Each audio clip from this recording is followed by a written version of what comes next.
Today, you are going to learn how to play one whole step higher on the trumpet in 1 week. Sound unbelievable?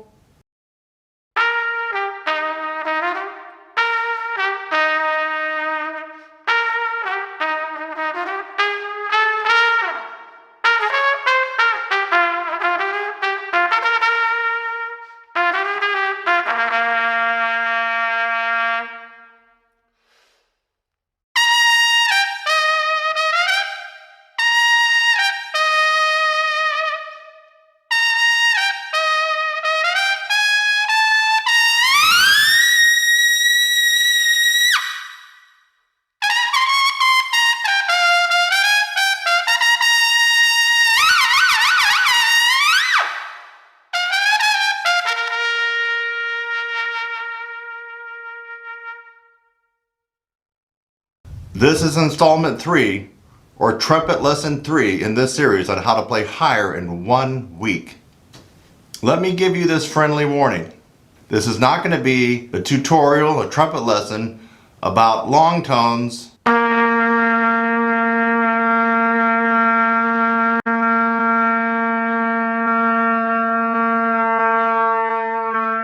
or lip slurs.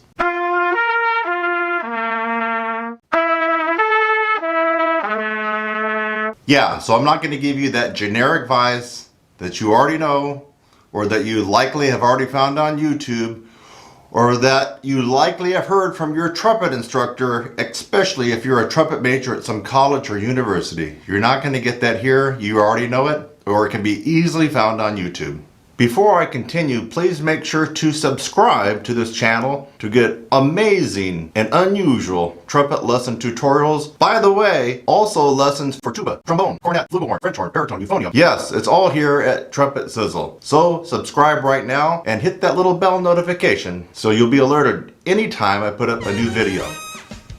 So if you've been following along and watching the other trumpet lessons in this series, you'll notice that each trumpet lesson said you could gain a half step in range in 1 week. But if you listen carefully at the beginning of this video, I told you you could gain an amazing 1 whole step in 1 week. You didn't miss here, and I wasn't fooling around. This particular trumpet lesson is going to focus on technique. Yes, a lot of brute strength is required to play skillfully in the upper register on the trumpet or any brass instrument. However, you cannot forget about technique. Technique is essential. Unfortunately, so many people are using the wrong technique to play and excel in the upper register of the trumpet or any brass instrument. Okay, I can hear you say, Kurt, get on with this. What is this amazing technique you keep referring to that will give me 1 whole step in 1 week? Okay, you ready for the technique? You ready? Are you ready? The technique I'm going to share with you right now is called lip roll-in. Roll-in. R-O-L-L-I-N. Lip roll-in. And it really amazes me how many people don't know about this and how many people don't do it. And for those who know about it, they still don't do it. I can't tell you how many times I've gone on YouTube to see people start their playing and not roll in. And it looks something like this. The lips are just like this. The horn comes up like this. And that's it. There's no rolling. So if I'm going to play in the upper register, it's going to go something like this.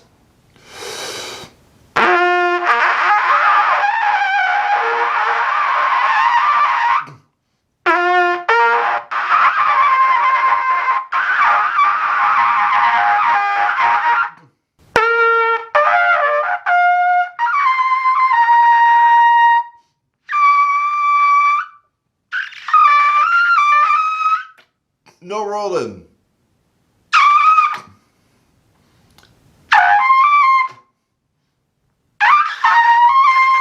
And what you just heard right now sounded like total crap. Why? No rolling. But you heard at the beginning of this trumpet lesson video, I killed it on Sesame Street.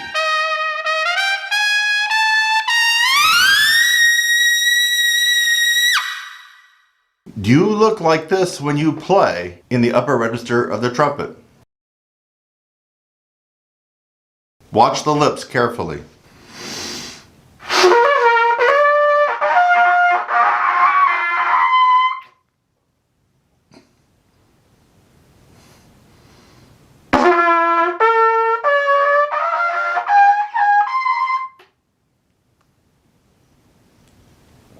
Let me actually roll in and show you the difference so you can hear it and see it.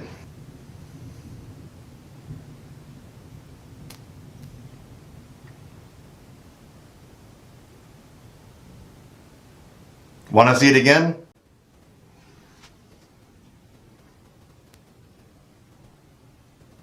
Now, let me go ahead and apply that technique of rolling to playing the horn. Remember, this could be applied to tuba, trombone, French horn, baritone, euphonium, cornet, flugelhorn, E-flat cornet. I put the mouthpiece up to my lips.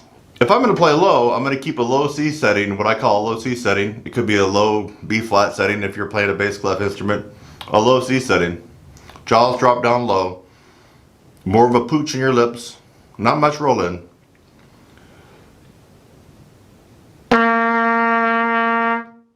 Oh, it kind of probably looks like that in the mouthpiece. Oh, lips apart, teeth apart. With the roll in, a couple of things have to accompany this particular technique. The jaw needs to be up, not down like in the low C. Up, teeth almost touching. Lips up and rolled in.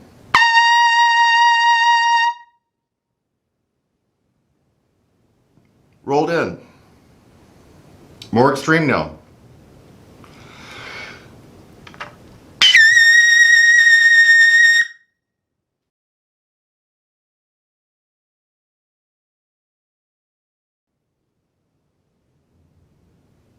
Extremely rolled in. If you can master this technique, you will be able to play one whole step higher in 1 week. Too good to be true? Again, this is not a trumpet lesson about building strength to gain 1/2 step in 1 week. It is a technique, and once you learn this technique, your range will go up 1 whole step. For those of you who are trying to count, that's 2 half steps in 1 week.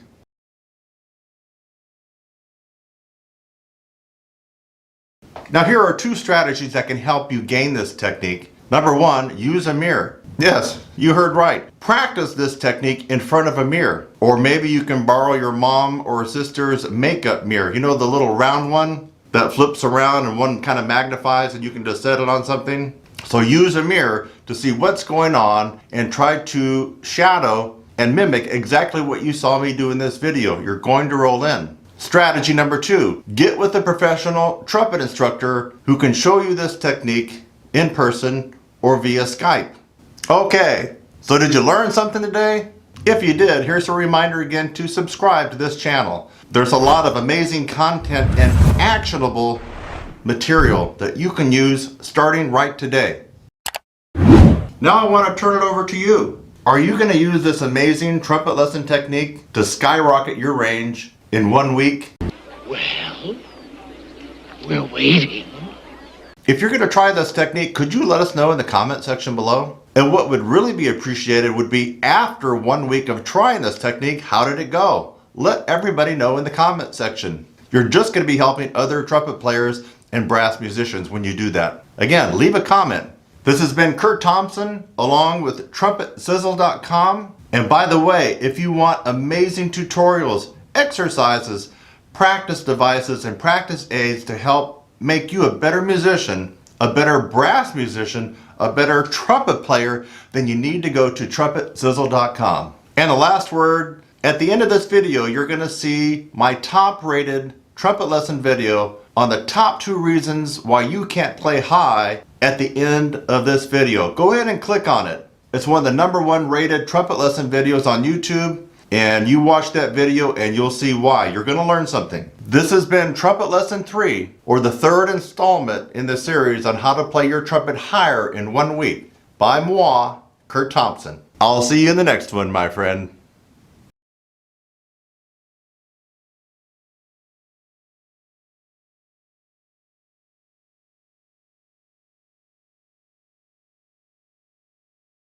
On the trumpet in 1 week. The trumpet technique that I'm going to show you today has really helped me improve my range, actually more than a half step. But we're going to let you guys experience the half step increase in range in high notes on your trumpet by using this one amazing technique. And thanks to this one amazing technique that I'm going to show you today, I am able to play extremely well in the upper register of the trumpet.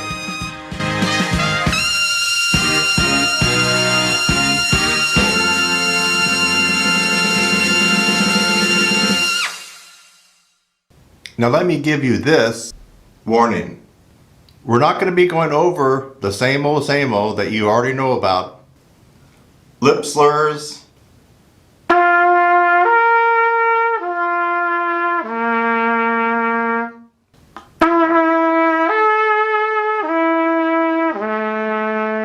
Okay, let me try some high notes here.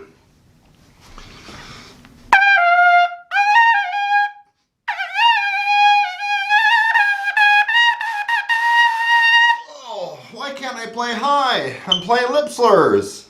Long tones.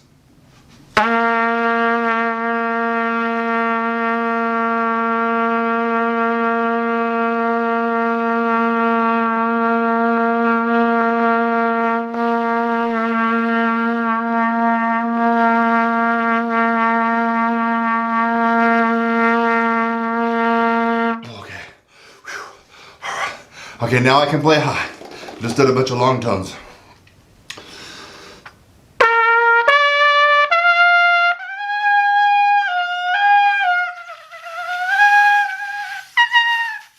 Oh, I still can't play high, even doing long tones. So yeah, this is a warning. You're not going to get that same old advice that you've already been given, long tones and lip slurs. It can only take you so far. You are going to get an amazing, unique technique. I'm Kurt Thompson, TrumpetSizzle.com. Let's dive into it right now. So are you one of those trumpet players that want to play higher? Yeah, me too. You're going to love this technique. I'm going to give you the good, the bad, and maybe the ugly of this technique. It's so simple. You're going to be doing Roy Stevens' no pressure system palming. Make your hand like this. Not like this. Not like that. Like this. Give me a high five. Your hand stiff and flat. Now I want you to turn it over. This is my left hand. You're going to turn it over. You're going to make it like a shelf. Almost like a shelf. You know, like you could set something on. See? It's a shelf. You can set a mouthpiece on there. See? Just like a shelf. Take your horn. Put it on that shelf. Do not allow your fingers to do this. Even a little bit. Your hands and fingers need to be stiff and straight, almost like popsicle stick. Lay the horn on your hand. Don't grab onto it. Just lay it on like a shelf. If you're not careful, it could actually fall off. That's how you want to do it.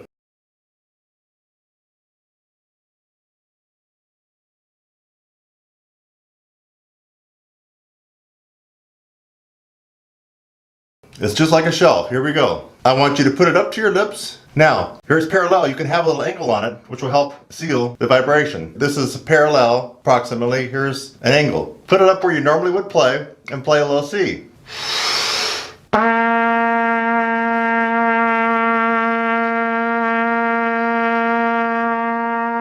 Easy, right? Yeah.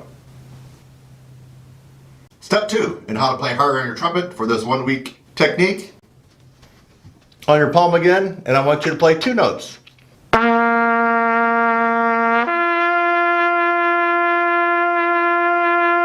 So far, so good, right? Yeah.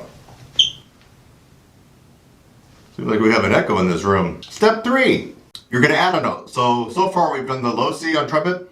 We did the low C to the G on trumpet. Now we're going to add a 3rd note, the C. This has to be slurred, and it has to be about mezzo forte to forte, which means medium loud to loud. Remember, hands like a shelf. Lay the trumpet on the shelf. Parallel, you can add an angle to it.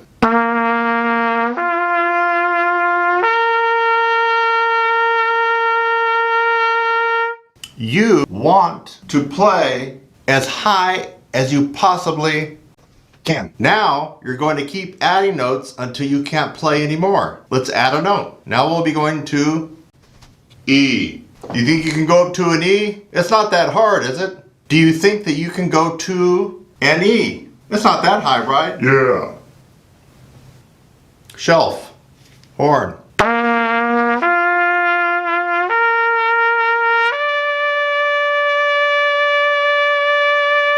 Did you notice something? Each time I start down on the low C, we went low C, G, low C, G, C, low C, G, C, E. Each time that you repeat it, you always start back on the low C.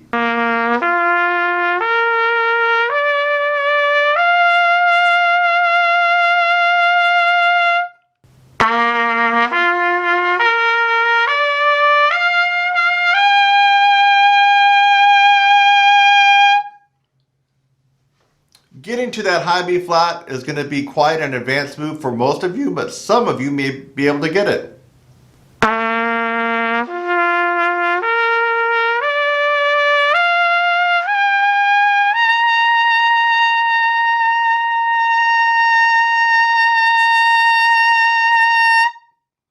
That was high C, doing the Roy Stevens palming, no pressure system. If you can get up to high C like that, and it was loud, you really have strong chops. You really have strong chops. Yeah. You want a half step increase in your range? 7 days, my friends. 7 days. Every day.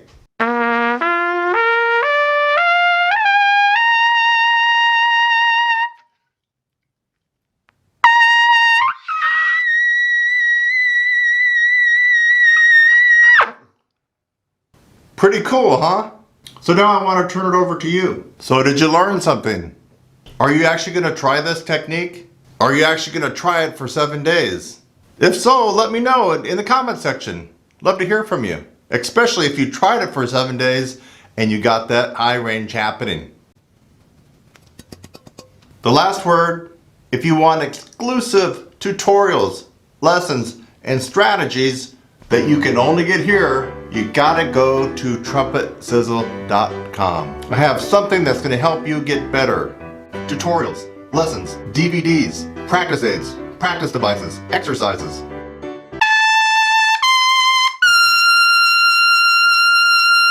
I'll see you in the next one.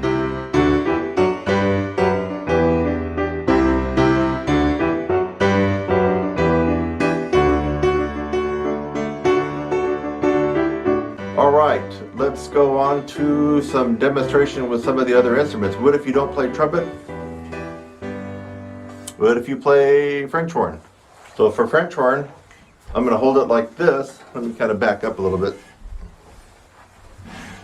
I'm going to hold it like this. And just, you can see how I'm holding it with my hands, just palming it. Alright, let's see what we can do with trombone.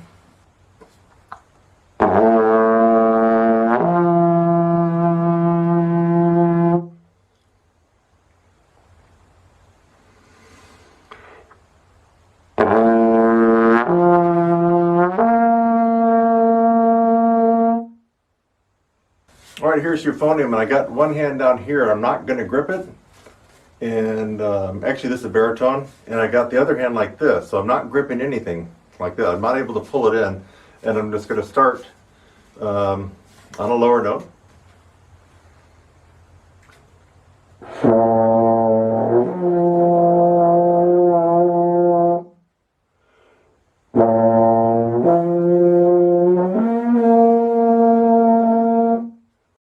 Now this guy you're probably going to have to get a little bit more innovative with. This is too heavy. What is it, like 25 pounds almost, just to try to do what I did with the baritone, which was pretty light. If you could fashion a way to hang it, or with a little bit of rope from somewhere in your house, that would be great. If you have a tuba stand, I'm going to just maybe try to wing it and do it on my chair. Let's just see what happens. So I'm on a chair here. Now let's just see if I can just work it enough, just to show you that this can be done. So it's on the chair. I've got it lean like this, and I'm just going to keep it. I'm going to put my hands up here, so I'm really not going to use any pressure.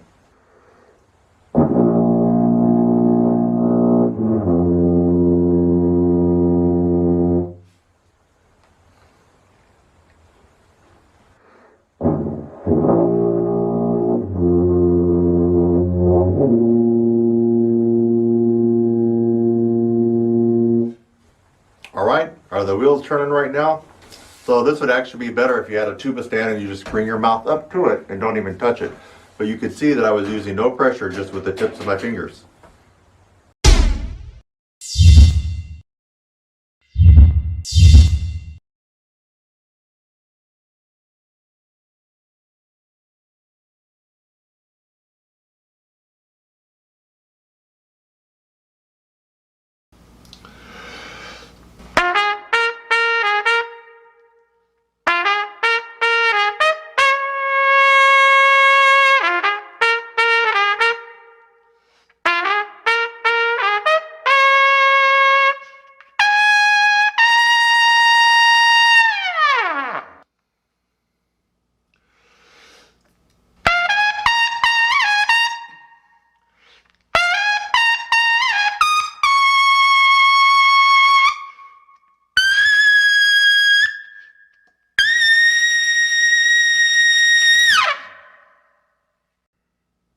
If I had to choose one thing to really explode my progress on any brass instrument, especially during this time where we're all kind of stuck at home, you're not at school, you're not in your rehearsals, you're not in your ensembles, I have one thing that I would recommend that you could do right now: the sizzle pull.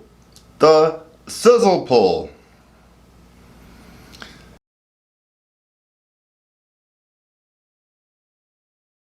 Is the logical evolution of the Pete. For many of you that have, let me get out of the way so you can really see it clearly. There we go, should come into focus a little bit better. For many of you who have the Pete, this is the evolution of the Pete. It does everything that the Pete does and a lot more. It's like the Pete on steroids. It has another, what, 10, 15, 20 variations that you can use. It's solid metal.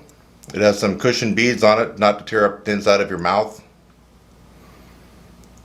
This is the sizzle pull. You can get this along with a tutorial for it. If you didn't want to embark on the best #1 rated amateur improvement program in the world, which is my 16-week brass upper register course, the new revised one, if you're not ready to take on that and tackle that, which actually that's the one that you should really be doing. But if you just wanted to try something that's easy, not going to take a lot of time, but will give you almost instant results over anything else that you could try. I mean, I've looked at everything that is out there, anything that you can buy anywhere. This will do it. The sizzle pull.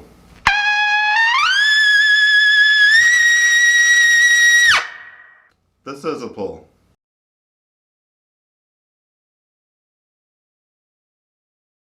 Today, you are going to learn how to play 1/2 step higher on the trumpet in 1 week. This is a trumpet lesson on how to play higher notes on the trumpet. The trumpet technique that I'm going to show you today has really helped me improve my range, actually more than a 1/2 step. But we're going to let you guys experience the 1/2 step increase in range in high notes on your trumpet by using this one amazing technique. And thanks to this one amazing technique that I'm going to show you today, I am able to play extremely well in the upper register of the trumpet.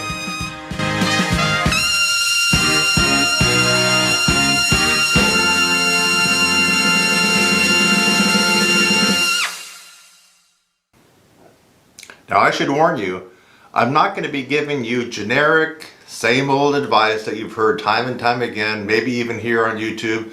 Definitely if you're a music major, of practicing long tones, practicing the Schlossberg, blah, blah, blah, blah, blah, blah, blah, blah, blah. You already know that, so I'm not going to be talking about that here. I'm going to be giving you this amazing technique that will work in 7 days. You probably already know who I am, but for those of you just watching me for the first time, I'm Kurt Thompson of TrumpetSizzle.com. Let's dive right into this amazing technique.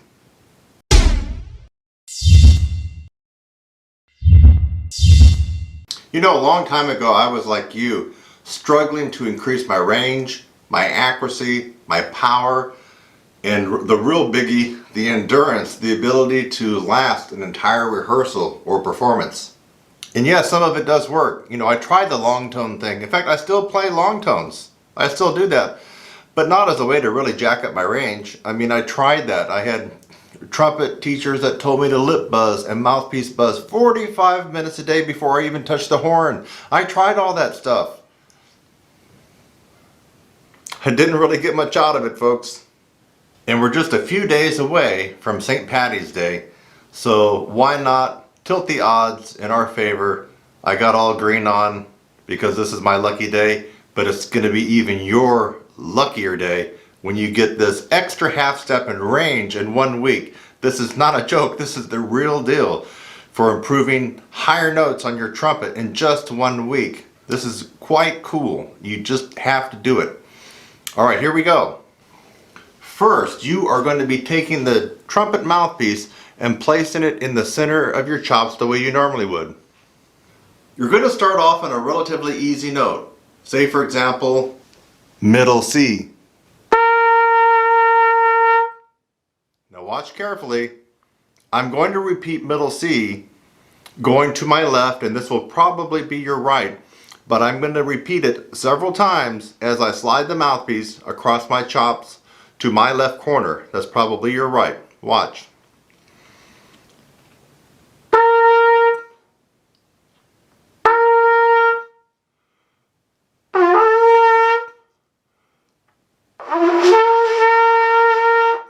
Now bring it back to center and go to the other direction.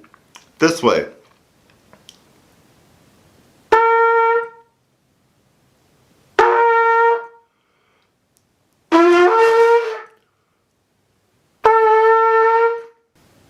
Crazy, right?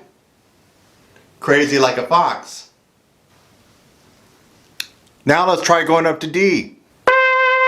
Right in the center, over.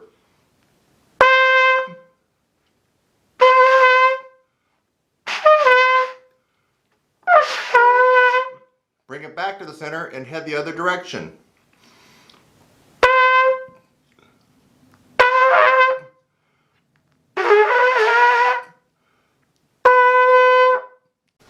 Wow! You're probably saying, hey Kurt, what's so amazing about that? You are adding a different stress and a different placement on the chops that you're not used to doing. It's going to throw you for a little bit of a loop. And then watch the range start to happen, my friend.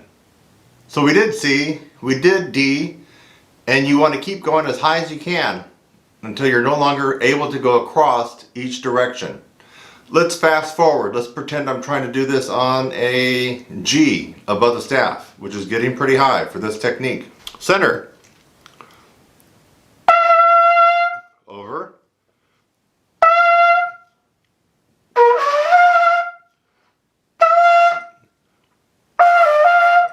Getting tough. Back center. We're going to go this direction.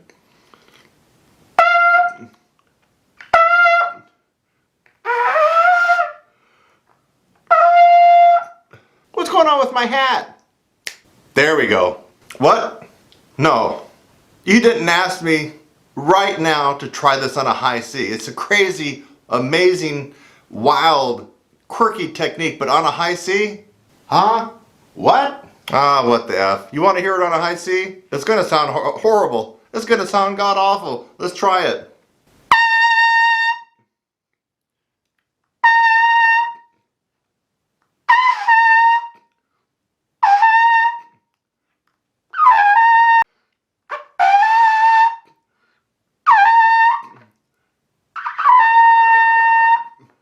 Woo! It was the green hat. The green, the luck of the Irish. The reason I was able to do this on high C. Now, this technique is an amazing technique, and you will get 1/2 step in 1 week on your trumpet. This has been a trumpet lesson on how to play higher on trumpet. And actually, it will work for trombone, tuba, French horn, euphonium, baritone. Now, will this amazing, powerful trumpet technique allow you to do this?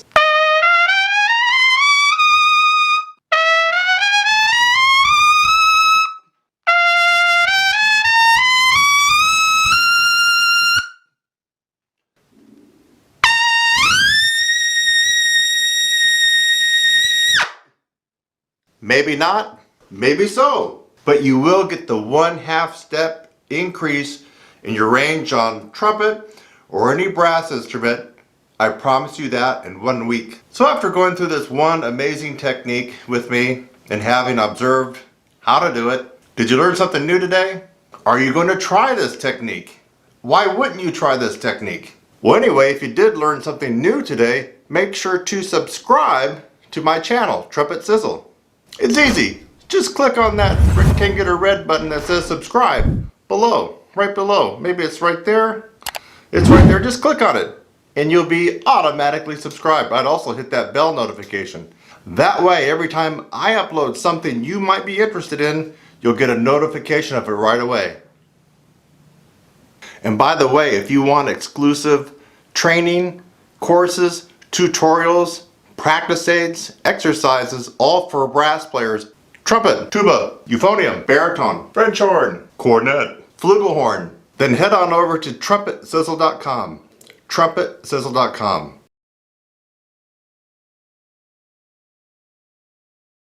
Now, I would like to turn it over to you. Are you going to try this amazing, powerful technique to jack your range up in 1 week? 1/2 step? Either way, let me know by leaving a comment below right now. This has been a trumpet lesson video on how to play higher notes on the trumpet, specifically on how to gain 1/2 step in range in 1 week. I'm Kurt Thompson. I'll see you in the next one.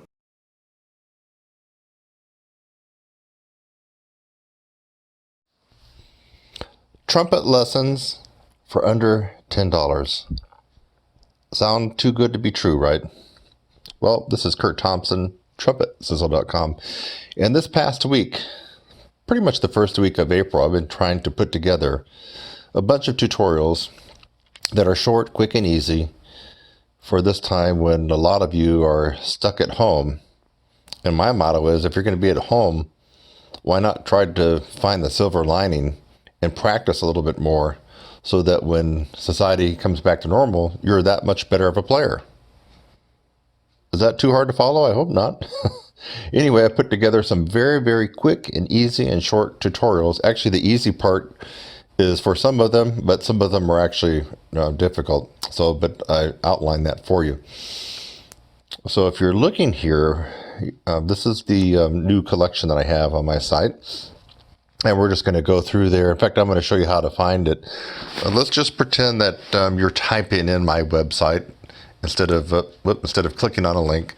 So let's pretend that, let's just say you were at YouTube, because I'll put this up on YouTube. It'll be on Instagram and my Facebook. Let's just say you're here, you're kind of messing around, right?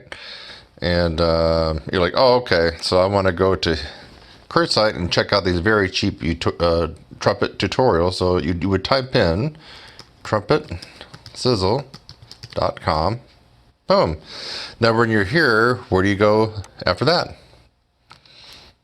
Well, what I would do is I would click the little bar here, and especially if you're on your phone, you'll see this. It's up on everybody's mobile version. So you click that, and then you go to all of Kurt's stuff. Now you could go down here too. That gets you there too. But I would click all of Kurt's stuff. And then I would click new, because these are all brand new, people. Just go to new. So it says, it's just self-explanatory, right? Price, low, high, old, new. You want new to old. If you click new to old, since I just literally put these up this week, the first and second week of April of 2020, all these are going to come up, and it'll be very easy to browse through these. So click this. Boom. And you get right back to where you were at the beginning of this video. And you can just browse through this. There's about a good almost 20 of them.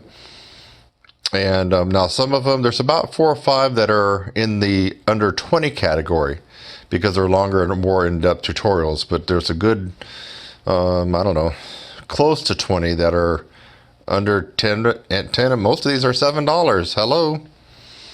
So if you're sitting at home and you're just playing through some of those little small pieces that you see in pep band, at your high school band, those little tiny, rectangular sheets that are about 4x6 or 5x7, and you're messing around with that, and you're going through a couple of scales, and maybe you got some sheet music from your band, and you've been doing that, and you're kind of not really getting anywhere, you're probably not even maintaining, you might want to think about getting some of these tutorials so you can at least be getting better.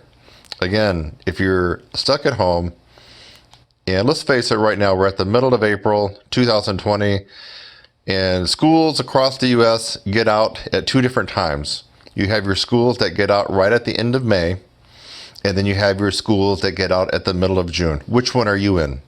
It doesn't really matter, because do you think that they're going to let you go back to school here around May 1st? Well, let's just pretend that you do. Are you going to get anything done? No. So my guess is you're not going back to school for the remainder of this year. And for those exceptions where I'm actually not right about that, what are you going to get done? You're not going to get much done. So my advice to you is to go ahead and take the initiative and start getting some of these devices.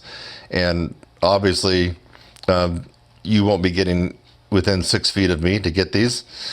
And you can still get better. I spell it out pretty clearly in these tutorials. They're very quick and easy tutorials. So we'll scroll through these very quickly and let you get on your way.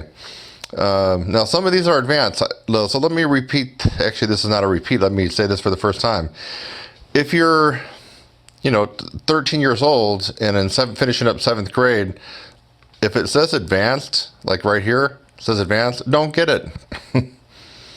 You're not going to be happy. This is going to be too difficult for you. So beginner videos, I would assume you're probably 5th grade up to about maybe 7th grade. Intermediate would be, let's say, 7th grade up to maybe 10th or 11th grade, depending on your level. And then advanced would be most likely someone that's a sophomore or a junior in high school up to and through college and beyond. Your semi-pro players and your really top-notch players, whatever age, could be 80 years old, 60, 40, or you're a music major in school, or you're just a really good player, but you're likely probably 15 or 16 or older. That would be my guess. So you need to pay attention to these when it says beginning, intermediate, or advanced. So that's critical. You don't need to get something that's going to be too hard to figure out and actually could cause you more harm than good. Like this one here is not going to be good for someone that's 13 years old. It's not going to be good. So just I have it all spelled out for you, so it's very easy. You just have to read. Here's a left, right. So this is an advanced lip buzzing tutorial. It tells you how long the tutorial is, and most of these are around $7. It's advanced, so you'd want to be in high school or further beyond that and be a pretty good player to be getting these. Here's one pretty much for, I would say for a lot of people, but it does have advanced on it. This is my Cool T hissing, breathing, compression, breath, and it includes a test. It's a quick little 4-minute tutorial. It will help you develop the compression breath necessary for playing above the staff for all brass instruments. And don't let this fool you.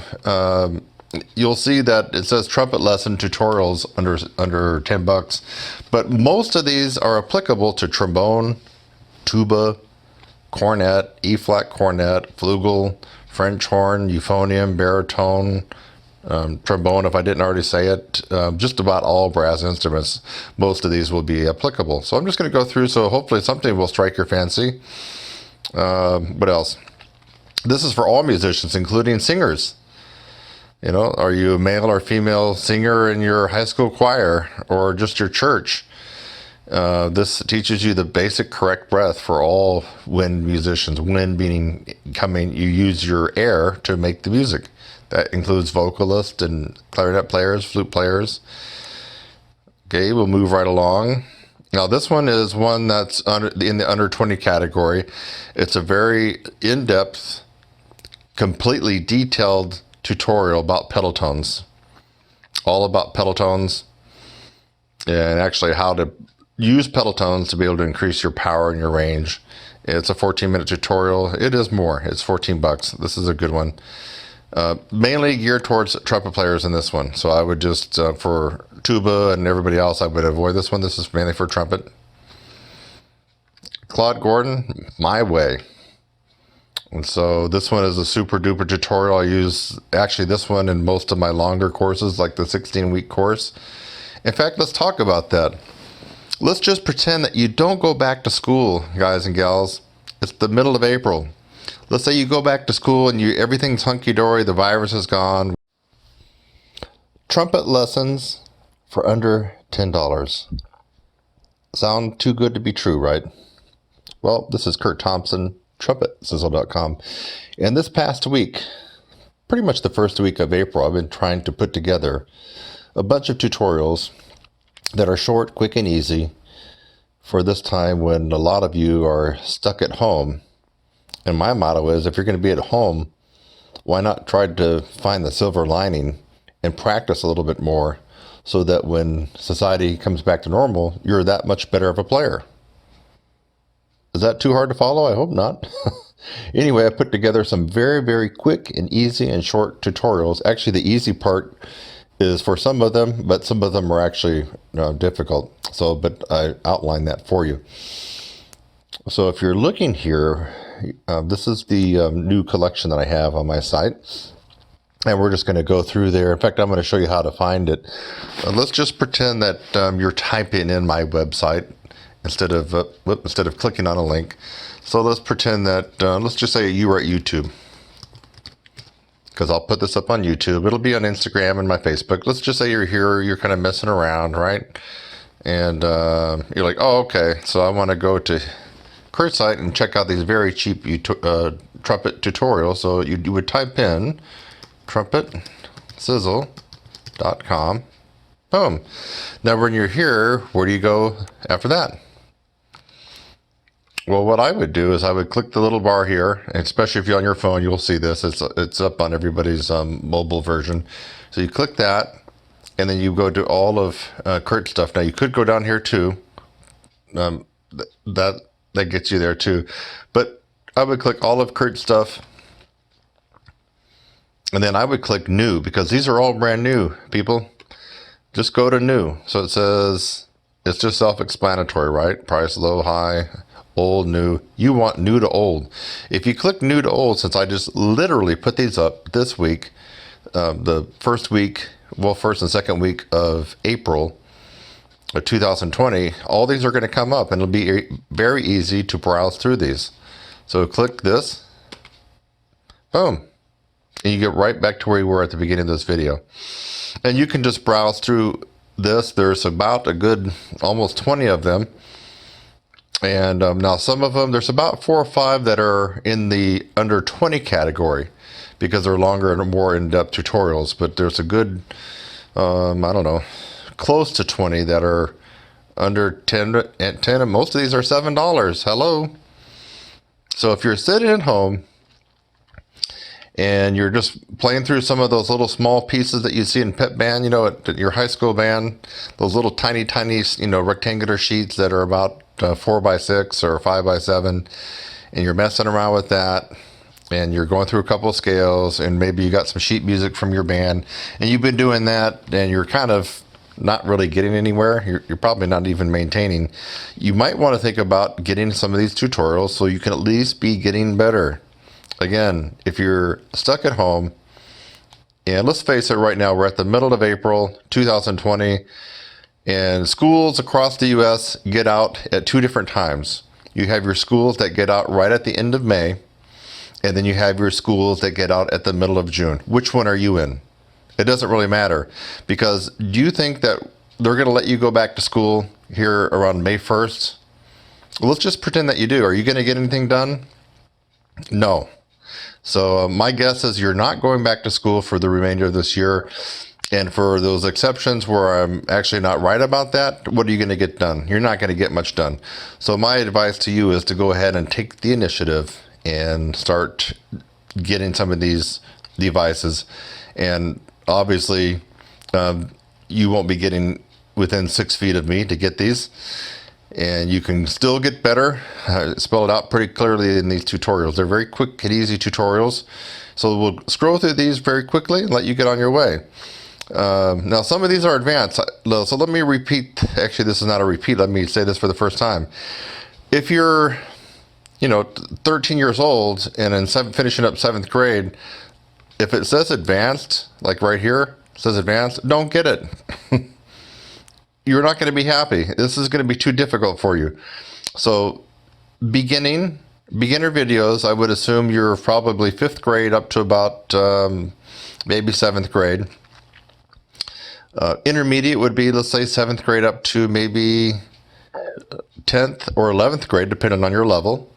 And then advanced would be most likely someone that's a sophomore or a junior in high school up to and through college and beyond. You know, your semi-pro players and your really top-notch players, whatever age, could be 80 years old, 60, 40, or you're a music major in school, or you're just a really good player, but you're likely probably 15 or 16 or older. That would be my guess. So you need to pay attention to these when it says beginning, intermediate, or advanced. So that's critical. You don't need to get something that's going to be too hard to figure out and actually could cause you more harm than good. Like this one here is not going to be good for someone that's, 13 years old. It's not going to be good. So just, I have it all spelled out for you, so it's very easy. You just have to read. Here's a left, right. So this is an advanced lip buzzing tutorial. It tells you how long the tutorial is, and most of these are around $7. It's advanced, so you'd want to be in high school or further beyond that and be a pretty good player to be getting these. Here's one pretty much for, I would say for a lot of people, but it does have advanced on it. This is my cool T hissing, breathing, compression, breath, and it includes a test. It's a quick little 4-minute tutorial. It will help you develop the compression breath necessary for playing above the staff for all brass instruments. And don't let this fool you. You'll see that it says trumpet lesson tutorials under $10, but most of these are applicable to trombone, tuba, cornet, E-flat cornet, flugel, French horn, euphonium, baritone, trombone, if I didn't already say it. Just about all brass instruments, most of these will be applicable. So I'm just going to go through, so hopefully something will strike your fancy. What else? This is for all musicians, including singers. Are you a male or female singer in your high school choir or just your church? This teaches you the basic correct breath for all wind musicians. Wind meaning you use your air to make the music. That includes vocalists and clarinet players, flute players. Okay, we'll move right along. Now this one is one that's in the under 20 category. It's a very in-depth, completely detailed tutorial about pedal tones, all about pedal tones, and actually how to use pedal tones to be able to increase your power and your range. It's a 14-minute tutorial. It is more. It's $14. This is a good one. Mainly geared towards trumpet players in this one. So I would just, for tuba and everybody else, I would avoid this one. This is mainly for trumpet. Claude Gordon, My Way. And so this one is a super duper tutorial. I use actually this one in most of my longer courses, like the 16-week course. In fact, let's talk about that. Let's just pretend that you don't go back to school, guys and gals. It's the middle of April. Let's say you go back to school and everything's hunky-dory, the virus is gone, we're good to go, and you're going to start in the middle of August. It would really be a shame for you not to get involved in my 16-week course, because you can get involved now. You don't have to have any other extracurricular playing and ensembles that will make it hard for you to recuperate. Really, this is another silver lining of this virus. If you're at home or if you're older, let's just say that you're not in school, but let's say you're 50 years of age and you have to work from home or you're just mainly homebound. You really owe it to yourself to get into the #1 rated course for embouchure strengthening, and that's why a 16-week course. And it's just a no-brainer. April to middle of May, middle of June, middle of July, hey, middle of August. Do I got perfect timing or what? You could take the 16-week course and you'd be completely done with a new set of chops and 3 or 4 notes higher than where you play now, better tone, everything better by the time you start school, or for people who are older, by the time your ensembles will be getting going probably right after Labor Day. So, but anyway, you can test out some of these tutorials before you invest more money and more time. And so this is another good way to do that. Here's a beginner warm-up. So if you're a pimply-faced 12-year-old kid or 13, or or maybe you're an adult beginner. This would be perfect for you. So 10-minute video. Here's an advanced technique, low air tone technique. I didn't put advanced on there, but it is advanced. So I probably got to go back and put advanced on that. Finger strengthening skills for trumpet.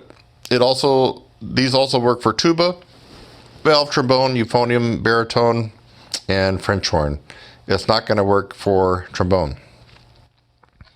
So if you want better coordinated, stronger, and faster fingers, you might want to get this video. Vibrato. Want to sound more like a pro, more advanced. Maybe it'll be more attractive to the audience members instead of have a flat, boring, sound as a lot of people do. Even some professionals, I don't know why they do that, but they will play a solo and not really add the vibrato, and it just sounds flat and boring. So you can learn vibrato on that one. Here's an advanced lip flexibility tutorial. And if you've never played trumpet, if you happen to stumble on this video somewhere, and maybe you play piano or some other instrument, and you've always thought it'd be kind of cool to check out trumpet, and someone gave you an old beat or cornet or trumpet, for $7, you can get this video. It will at least get you started on how to handle the horn, how to make your first sounds, what to do with the mouthpiece, how to do your lips. And that's a lot cheaper than if you had to get with somebody, right? Now, you can't really get with somebody now because of what's going on with this COVID-19. But, if you were to get with an instructor to go over this with you, you're going to probably spend $40 or $50, right? Let's see, unless you get some good college kid that can do it for, well, they're still going to charge you $30. So this is a no-brainer. If you stumbled on this video and you'd like to see what it would be like to play trumpet, how difficult it would be or easy, you can get this video for $7. Click 2, and it'll take you to maybe a couple more here of these. Roy Stevens, I have 3 right here that are amazing for, I would say, intermediate and advanced. This is not something that you probably want to do as a beginner, and I probably need to go by and put down maybe advanced or intermediate. But Roy Stevens isometrics, perfect for a 9th grader, let's say, on up. Static and squeaks, good for 9th, 10th grader on up. Harmonic arpeggios, actually this wouldn't be bad for even someone that's in 7th grade, because you're not going to hurt yourself by doing the Roy Stevens harmonic arpeggios. All these are good. And Roy Stevens and William Costello innovated all this stuff way back when, in the 1940s, I believe, and 50s, and even a little bit beyond. So I highly recommend these. Tongue arch would be good for anybody, I think if you're 10 or 11 years old, you might have a difficult understanding it, so I would kind of maybe bypass this for a little bit. But definitely if you're an intermediate or advanced player, you got to and really need to learn tongue arch. And let's see, we got warm-up for intermediate and advanced. Now this is a long one, it's very thorough, and it's not $7, it's in the 14. It's a 21-minute intermediate advanced warm-up. I do the warm-up along with you, and you can just kind of model what I'm doing here. So for intermediate and advanced players, this probably is more likely for people that are seniors in high school or in college, or maybe older adult players that have been stuck. Have you been stuck?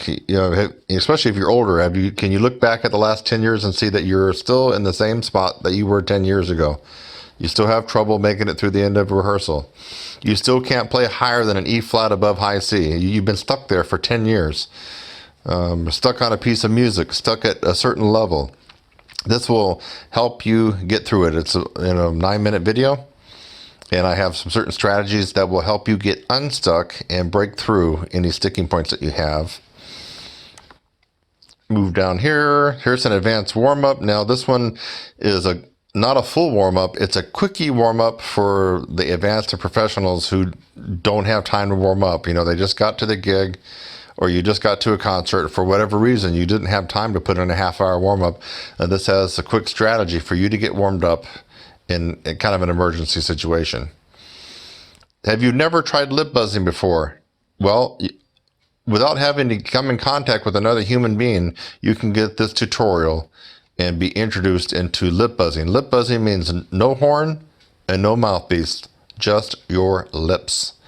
And if you haven't thought of doing that, I would highly recommend it because it's an integral part of your playing, and the improvement of your playing is developing the strength in your lips, which is a little bit different than the strength in your corners and your cheeks and your embouchure.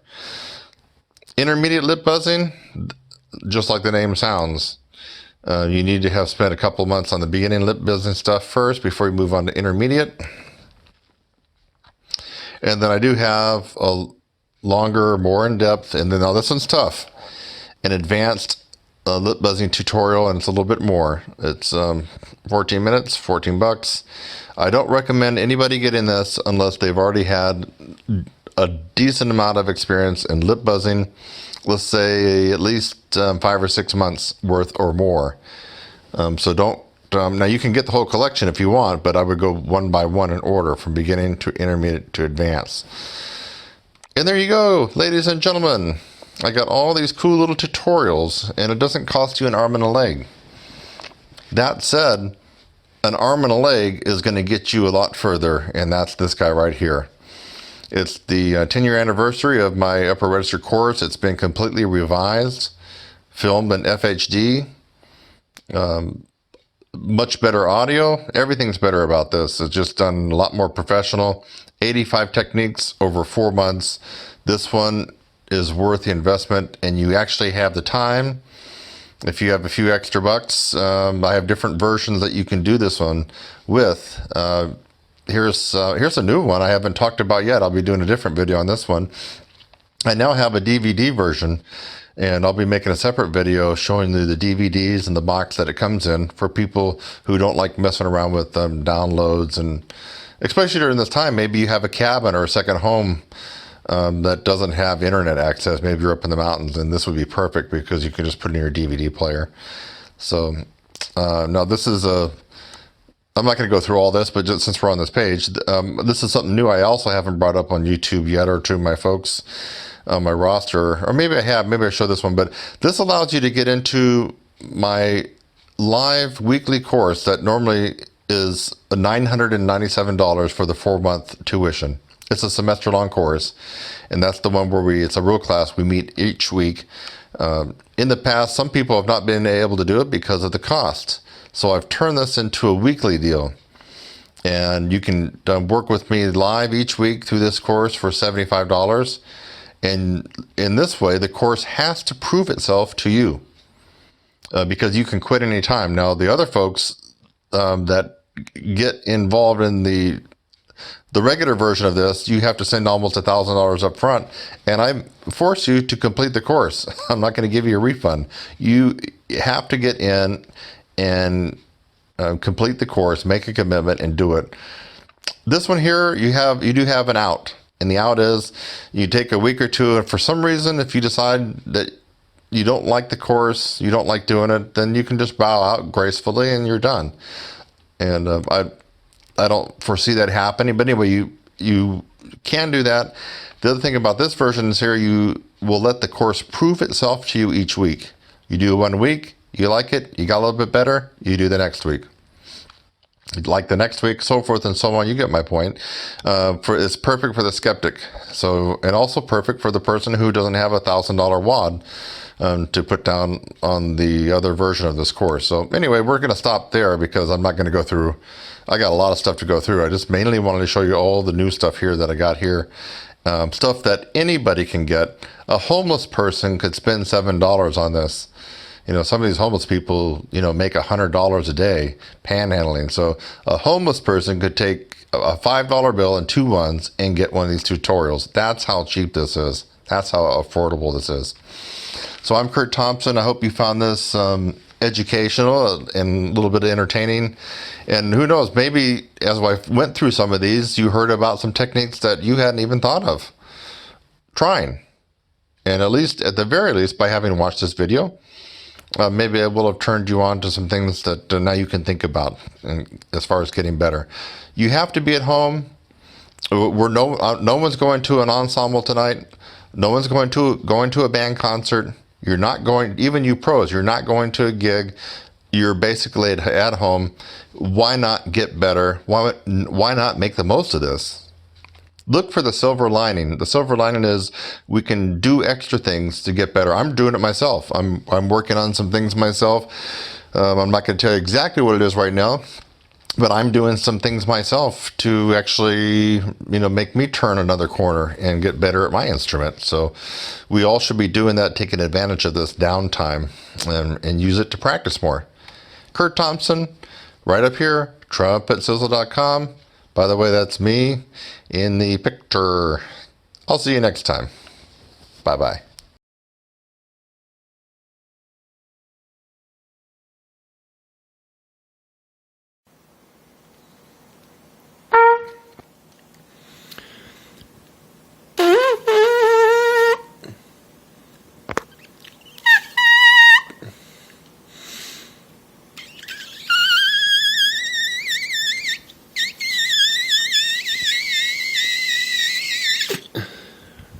Okay, middle C, high C, and double C buzz. And that's the ultimate test in pure embouchure and lip strength. Notice I was doing the real lip buzz. I wasn't doing the little puff out your thing that 8th graders do. No, I was doing the real lip buzz with an embouchure set, my lips rolled in, like I'm blowing into the horn. So make sure you're comparing apples to apples. What I did was the real lip buzz, free lip buzzing, like you got your embouchure set. So if you do this, that's not what we're talking about. We're talking about real free lip buzzing, which requires an enormous amount of embouchure strength. And you can always just about count on the fact that you can buzz a certain note, it's likely you can play about an octave higher than that. Buzz a high C, you can probably play double C. Buzz a middle C, you can probably play high C. Buzz a double C, like I just did, you can probably play a triple C, which is true.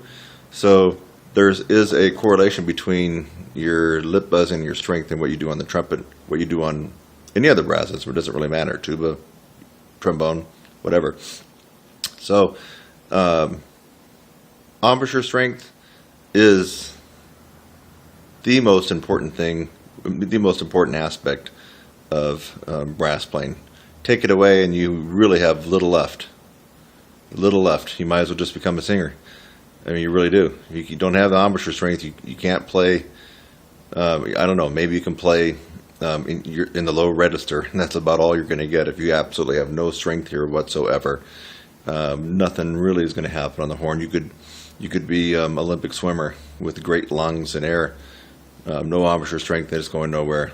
So there you have it. And I will continue on with this brass improvement series right here.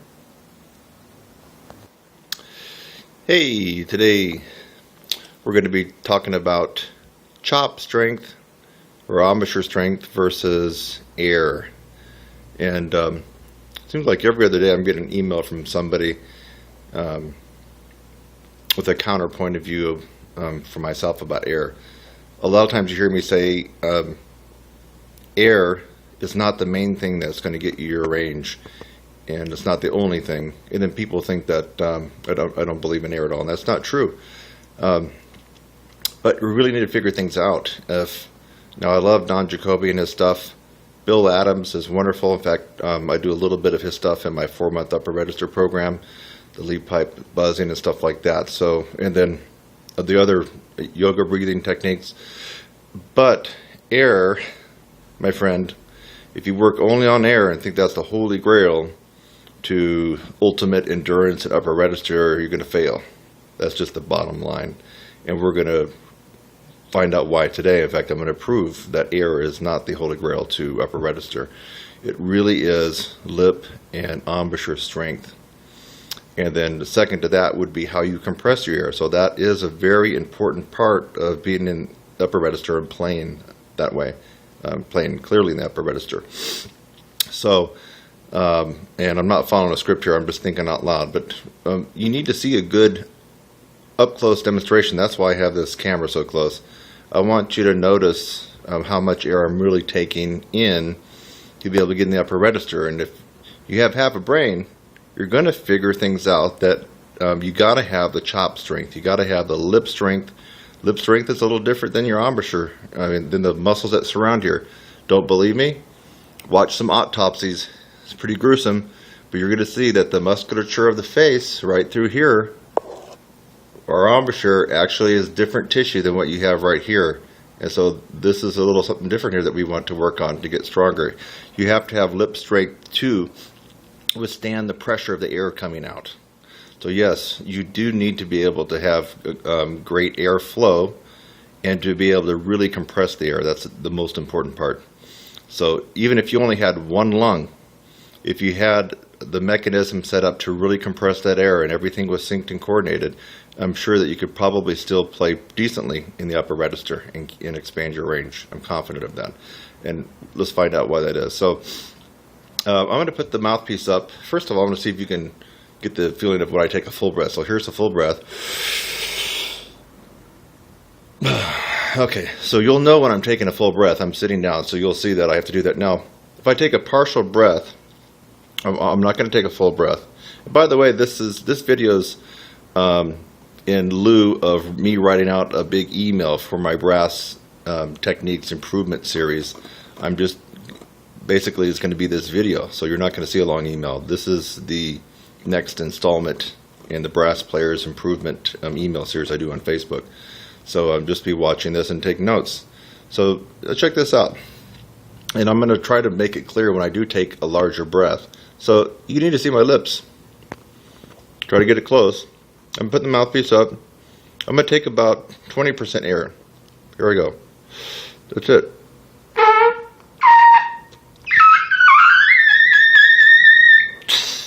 That's only 20%, folks. Now, I didn't exactly have the accuracy that I wanted because I didn't have the airstream pushing it forward. But that's pure embouchure strength. Let's do it again. I'm going to take about the same amount of air, about 20%. Here we go. There's only 20.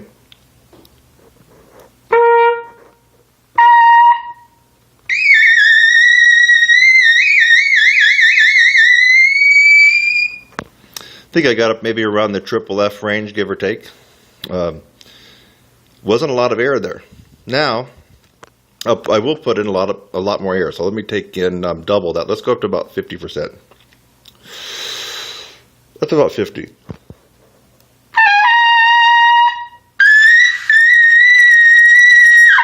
So I'm getting more sound out, and the air that I'm blowing through my chops is more air, more quantity, and it's actually probably a little bit faster, of course. Now, because I'm blowing more air, that's activating all the muscle contraction here. It's got to still stay sealed on the mouthpiece, otherwise the lips would fly out and you're not going to be able to go up any higher. So anyway, that should be really clear. Let's just take another look at that. Not much air. So here we go. That's a big breath, and let me let it all out.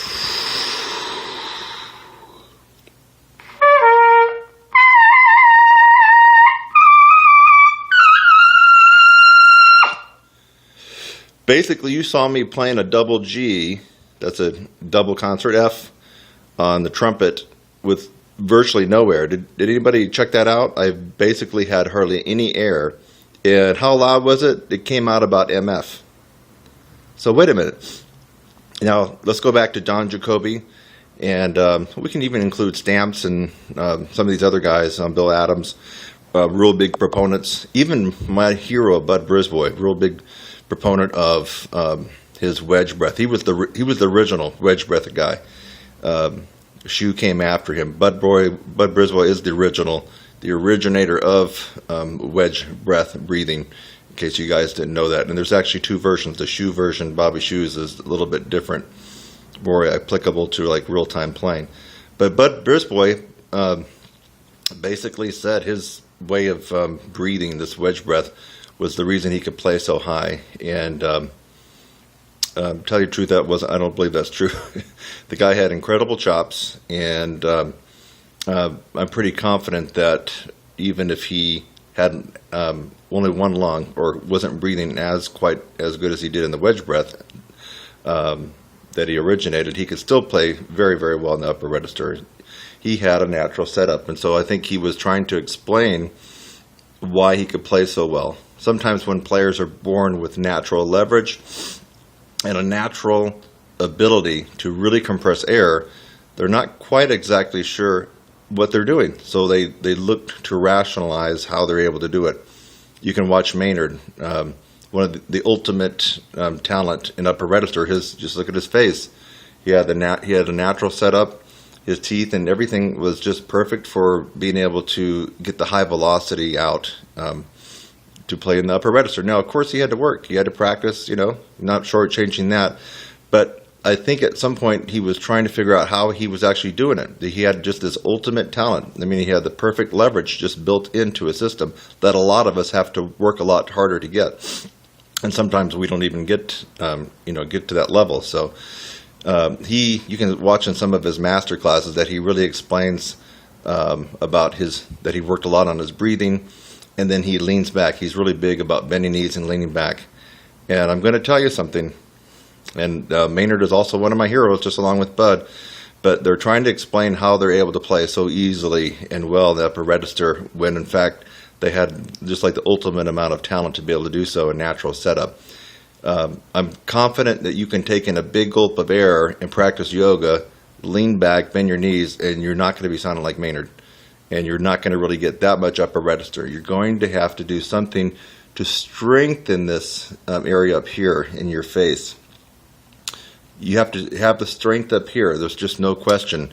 And what do a lot of people tell you to do? Do long tones, take stuff up an octave, play in the upper register, and really work on your airflow, and you'll get there.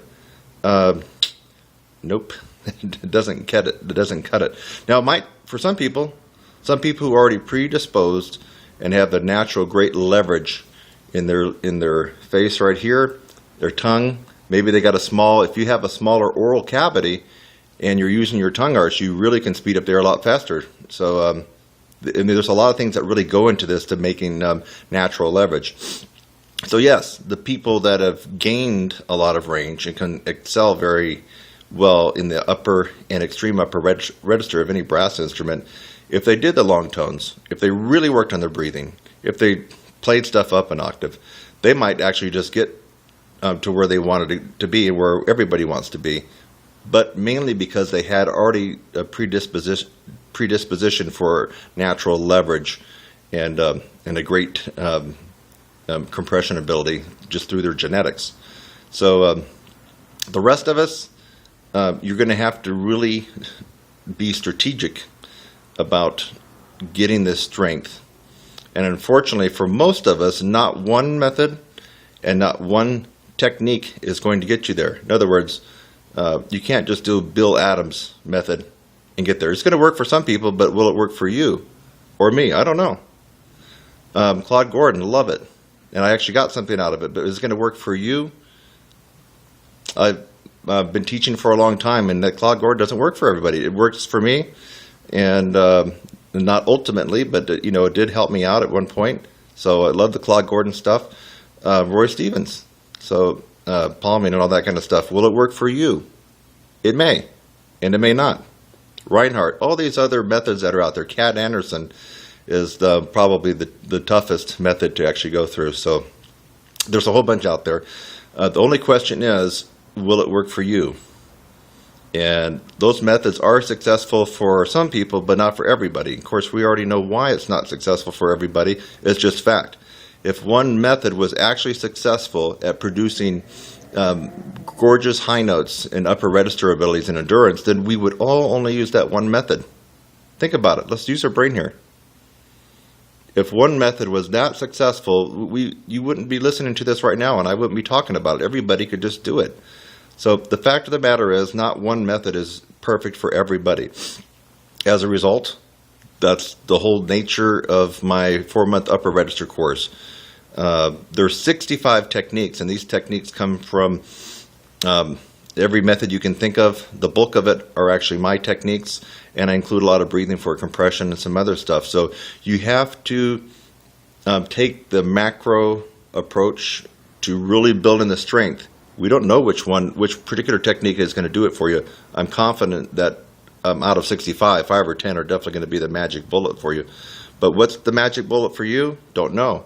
And whatever it is, it won't be the same for me or the same for the next guy or gal. So you really have to use your intelligence here if you want to improve your upper register. And keep in mind, I don't care what instrument you play. I don't care if you're a college professor or you're a comeback player or you're a hobbyist or you're a pro player, whatever. It doesn't really matter. What matters is you have to keep improving your range. You can't be settled on your range, wherever it is at today, because the more range you have, what happens? Even if you don't want to play double Cs, classical guys out there, if you can play a double C, what happens here? Boom. The pressure comes off your lips when you're playing in the tessitura that you normally play in, whether it's middle C up to maybe E's. So you don't have to have the desire to play double Cs. It's just if you can play them in your practice, the pressure comes off here. You get a better sound, a bigger sound, and a lot more endurance. So let's take one more look, and then I'm going to wrap it up here. Really, the air is important. And to compress the air, you really have to arch the tongue in your mouth up, like you're saying N or E or T. Your tongue's actually like this.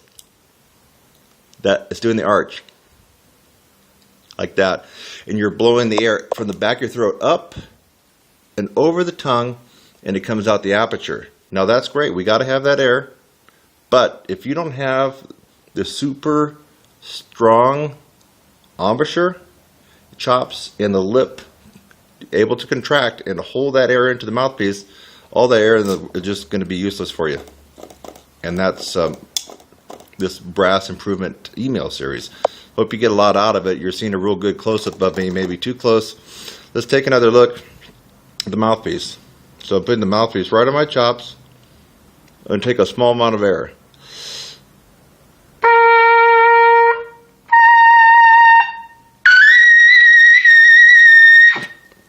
Okay? Not a whole lot of pressure there, really. And that was probably about 30% of my air capacity. That should prove a point. It should really prove a point that, yes, work on your air, but you need to focus a lot more on how to get this going here. And let me just leave you with this. If you're pounding away and banging your head at one method, and you keep wondering why it doesn't work, but you know it should work because it works for everybody else, well, that's erroneous thinking right there. You really need to take the shotgun approach. I'm here to tell you, you got to take the shotgun approach, the macro point of view, when it comes to really increasing your strength in your face, your lips, and everything else. You just got to do it. Otherwise, you're going to be one of those guys that sticks with a method because you don't want to, I guess, admit that you've made the wrong decision. You'll stick with that method for all your life, and you'll always have problems in the upper register. So, use your intelligence. Think about things in an intelligent way. And I'm Kurt Thompson. Hope this made a little sense to you. And today's date, by the way, happens to be March 7th, 2013. Take care.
talk about trumpet high notes, trumpet lessons, and trumpet mouthpieces. Now, a lot of people think that if you can play high, it's because you're playing on a shallow mouthpiece. In fact, a lot of people that are unable to play high, when they hear someone play high, will say that they're using a cheater mouthpiece or a shallow mouthpiece to be able to get those notes. That's not necessarily so.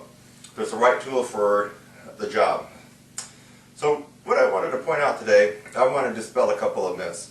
I do happen to play on a shallower mouthpiece. It is a Neil Sander 17S. But is this the only reason why I'm able to play high? Is it the only reason why other trumpet players who are quite adept in the upper register of the trumpet, their mouthpiece, is it the only reason why they can play high? I don't think so. I think that you have to practice the right techniques in the right way for the right amount of time to be able to get your upper register the way you want it. Now, I wanted to go through a couple of mouthpieces that are quite common. Let's pull out, this is the Bach 1.5C. And I'll see if I can get it up there in the camera for you, so you know that I'm really showing you the real deal. Probably can't really see it. Let's see if I can turn it a little bit. There we go. Take my word for it, that's a Bach 1.5C. Now it's a little bit cold. Now, according to a lot of people who can't play high, I shouldn't be able to hit a double C on this one. Now I will tell you that the mouthpiece I play on it for a reason. I like the sound I get, I like the tone, I like the accuracy, I like the volume I get out of it. Otherwise I could just play on any mouthpiece, right? So this one here will probably not sound as good to me and have the projection and some of the other qualities that I love in my Neil Sanders, but will I be able to play a double C on this one like I do on mine? If the people who can't play high that put out this myth that you can only play high with a cheater mouthpiece are right, then I should not be able to play much, maybe beyond a high C on this one. So let's find out. This is a Bach Bach 1.5 C. Now I'll just play a middle C here. No problems there.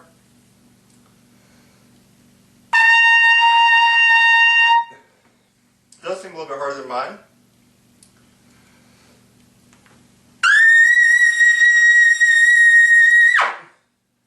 Whoa, wait a minute. That was a double C. It was on a Bach 1.5 C mouthpiece. Well, it looks like I just broke that myth that you have to be able to use a cheater mouthpiece to be able to play high. Now there's a lot of people that play on this one, a lot of symphonic players that poo-poo high notes, so they play on this one. They don't really have to play much more than a high C or a high D in their symphonic and orchestral works, even the professional trumpet players I'm talking about in major symphony orchestras. This is one of their favorite mouthpieces right here. Would I use this on a regular job or a gig for playing Maynard stuff, playing lead? No, I wouldn't, because this makes life more difficult. But you heard it right here, folks. I played a double C on this Bach 1.5 mouthpiece. See if I can show you it again.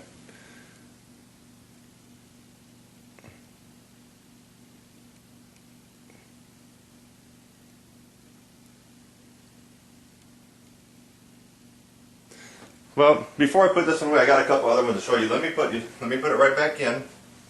This is the Bach 1.5 C mouthpiece. I'll put it right back in my horn. Let's just see if that was a fluke. Maybe it's a one-time fluke and I won't be able to get it again.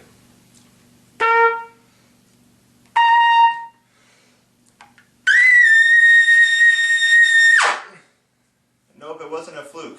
I am able to play high on a Bach 1.5 mouthpiece. Let's set that one aside. Now, what is the most common trumpet mouthpiece in all the world? If you answered a 7C, you are correct. I'm going to see what happens when we get out the 7C. Now watch this video carefully because this is all uncut. There's the 7C. Can everybody see it? I'm going to leave it in the video. I'm coming back around. coming back around. There's no cutting or editing. Here's the box 7C. This is what you get typically when you buy a new horn. Typically what beginners play on it. Very few professionals play on a 7C. There might be 1 out of 1,000 that would play on a 7C. Well, let me try it. Now, supposedly, I shouldn't be able to play on high on this one either, right? It's a 7C mouthpiece, not a cheater mouthpiece, not a lead mouthpiece. Let's see what happens. Now, if you watch the video, I've been going on continuously there, so there's been no monkey business. It's still in my horn. It's cold.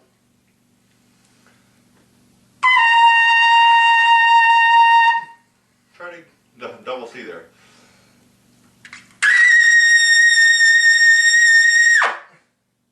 Well, lo and behold, I'm able to get a double C on this 7C mouthpiece. Shouldn't be able to do that, should I? According to the people who can't play high and who use typically the larger mouthpieces, I shouldn't be able to play high on that, should I? Okay, so I played on a Bach 1.5C, played a double C. I played on a Bach 7C, played a double C. Let's get out just a couple more. This one here. This is a Bach 10.5C. Now this is the mouthpiece that a lot of classical players who really can't play high will actually use in their piccolo. See if I can show it to you. Sorry, it's not coming in clear. There you go. You can see it's there. That's the Bach 10.5C. I'll leave it in the frame so you can see me put it right on my horn. This is the one that a lot of classical players, professional, principal, symphonic players all across the country, the major metropolitan symphony orchestras will pop this in when they got to play something high, or they'll put it in their piccolo. And then they go back to their 1.5C. They'll put the Bach 10.5C in. It's cold. Let me warm it up. Middle C. High C.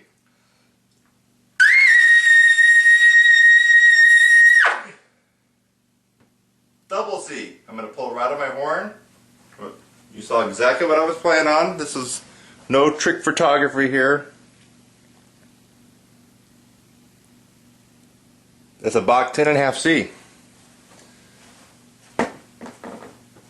Well, what is this? This is a Bach 12. Bach 12C. We'll try that one. I've actually never played on a 12C before. I borrowed a couple of these mouthpieces just for this demonstration. Bach 12C, I have no idea how I would play this one. It is probably a little bit more smaller than the 10.5C, I'm guessing. Middle C. High C.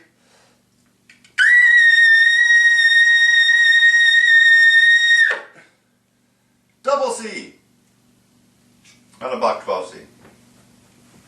Okay, last one. I thought it would be kind of funny. French horn mouthpiece. Now, I have no clue what I'm going to get on this thing. You can see it's a huge, huge, deep cup. French horn mouthpiece. What is it here? It's 11. It's a Vincent Bach 11. French horn mouthpiece. So I still have it here. Let me put it in my horn. Of course, it won't fit properly, but it's in there. Let's just see what I give this. It's not going to sound pretty. It's going to be out of tune. Probably swim around. But it's a French horn mouthpiece. I really shouldn't be able to play too high on it. Most French horn players can't play too high, so let's see what will happen. Definitely a different tone. A lot warmer. High C now. Real muffled. It's probably going to be very difficult to get the double C out.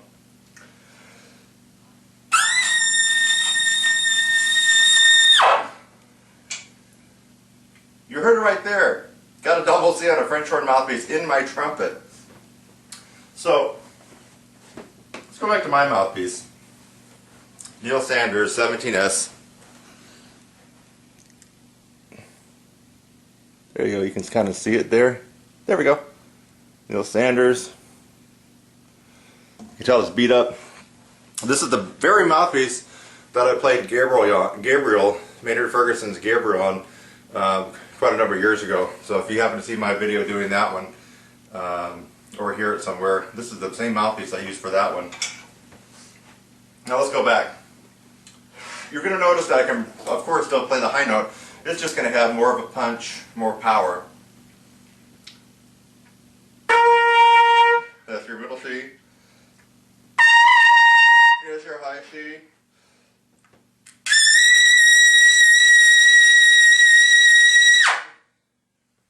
Love it the way it comes out. You notice that in all these mouthpieces, I was able to hit the double C. All of us have different dental structure, different facial features up here, and therefore what works for somebody, for example, this works for me, might not work for you. And that's why I would definitely recommend, and I recommend all my students to spend some time going through different mouthpieces and making sure that mouthpiece is appropriate for what you do. This mouthpiece may not be the perfect mouthpiece for a symphonic player, but it shouldn't be the reason a symphonic player would say that they can't play high because they need a cheater mouthpiece. I've just broken that myth right here. You heard me play a double C on a Bach 1.5 mouthpiece. You've heard me play, that's a 1.5 C mouthpiece. You heard me play a double C on a Bach 7 C mouthpiece. That's the standard mouthpiece that every little kid gets when they take their horn right out of the case for the first time. So what can we learn from this? You, first of all, need to be taking lessons from someone like myself, or you got to take lessons from somebody who already can do what you want to do. That's number one. Number two, put the notion of mouthpieces allowing you to play high out of your head and actually do the real trumpet work. What does that mean? You actually got to practice. And you got to practice the right stuff in the right amounts. That's what we learned today. You don't need a cheater mouthpiece to play high. You should be able to play high on any mouthpiece you pick up. I just proved it here. You know, I want you to go to TrumpetSizzle.com. That's www.TrumpetSizzle.com. I have an array of trumpet video lessons. My main job is teaching trumpet from beginners all the way up to advanced and professionals. Yes, I do have a couple of professionals from time to time that come in that want to learn how to improve their range. Always remember, it takes about 5,000 hours of concentrated practice from beginning, whether you started in 5th grade or if you're starting as an adult, doesn't matter, log those hours in. It takes about 5,000 hours just to reach the very bottom of the professional caliber trumpet player. So if you're wondering where you're at or why you're not where you want to be, think about how many hours you've logged in since you began playing. And if it's not 5,000, chances are you need to put in some more practice time. And, I'll repeat it again, you got to get with the right teacher. In fact, let me just bring that up before we close it. You know, if you go to Google and you type in trumpet lessons, you're going to see quite a variety of people on there, including myself. I come on page 2 right now. I'm trying to get on page 1. But you want to get with a trumpet instructor who not only can tell you how to play high, show you how to play high, but actually has been out there in front of an audience with different bands playing upper register trumpet music. Anyway, what I've noticed is that a lot of these trumpet players that you're going to find that pop up on Google on page 1 right away, if you try to search their name and find out what they've done, what they played, some of them you can't even find a live video of them playing. But their marketing is really good. So I would just caution you that as you're looking for somebody to help you out with your trumpet lessons and improving high range and everything else, you want to get with somebody who can actually play the trumpet, play the way you want to play, and has actually proved it with bands and other live audiences. Go to TrumpetSizzle.com. See you there.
reasons you cannot play high.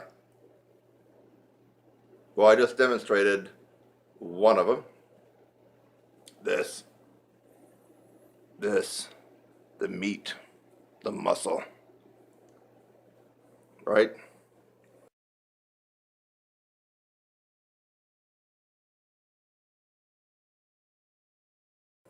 But you already knew that, right? Yeah. You know you got to have chops. You got to build this. Everything. All these muscles, everything. It's all got to be built up strong. So you know that one, but maybe you didn't. Maybe you thought it was talent. Okay? A lot of people think it's just talent.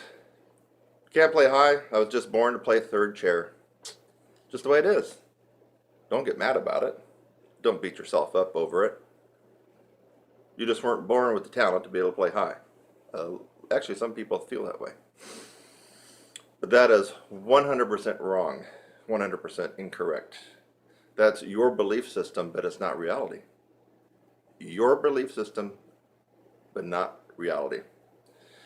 So the top reason that you can't play high is you haven't gone through the process of training this and the whole mechanism from diaphragm to here to out to the horn. You haven't gone through that process. Now you can look at video, YouTube after YouTube. In fact, I just crossed over the 600 mark on my YouTube channel. Videos available to the public. You can watch them all. You're not going to get that miraculous improvement in range and endurance just by watching videos, even though I'm giving you some good advice and others are giving you good advice. You have to go through the process. The process is systematically applying so many different angles at your chops, your breathing, your tongue, strategically over a period of time, infused with momentum. That's what the process is. And you're not likely to have gone through that process if you're watching this video, or maybe you're just watching it just for giggles. But you have to go through the process. It seems like a lot of teachers that can actually play decently high are not taking their students through the process. And as a result, the students don't end up playing as well as a teacher, and they don't even make that much improvement. It's about the process, not about one or two techniques or a routine that you're going to do. About the process. So, if you watch my stuff, you will get better, and you are certainly going to play a little bit higher, a little bit better, a bigger sound, a bigger tone, more accuracy, better endurance, yes. But you're not going to get that miracle, amazing, oh my God, I was playing high Z's and D's a few months ago, and now I'm zinging out double high G's. Now I can actually do some Broadway shows if I wanted.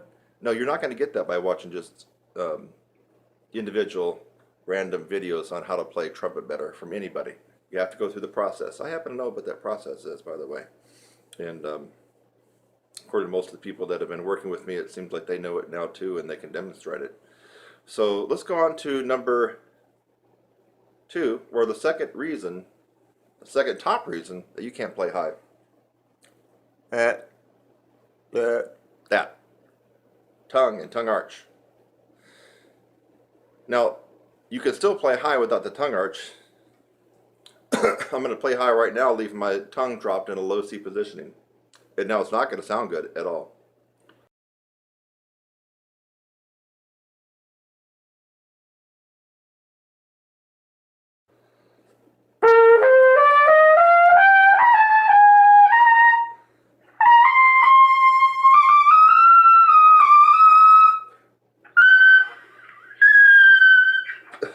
Okay? How am I able to still get up there even though it sucked? I had the chops. But having the chops is one part of the equation. If you don't have the tongue arch, my friend, you can have the range. F,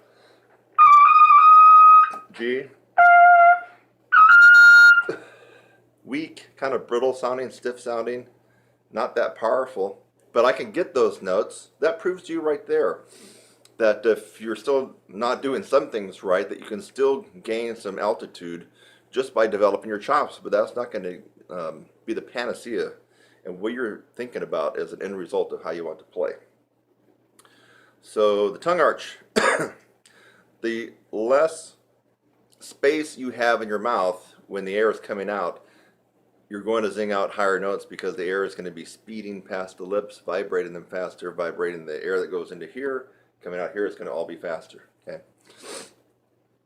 So how do we do that? It's the tongue arch. And it's kind of one of the most elusive techniques on the trumpet. It really is. I get people that can actually play pretty decently up to high C, D, even E, and they're not using tongue arch, but they're so used to not using tongue arch that they can actually play sometimes at the professional level or as a professional in a symphony. It's quite amazing how they can do that. They're making things in life very, very hard by doing that, but yet they've accommodated not knowing about the tongue arch or not being able to do it. So what if you had a screwed up embouchure, or what if you thought you didn't play correctly? Well, here's my natural setting. What if I played poorly? Let's move the mouthpiece over a little bit. There we go, see it?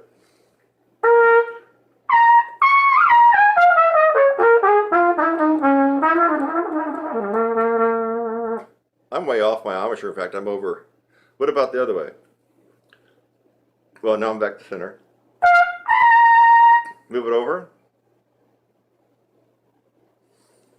Now I'm really playing not where I want to play.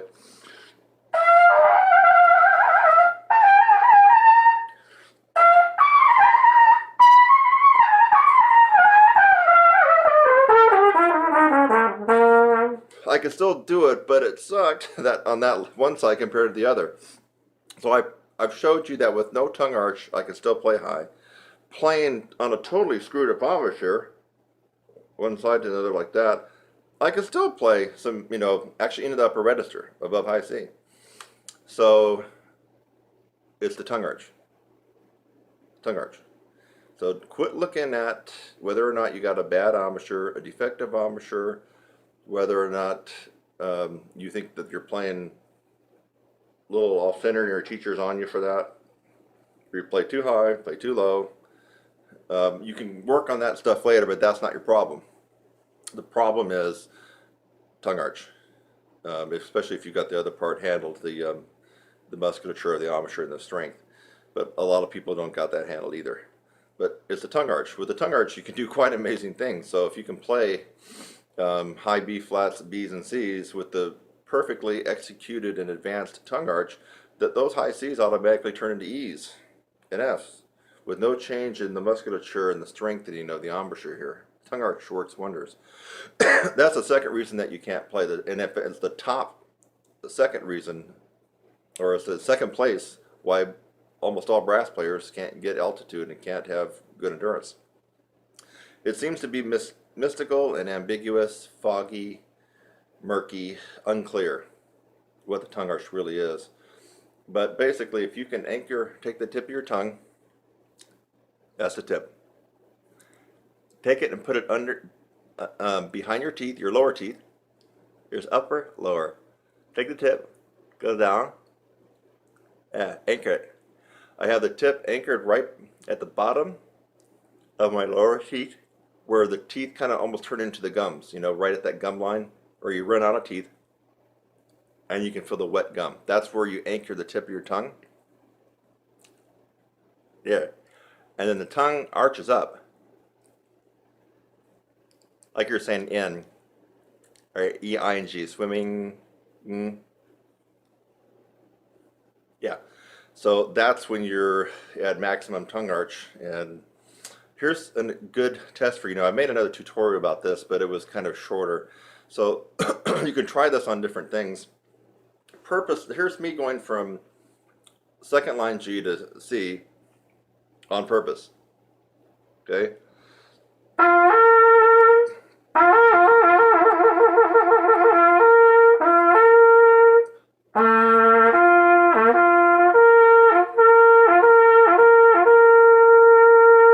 Okay, you're seeing movement here. I'm also adding a little extra tension when I'm going up to give it push. The way to really get the feeling of tongue arch, so it's not theory, it's actually something real that you're doing, is to purposely try not to get the top note, yet raise your tongue in an arch position.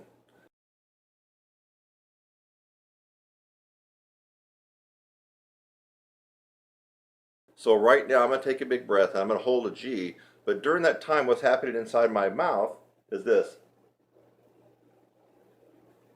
My tongue is arching up. You already know that tip is placed behind my teeth. So it's going here, up. And I'm purposely going to try not to get the C. Watch what happens.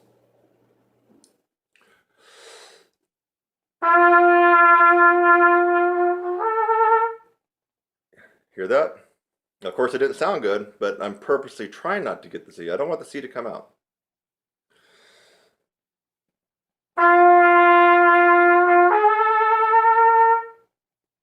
Watch again.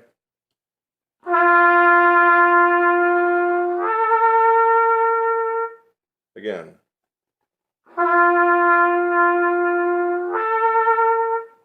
You notice no movement going on here at all, right? And I'm really trying not to let the C to come out. That's your assignment. If you can get that to happen, you've executed the tongue arch quite perfectly. Now, it doesn't stop there. The tongue has to be developed, and you have to be able to hold the tongue arch under a lot of undue pressure when you're above high C. That pressure will flatten down your tongue, and your range will drop. Not because you don't have chops, because you're not maintaining the tongue arch. So the tongue arch, you got to get it, but then you have to develop it to withstand the pressure that will be inside your oral cavity when you're really playing in upper register and beyond. Your tongue arch drops just a micromillimeter, and you've lost 2 notes on your range, just like that. That's how easy it is. So watch. Let's try it on a different note. Low C.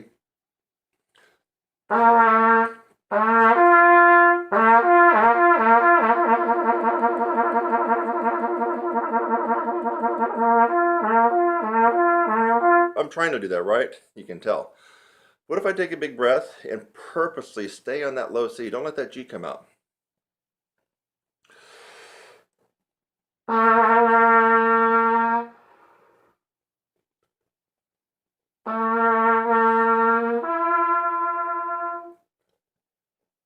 Take a bigger breath this time. The first one came out air because I didn't have any air left.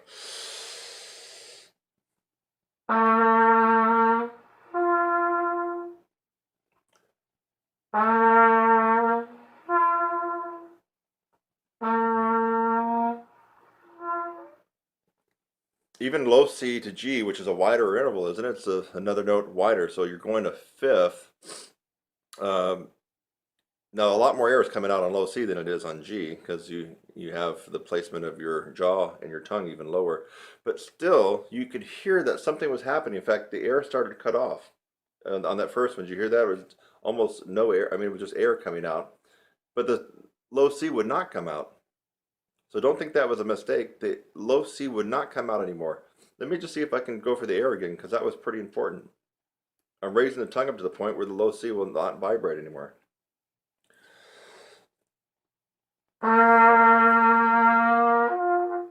Well, now that time the note came out.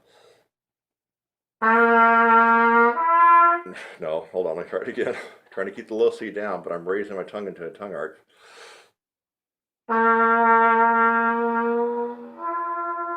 No, it's not going to do it this time. I guess it was kind of a fluke, but still, that was important to realize I'm trying to play the low C, which even beginners can get.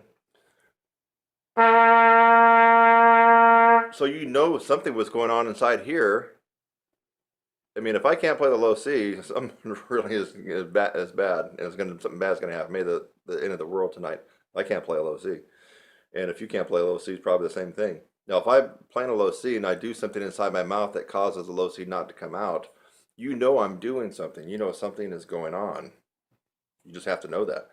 So I was probably speeding up the air too fast for the low C to come out, and it was in the little twilight zone area right before the G was going to snap out. So I'm not even sure if I've even tried this on C to E.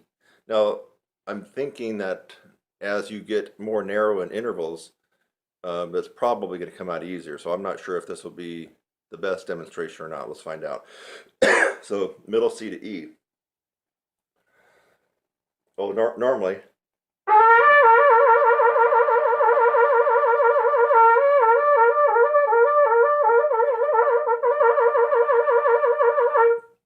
Now, I'm going to try to keep it at middle C and not let the E come out. Oh no, okay, it gets easier as you go higher, actually.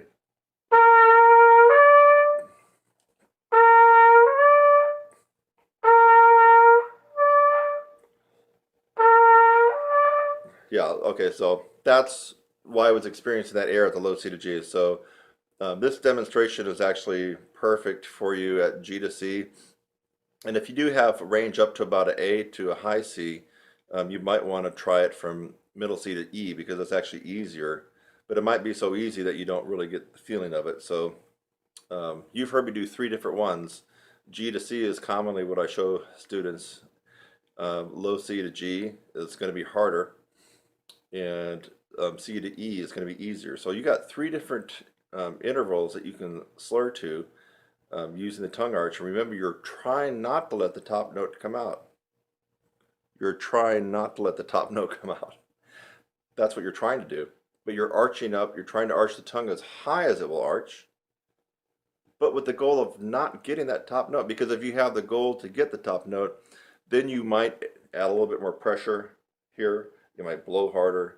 You're going to be doing some things unconsciously that you've just already trained yourself to do to get the note to come out. That's why it's important to really, it might go against your ego, but really do not let that top note come out. Just keep arching the note up and hope it doesn't come out. And when the top note does come out, if it does for you, then you know that you've got the tongue arch decently perfected, but just not strengthened. I mean, the tongue arch, you either get it or you don't, right? There's not really a gray area. You got it perfected, you can do it, or you don't have it at all. There's not really a middle ground. You either got it or you don't. After that point, it's about developing your tongue and the tongue arch to really be refined and just amazingly versatile when you're playing. That's where I come in. Have you ever heard that I got a website called TrumpetSizzler.com, and then I teach a lot of people, especially a lot of advanced and professional players that want to get better with endurance and range? Well, if you haven't heard about it, you're just hearing it now. I actually do that. That's kind of actually what I'm good at. And I do I'm good at some other things too, but I kind of have this natural knack for helping people out with that. So if you'd like to learn more, you can definitely look at more videos here. And if you're watching this, why not go ahead and subscribe? You can support me. You're going to get an instant email when I put up new videos like this. And I don't know, I think that you're going to learn something and become a better player. But if you really want to take the horse by the reins and run with it, you got to do something, and that's called going through the process, which I alluded to earlier in the video.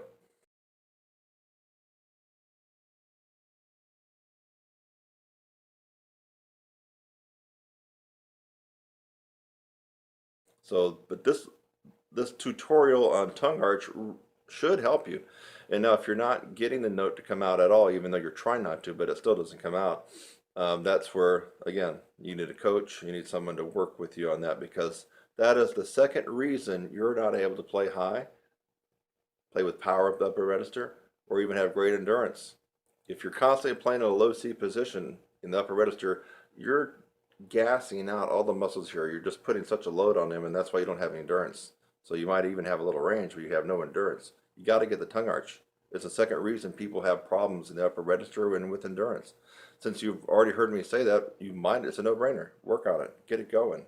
It's worth the investment in time. So that's a wrap.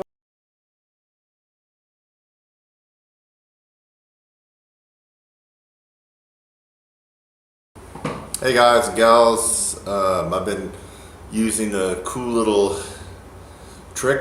tip, shortcut. Again, this is not a substitute for the process or for enrolling in lessons, and specifically we're enrolling in some of my pedagogical specific courses like upper register, technique, lead trumpet playing, breathing. But I have found that this is a very potent and quick results producing technique. And I call it the frozen lip bend. I've scoured Google, YouTube, even that crappy little site called Vimeo. No, there's nobody else that has come up with this, so the date of this video will be the copyright for this particular technique. It's the frozen lip bend. We could almost call it deep frozen lip bends.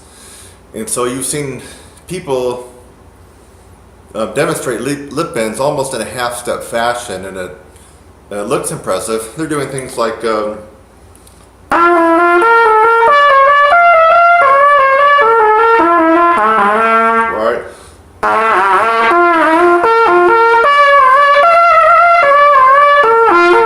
Well, that wasn't a lip bend.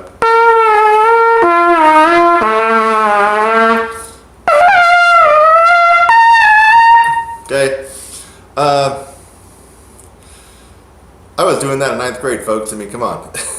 So when you see someone, a pro that's screwing around, lip bending like that, that's kindergarten stuff. You want to go up to the heavyweight league with the big boys, then you do deep lip bends on any brass instrument. Not this little half-step bullshit jargon that's not going to get you anything. So here we go. I like to play the F sharp in the G progression down. So play the F sharp. Now no valve. Soft and increase dynamics.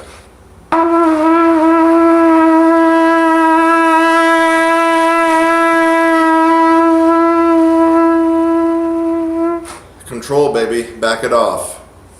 Okay, now that is the half-step lip bend that you hear all the time, except that was a frozen lip bend, not quite deep, but now it's going to get deeper. Now let's go to something that you don't hear anybody doing unless you've watched another of my tutorials on lip bending. We're going to go down to F natural, which is going to be the whole step below G.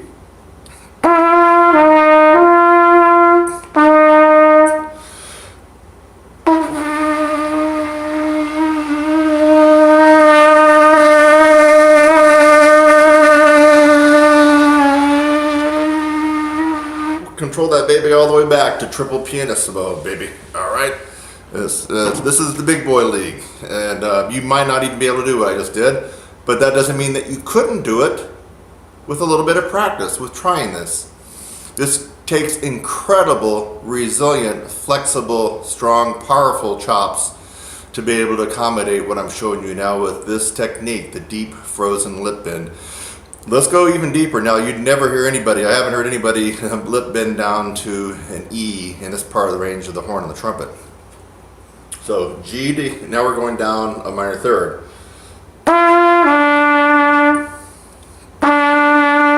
Lift the belt up.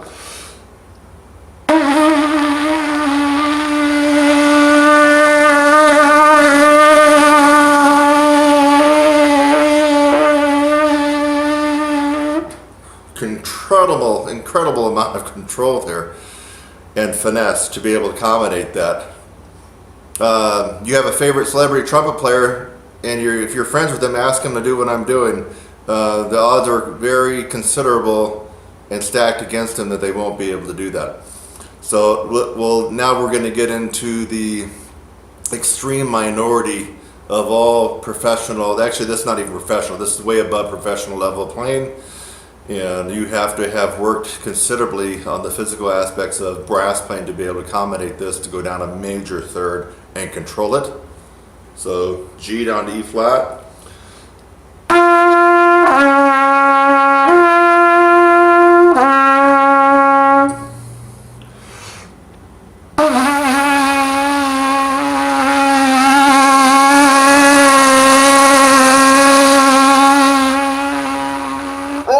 Down to quadruple piano, ladies and gentlemen. Again, quite an exhibition in resiliency, malleability, flexibility, powerful.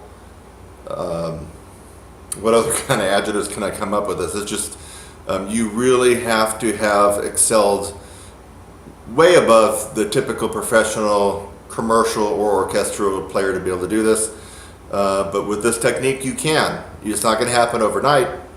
But what is going to happen is as you keep working on this, you're going to notice that your sound opens up. Your flexibility just becomes like a hot knife through butter as you go through all registers of the horn, and the facility of the horn is just going to be a piece of cake. Of course, your range is going to improve. I think that this would be especially good for orchestral players because I have a feeling that you're going to be able to open up and get that more brassy resonance on the mid and lower middle register of the horn, which is where a lot of this orchestral music is played, especially if you're not principal trumpet. So this could be very beneficial if you totally don't like the commercial and jazz idiom of playing and you're more into the classical. This could really benefit you in this particular register. Now let's go to no man's land. We're going to go down to perfect fourth. Man, this is like super deep. This is like the 12-foot deep end of the pool where the high dive is. So here we go.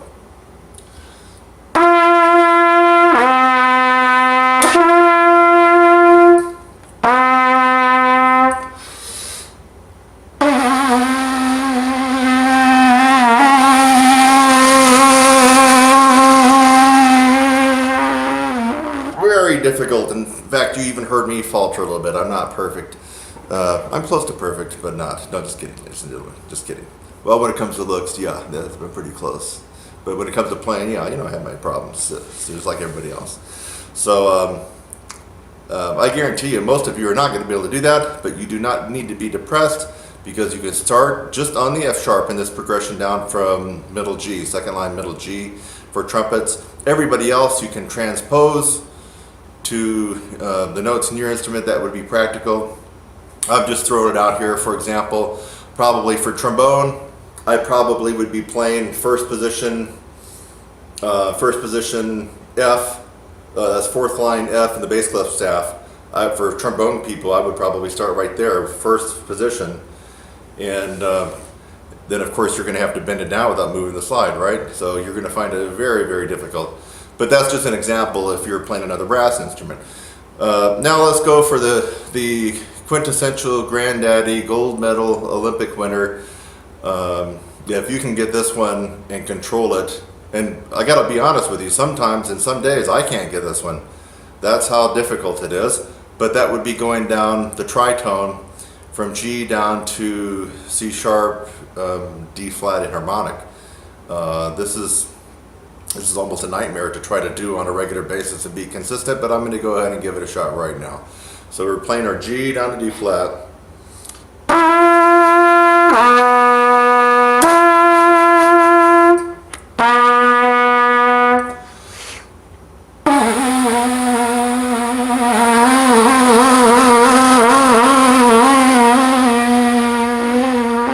Oh, almost didn't get it. Folks, that was rough and tough and tumble. If you can do that and control it, you just certainly have to have chops. I would almost bet without hearing you playing anything else that you probably have a good core to your sound, amazing dynamics in all registers, and just great facility all over the horn, whatever brass instrument it is. So this was Kurt Thompson with another amazing proprietary and unique tip, trick, and technique for brass players that you've never heard before, and the date of this video will be its copyright. No one else has done the deep frozen lip bend. Try it, you'll like it, comment below. I'll see you in the next one.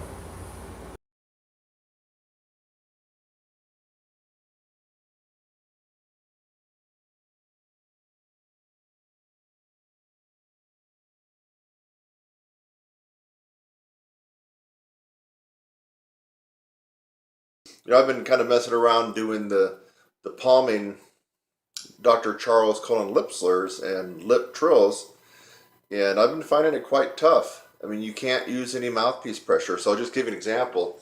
You do the horn here, it's palmed. So you make your hand. Now French horn players, you'll probably have to do this Trombone players, maybe also. Baritone players, I'm not exactly sure how you would do that unless you could put your, like, you know how a tuba will put their tuba in a big tuba stand. And if you put the tuba in the stand and you just went up to it with the mouthpiece like that, that would be almost the equivalent. So if you could put your euphonium or baritone in some kind of a stand, then you could probably get the technique we're after here. So you make your hand like a shelf, and I was just kind of messing around doing some lip trill, just seeing where I was at. As you've heard in other past tutorials, I've been able to, lip trill pretty decently up to triple G's, but that was using a tremendous amount of mouthpiece pressure at the very end, so that was pretty tough for me.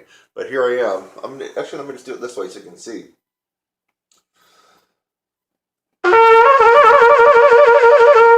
That's C to E, easy. Obviously that's E to G, G to B flat, B flat to C,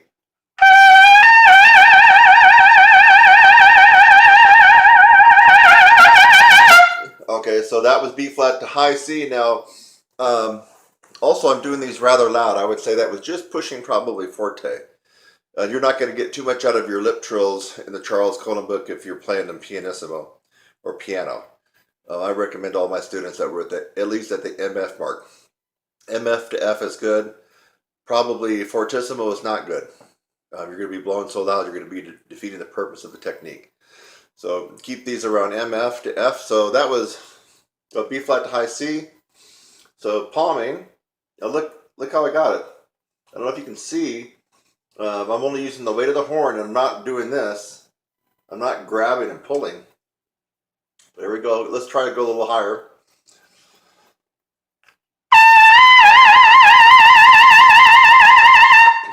That was C to D. D to E. So this will probably come out flat.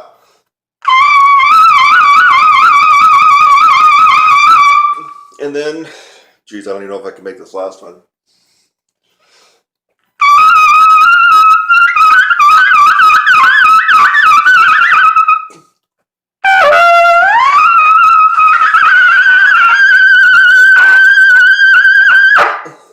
I can't get the G to lock in, but I will get it.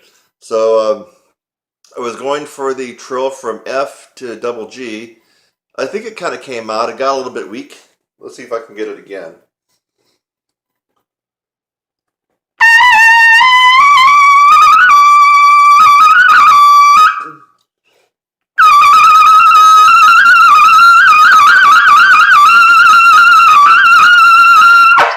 Whew, barely.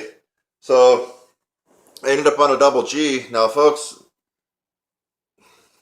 I'm probably making that look too easy, so I want you to try it. And why would I say I'm making it look too easy? Well, one of the techniques in my course does kind of focus on the Roy Stevens, William Costello, no pressure system palming. Now, we're not doing it exactly as Roy would have had his students do, because I'm not doing the whole gap in the teeth thing and the forward jaw and the upstream type of embouchure that is the Stevens embouchure. So we're not really doing that, but we're actually doing the physical exercise to kind of strengthen up our chops. So the reason I mentioned that might have looked too easy is because when people come into my course, a lot of people have trouble just doing this.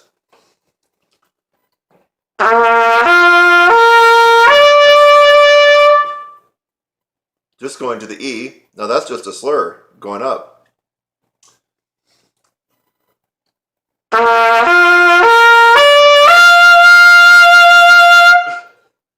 I would say more than half the people getting in my course cannot do what I just did there. That was simply going up to a high G. Low C, G, C, E, G. And to go up the next one, now we're going to whittle out almost all people that start my course.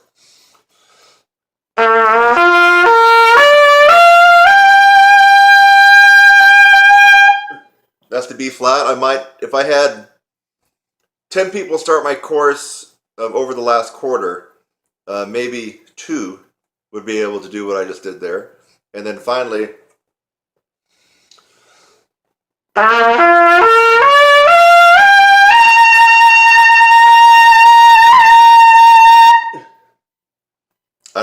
10 people start my course over the live course now, the one that they're seeing me every week live, either via Skype or on the phone.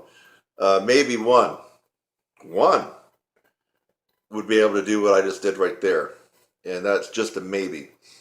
So take this technique to heart in this drill, and it's a good challenge. I mean, we're all brass players, and it seems like brass players, and especially trumpet players, like a good challenge in the competition and to challenge ourselves. And wow, can you think of a better challenge than this? Yeah, because I mean, come on. If I got on normally,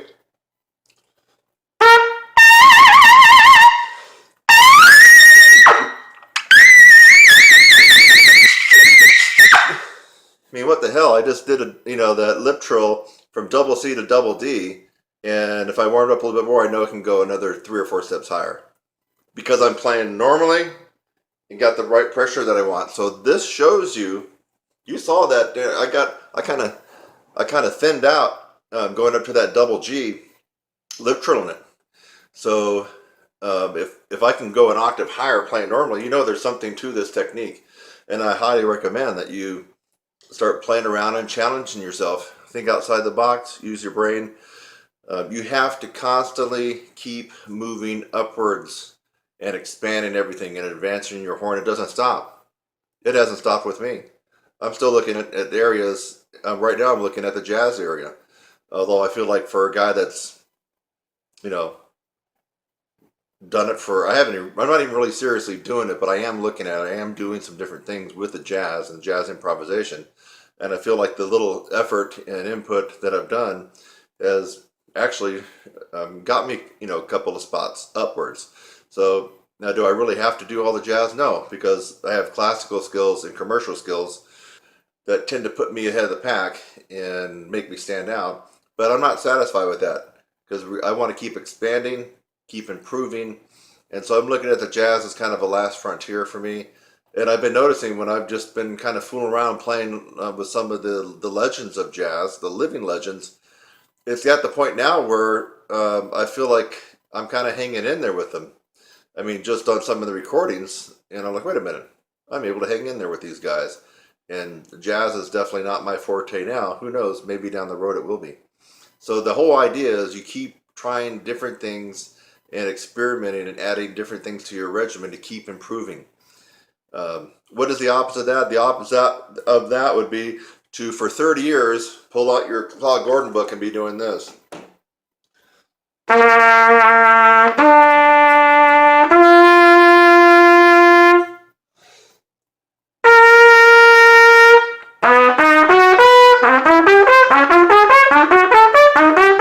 and on and up. I mean, if you're doing that for 30 years and you're doing nothing else, I can guarantee you just aren't that far along, my friend.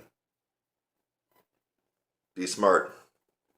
I'm Kurt Thompson at TrumpetSizzle.com, and here on YouTube, you're a brass instructor.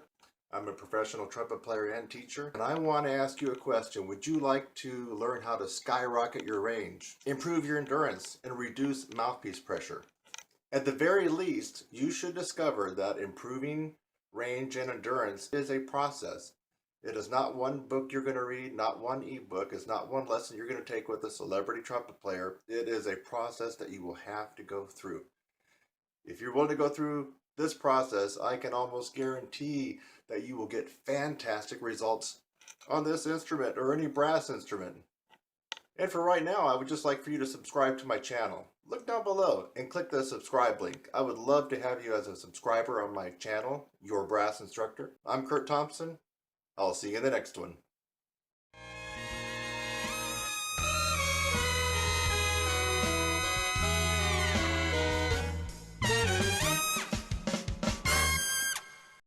Hey, this tutorial deals with Roland, something that is confusing a lot of people out there. So let's just be clear what this is. In fact, here's an exercise that you can practice. Doesn't really matter if you play tuba or French horn or trumpet or trombone. You want to be able to make your lips disappear. Okay.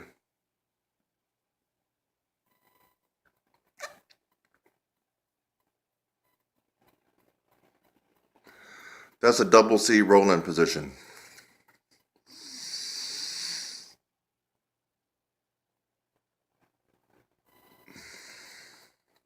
I did a tutorial going over this, but I'm just doing it again. Practice. This is a technique. Just practice rolling your lips in. If you can't do that, you're not going to be able to play in the upper register that well or with a lot of ease. You got to be able to roll in. Teeth are shut. Don't be confused and think that you're doing this.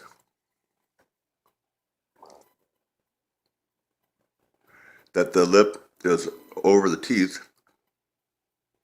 And here too. No, we're right here.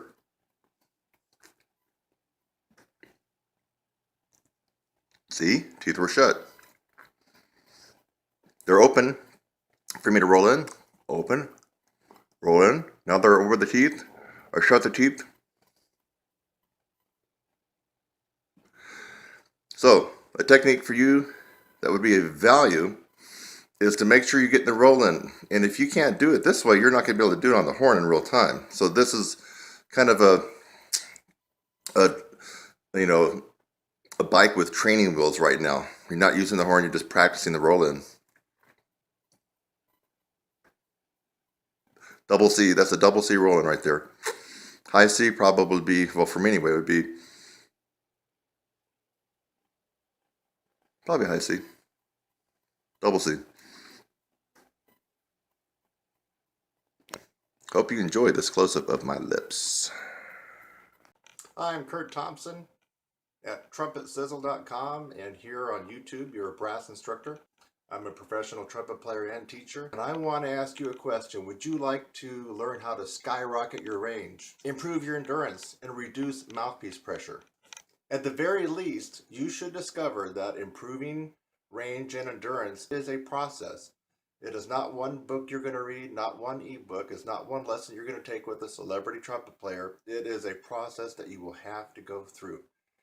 If you're willing to go through this process, I can almost guarantee that you will get fantastic results on this instrument or any brass instrument. And for right now, I would just like for you to subscribe to my channel. Look down below and click the subscribe link. I would love to have you as a subscriber on my channel, Your Brass Instructor. I'm Kurt Thompson. I'll see you in the next one.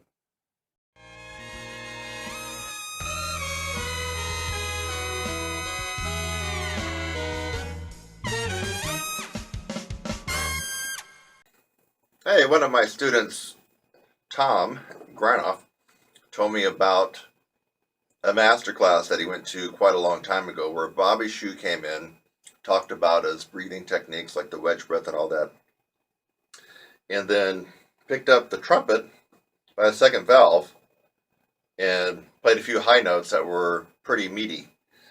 And so I thought I would try to see if I can demonstrate the Bobby Shue.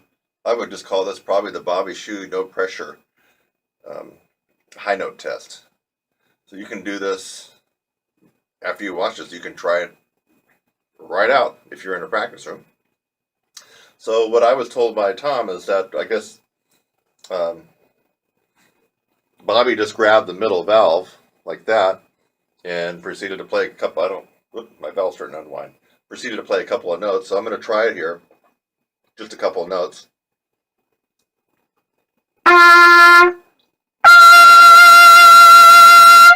G.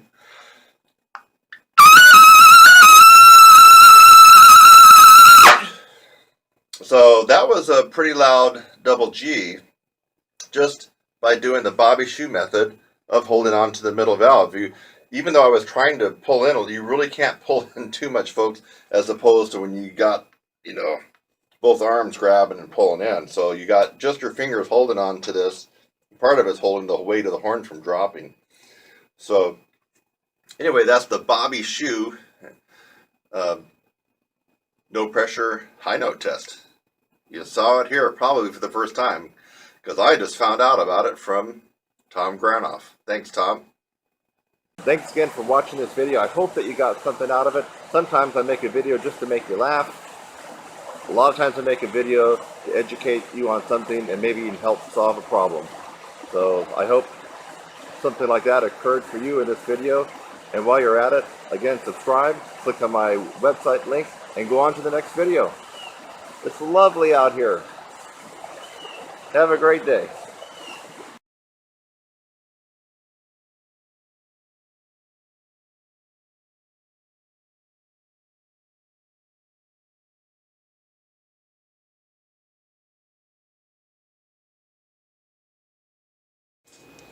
This exercise is meant to increase your endurance, in a huge amount, and your range, and you have to actually work. And that's one thing a lot of you are not willing to do. So what you're going to see is me doing the Cat Anderson whisper quiet middle C for 5 minutes. Trust me. You do that for 30 days in a row and you're going to notice something big time happens to your endurance, and you'll probably get a half step pop in your range. That's not a bad trade-off for doing 5 minutes of practice a day. So let's see if we can put this. Hold on, I got to fix the phone here first. Yeah, so I have this set at 5 minutes. I was just trying to adjust the screen so it won't go off. And this was set at like 30 seconds just to go to sleep. So let's do it for 5 minutes. In fact, once you know what I'm doing, why don't you get out your horn and go right along with me, and let's kick some butt together. Okay? So let's start the countdown. By the way, if this note sounds pretty on your horn, you are doing it the wrong way, my friend. Listen to how I do it. This note does not lock in, and the closing your teeth stuff is optional in my opinion. I'm going to just do it normally without my teeth shut. But it's going to be at the threshold of where the tone quits. The tone should be kind of bad on this one. The pitch should waver around because you're never locking it in. You're playing at about 4 Ps. Here we go. 5 minutes.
You want to get some serious range and endurance, then you need to man up. Or if you're a gal, you need to woman up. I mean, you need to work your butt. You try that exercise I just did and watch how it exhausts you. Basically, you're not breathing for 5 minutes. That is a Cat Anderson Whisper Quiet 5-minute C. It's an advanced technique in my course. And I'm here to tell you, you do that once a day, like I did, 5 minutes for a month. You might double your endurance and you might throw a half step on top of your range just for 5 minutes a day. But you're going to work. Did it look easy? You do it. And you do it for 30 times in a row for a month. But when you have that extra range and that double of endurance, then you got to come back and thank this guy right there on this video, okay? You make a comment. If you haven't subscribed, you should subscribe right now. And you come back in the middle of January with more power, a little bit better range, and a lot more endurance, and you make a comment right there for everybody to see that it does work. Kurt Thompson, TrumpetSizzle.com, and I was just doing the Cat Anderson 5-minute Whisper Quiet C.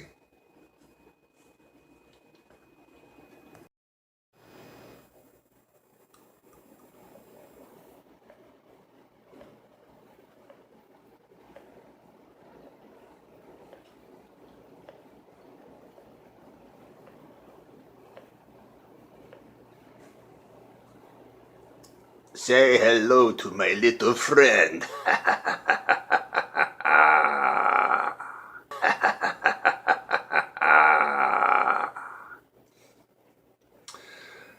Yes, folks, I found this little contraption online, and I'm going to be doing an experiment, so I'm going to make a couple of subsequent videos on this to let you know what happens.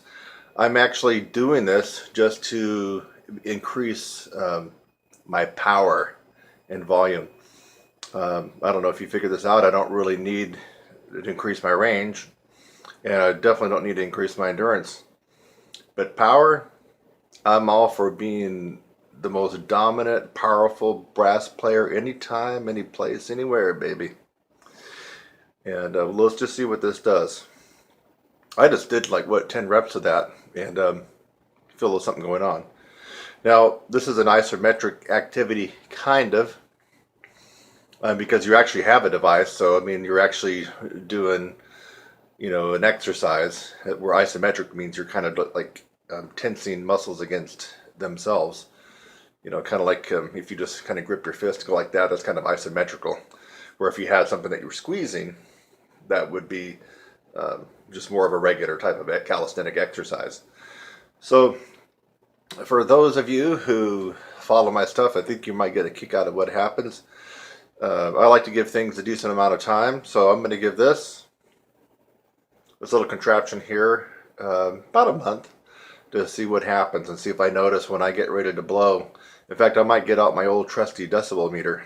Remember that one from a couple years ago?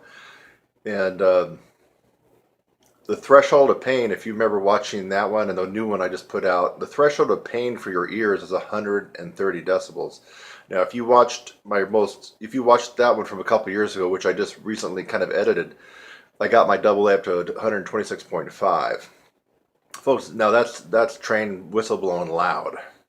And then I included a couple examples where, I buried the band with that note.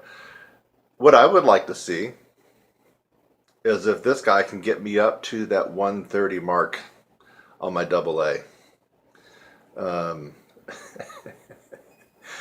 Yes, that would be cool. That means anybody that I don't like would experience the threshold of pain at 130 decibels on my double A. Yes, it will become a legitimate weapon of vengeance. And you too can be able to exact revenge on people that rub you the wrong freaking way. So, for those of you who play trumpet, watch my progress on this little contraption. And by the way, I'm thinking that even if you don't play trumpet, guys, this could be a wonderful Christmas gift for your girlfriend or wife. You know what I'm talking about, baby? Yes, so even if she doesn't play trumpet or is not a musician, you still may want to order this for her. Get my drift? Let's exit with a little bit more exercise here. Ready?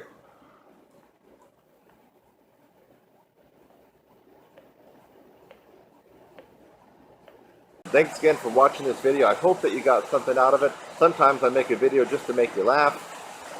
A lot of times I make a video to educate you on something and maybe even help solve a problem. So I hope something like that occurred for you in this video. And while you're at it, again, subscribe, click on my website link, and go on to the next video. It's lovely out here. Have a great day.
How about, let's see if I can get my double A up into the 120 range as well.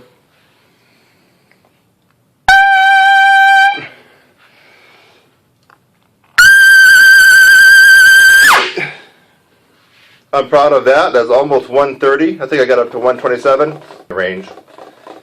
It's a wonderful little tool. You ought to get one of these decimal meters and you can kind of critique yourself on how much power you really have. Okay, here we go. Double C.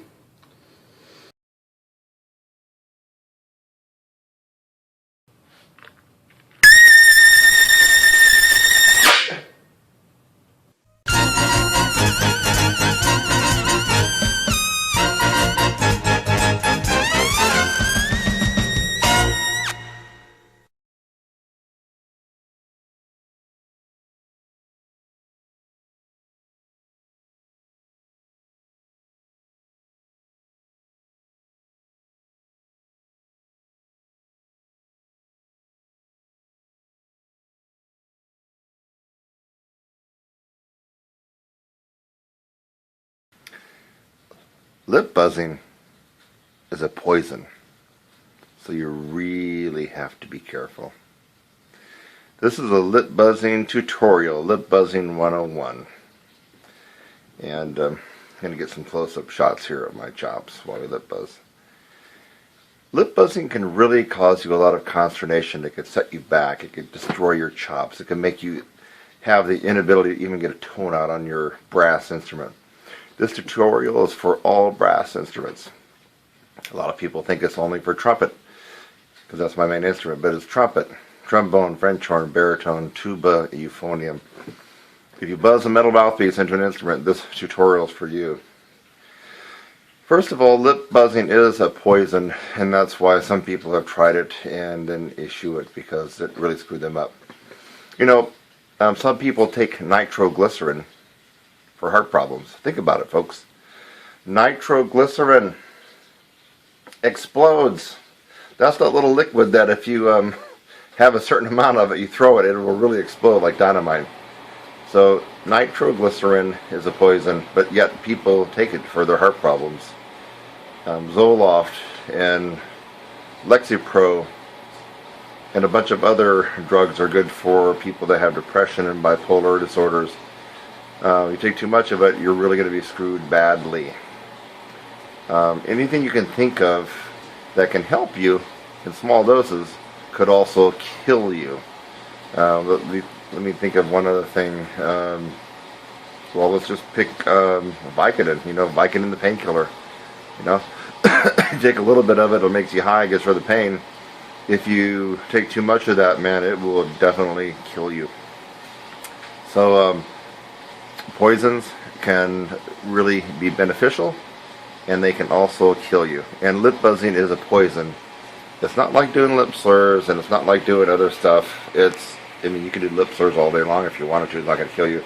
If you lip buzzed all day long, you won't be playing for the next week or two.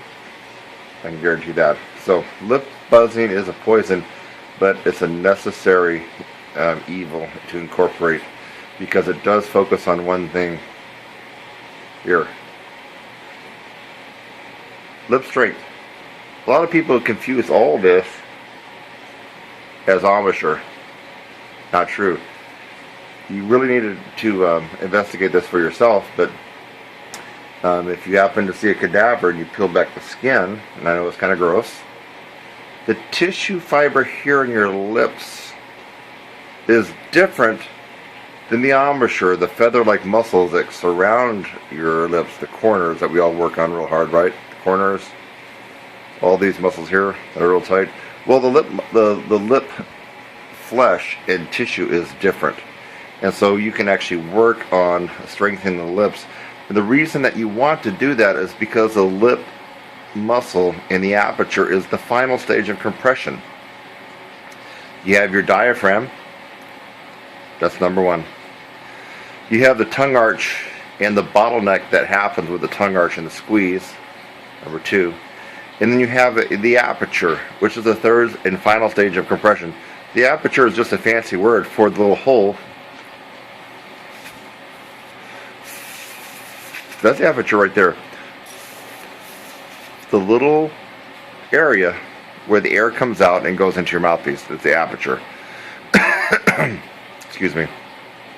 Those are the three stages of compression. And you must work on all of those if you want to get a good tone, good power, and of course good range and endurance. If you fail on one of those, you're going to be lacking. And a lot of people tend to fail on the aperture part. Basically what happens is if you don't have a strong lip strength here, when you blow enough air through the mouthpiece, your lips will blow apart. What happens when your lips blow apart? When your lips blow apart, you have more air going through the aperture, but at a slower velocity. So think about that. Your lips blow apart slightly. It's not exaggerated, but they blow apart enough to slow the air down. You get more air through the aperture, and your range goes down. Okay?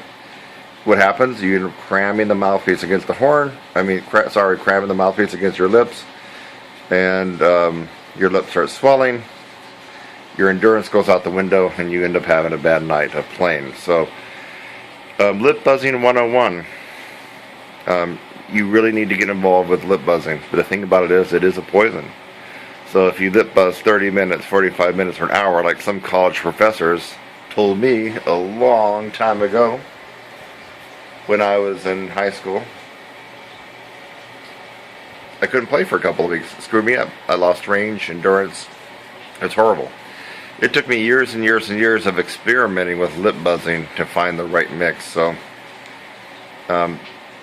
I would recommend that you check out my website, because lip buzzing and several techniques related to lip buzzing actually is incorporated into my 16-week brass upper register course. So the bottom line is you have to be able to lip buzz.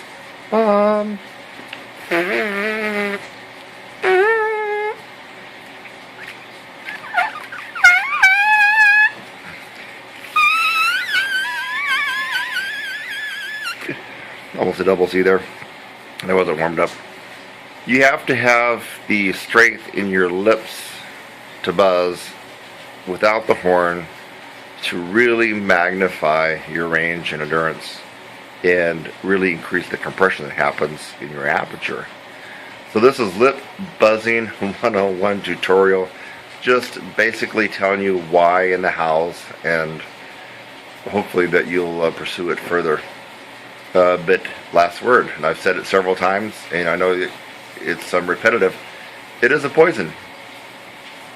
So you go beyond a certain time limit with your lip buzzing or buzz too loud, and you will make things really, really bad for yourself. Maybe the inability to play for a few days or a couple of weeks, so be careful. If you want to know more about lip buzzing and how to incorporate it in your practice and the different various techniques that you can employ in your practice to help that last stage of compression, then go ahead and click on the link you see below. You have to click on the description and open it up, and you'll see my link there. Go there and you can email me, or simply email me at kurt@trumpetsizzle.com. KURT@trumpetsizzle.com. So I hope this video tutorial made a little sense to you. If you don't employ lip buzzing at all, I'm convinced you will never gain and master the range on any brass instrument. That I can guarantee. You must master the lip buzzing. I will see you later, my friend. Bye-bye. Why do you really need to have more range than what you see on the page in your rehearsal and your ensembles? Well, I'm going to show you why. I'm going to show you why that the notes and the highest notes that you have in your ensembles is not where your range needs to be. Your range really needs to be a lot higher than what you have to play in your music. And the reason is you need to have a cushion of 3 to 4 notes of range above and beyond what you are required to play in your ensembles, from orchestral to concertos to lead trumpet to rock, and I'm about ready to demonstrate a couple of those right now. Having more range simply allows you to play a wide variety of music without killing yourself. And here's a really awesome piece that I love. I've played before and I plan on playing it again. Concerto in La Bemol, or otherwise known as Vivaldi Concerto in A flat for piccolo trumpet. Now, I don't happen to have a piccolo handy, so I'm going to use my big horn, which means I'm going to be using my piccolo fingerings on the big horn, because this is a transposition that I'm doing, and of course some of the notes may be a little bit out of tune on the big horn. But I'm just going to go down to one note before, let's see, where are we? Maybe near the very end. Like one note before number 3. That's the second line from the bottom of this first movement, Allegro.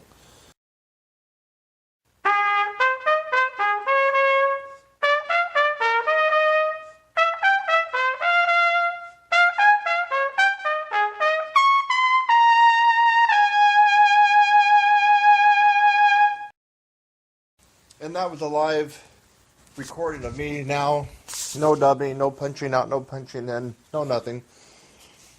And that just gives you an example. I did that on my big B-flat trumpet. So, classical music requires chops, requires range. And if your range is an E-flat on trumpet or a concert D-flat, and that's it, you won't be able to play this particular piece because you'll be killing yourself with the pressure.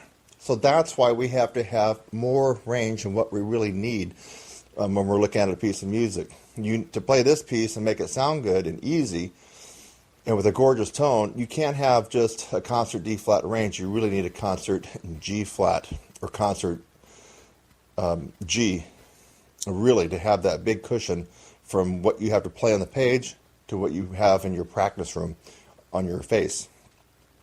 So that was Antonio Vivaldi Concerto in A flat for piccolo trumpet.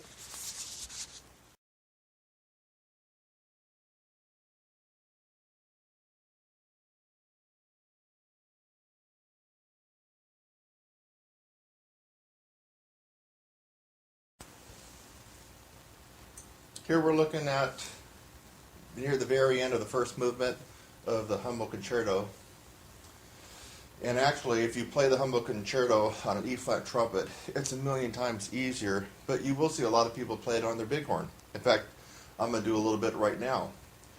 Some of the stuff that I'm going to be playing goes up to a high C on the B-flat trumpet or concert B-flat. If your range is only a high C or high D, you're going to have a lot of trouble with this piece. And any piece that has high C range, you have no cushion. You're going to be playing on the skin of your teeth. You're going to be using too much mouthpiece pressure. You're probably out of tune. You'll probably miss a lot of notes. You won't have any endurance. It's not going to be fun. That's another reason why you have to have a lot more range than what's called for in a particular piece. I'm starting at, it looks like measure 273. It's the second line down, right near the end of this first movement.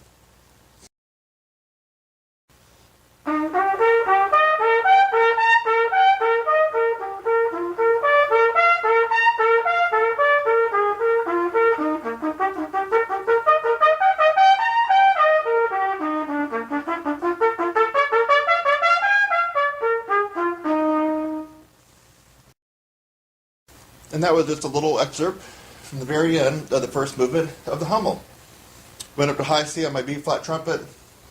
Lord knows if I had a high C or a high D range on trumpet, I would be in seriously big-time trouble trying to play this, and especially in a live performance. You have to have more range.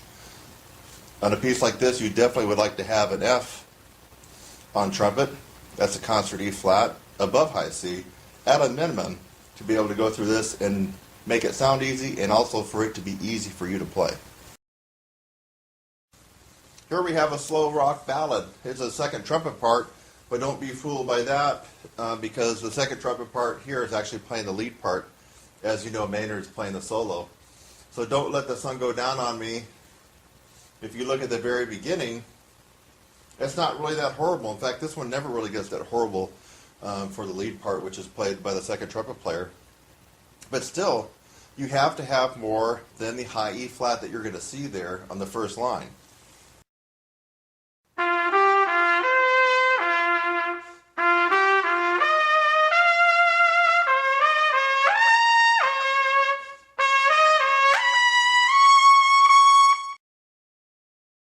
That was the first line and a note. For the second trumpet part on Don't Let the Sun Go Down on Me,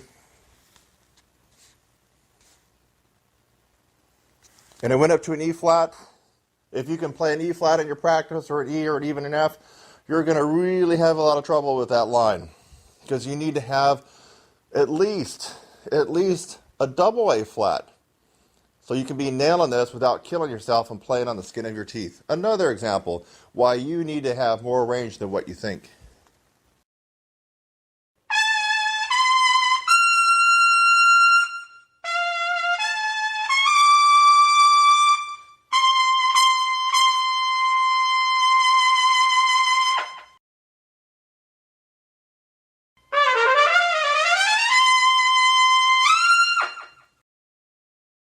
That's a little lick in Birdland right after measure S. And then, of course, you got the beginning. Hey, we're looking at the first part of the first trumpet part for Spinning Wheel. And, you know, you have two measures of rest. This is a rock piece, obviously rock, funk, whatever you want to call it. And look at the first couple measures for the first trumpet part. You're going to be in it on a high C sharp. And lordy, if you just have a high C sharp or high D as your max range, you're going to have a lot of trouble playing some of these fun rock and pop charts. There's no question about it. We're not even talking about the super tough, top tier lead trumpet stuff. Um, um, Actually, this does get tough. The spinning wheel Maynard's version does get tough. But I'm just talking about this first line, for example. 3, 4.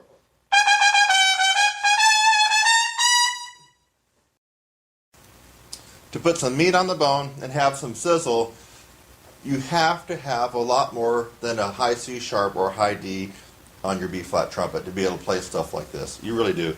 Otherwise, you're going to kill yourself. You're going to be out of tune. You're going to be wondering why you're using too much mouthpiece pressure. You're going to be having endurance problems.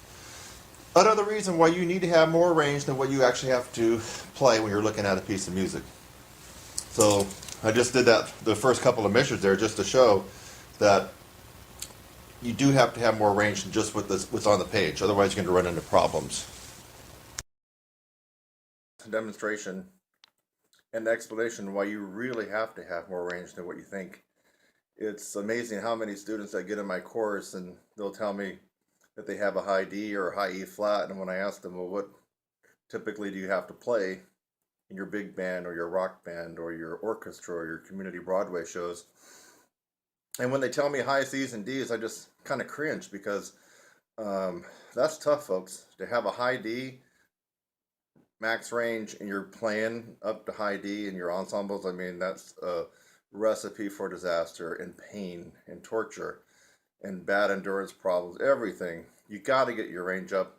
I hope that some of the examples I provided, even to you classical players, I provided an example of the Hummel and also the Vivaldi concerto. I mean, it really makes sense. You have to get your range way, way well above what you are required to play in your daily performance and rehearsals. I'm running some very good Black Friday specials that are going to conclude this evening. I'm going to try to get this up. If I don't get it up in time, I'll put a note below. Look below, and I've had a couple people request that I extend it until tomorrow on Monday. So depending on when I get this video up, if it doesn't come up until mid-evening, that doesn't give a lot of people time to react to this particular video. In which case, look down the notes, and I might extend it until tomorrow. But really, my programs, I'm cutting some of them almost in half just for this weekend, just to get you involved so you can see what all the buzz is about, why people are getting good results. So TrumpetSizzle.com, I'm Kurt Thompson, and look down in the description below this video. You're going to see some links where you can click on and start learning how to play first trumpet, lead trumpet in a rock band, swing band, jazz band, or if you just want to up your game for concertos and pick work. You got to take advantage of these programs now.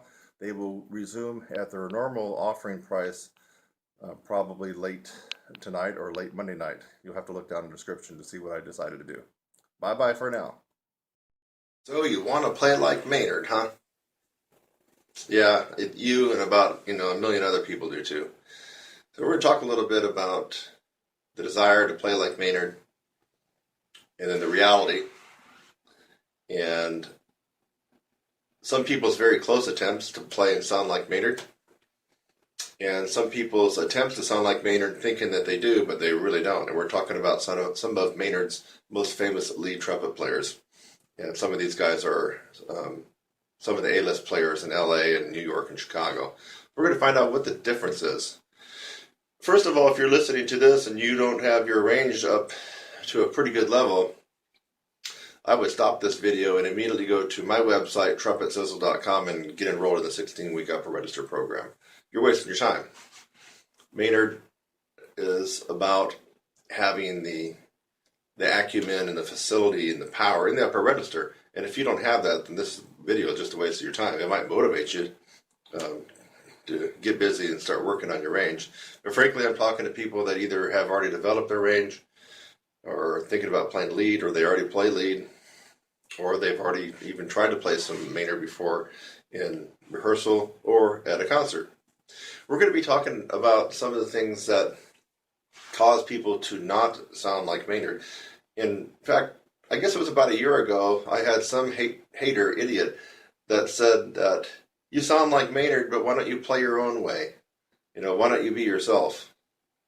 Why don't you do your own thing? Why are you trying to copy Maynard? And my response to this individual, without all the explicatives, like F you and mother effer and, all that kind of stuff, was pretty much this. Maynard is a style. He's not only an individual and a player, but he created a style. So that would be like asking some organist on Easter morning or in the holiday season, what in the world are you thinking? You're trying to copy, Handel. Why? Why don't you just do your own thing? Hey, what are you thinking? You're sounding like Bach.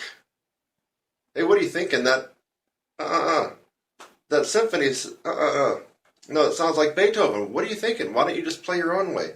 It is because some of us musicians like the style of a particular composer, era, or individual. And we want to play in that style. We want to sound like that. That is a style. So who in their right mind would play Brahms and try to sound like Scott Joplin? Right? Ridiculous. So when we're talking about trying to sound like Maynard, trying to play like Maynard, what we're really saying is we want to play with his style, in the style of Maynard Ferguson. Can anybody ever play like Maynard? No. Even the people that come closest still do not play exactly like Maynard. It's impossible. He was a one of a kind. So no matter how hard you try to copy Maynard, the best that can happen to you is you become better because you have some of the essence of his playing in yours, but you will never be a Maynard clone. Nobody is. Let's get that out of the way. So when we're trying to play in a particular style, we can call player Maynard Ferguson a style. He had a style, and his style was very smooth, rounded, singable, powerful style, and which is not a lead trumpet style, and that's where the problem is for you folks that already play lead, that already have range. And I'm going to do some demonstrations on what I've heard. People, and I'm talking about some high-powered, high-caliber people that came from Maynard's band, and one of them gets all the gigs in LA, seems like, gets just about every gig, and he's been featured on several Maynard. He's never done a Maynard tribute. A Maynard tribute means you got to get out there and face the audience, in my opinion, at least 8 Maynard songs by yourself. That's a Maynard tribute by one individual. So this particular person I'm talking about has never done a Maynard Ferguson tribute like I have, like Eric Miyashiro has, like a guy up in New York, Ron Reski, has. But this guy is a top dog in LA. I think we all know who we're talking about, but I'm not going to mention names. He's never done a Maynard Ferguson tribute. 8 songs on a concert at least. And no stand. If you're going to play in the style of Maynard, you do not use a stand and bury your freaking head in the stand. Hello? Are you kindergartners out there? Maynard was not only about his style, but he was about his connection with the audience. I think on some new charts you might have seen him go over there and glance at his stand, possibly, but on the songs that he knew well, he got right out there in front and wanted to connect with the audience. And being buried in a stand, like you're the studio sight-reading fool that you are, you know who I'm talking about, Mr. LA guy, that's not Maynard.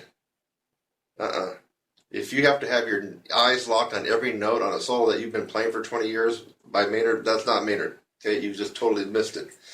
So, Maynard is in playing a particular style. It doesn't mean that you're going to turn into a Maynard clone. You let me know when you find someone that's turned into a Maynard Ferguson clone that plays exactly like Maynard. I want to find out who that would be because so far that's never happened, ever. So, now that you know what we're talking about playing in a particular style, the Maynard Ferguson style. We want to play in that style because he set the bar for having this ridiculously melodic, lullaby, cantabile type of sound in the upper register that almost sounded like he was singing on a lot of the charts, right? Yeah. So I'm going to pick out a couple of songs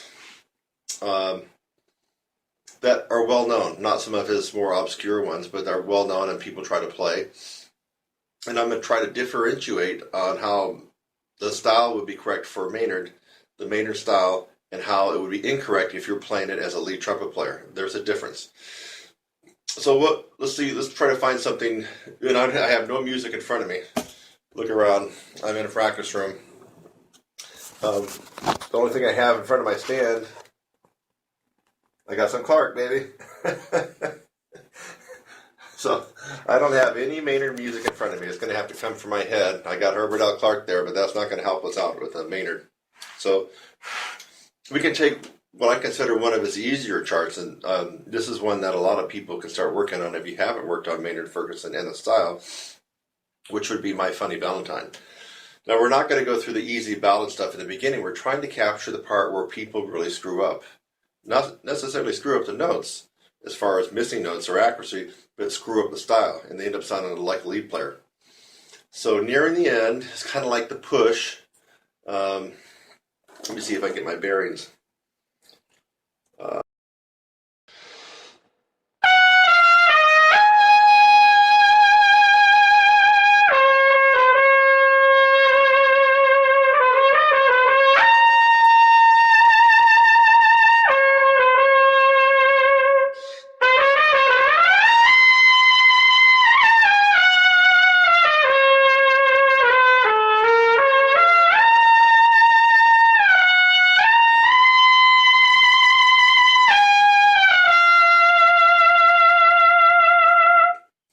Okay, that's a very sweet singable part in My Funny Valentine near the end that Maynard just sounds wonderful on. And I've actually gotten pretty close of capturing the Maynard style myself on that particular section. And that's when people actually work with me and learning the Maynard, we work on that one of the first ones. It doesn't go too terribly high. Now, I've heard countless lead players and some from Maynard's band play it like this. Sorry.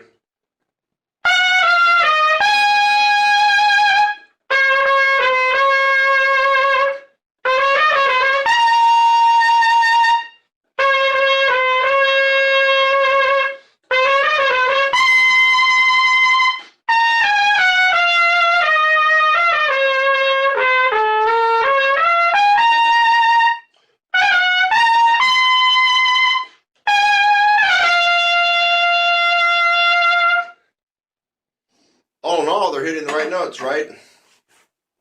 Yes, they are. What's the difference? And as we get into May 4th, we're getting very close to Maynard's birthday of 2016, which is on May 4th. You're going to hear people pop up playing some of the Maynard stuff. I'm confident of it.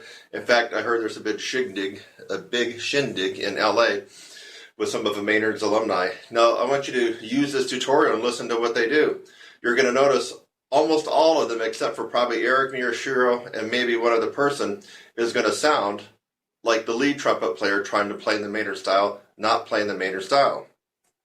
Don't take my word for it. Watch this video right before you see some of these guys play, and you'll know exactly what I'm talking about. And no, they aren't trying to play in their own style or play with their own personality. That, like, again, that would be like playing toccata and fugue in D minor and you know, playing it like you're some kind of jazz piano player, right? Or playing it like Barry Manilow, right? No, when you play in the style of something, you play in that style. You can bring in whatever you want from your own personality, but you play in that style. You don't screw up the style, okay? And you're going to hear these lead trumpet players screw up the Maynard style. They're going to get the high notes, they're going to get the notes, but they're screwing up the style. Just like I did on My Funny Valentines. So, playing it like a lead player, you smack the notes harder than you normally would, just like you would in lead.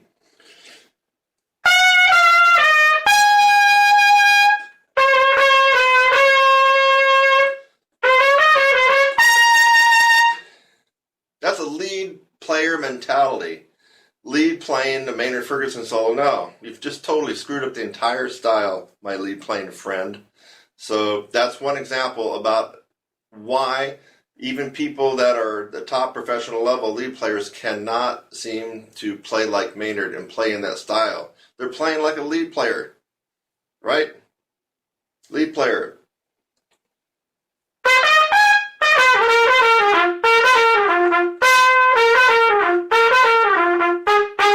Lots of harsh articulations and pops and percussive attacks that go right along with the rhythm section. No, we're not playing that way when we're playing Maynard. Lead trumpet player.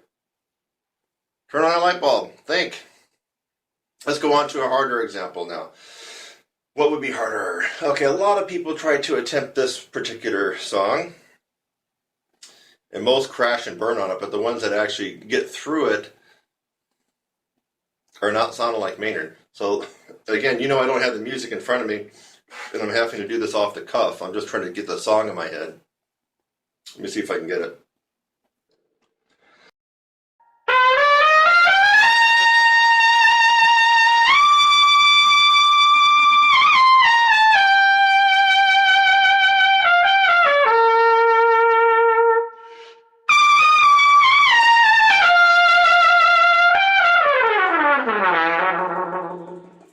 Okay. If you don't recognize that, that's from the Big Push, kind of in the middle of the piece of Danny Boy, from way, way, way on back. Way, way, way back. I believe that probably was in the 60s. Or maybe, you know what? It might have even been could have been the 50s too, when he first started getting that one going. Well, you hear a lot of people trying that one. You can go on YouTube right now and see a lot of people doing that one. Will it sound like I just did? Mm-mm. Mm-mm. So, the lead player approach on this one, who hasn't thought about the Maynard Ferguson style, which is a style, is going to play it something like this.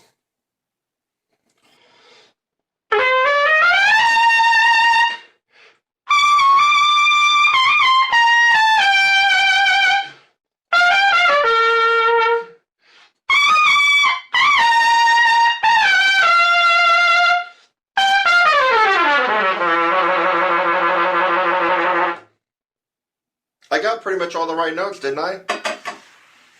Yeah, for the most part. But it sucks if you're trying to play it in the Maynard style. That's a lead trumpet style that I just did there. In fact, I could have even overdid it more than what I just did. So the singability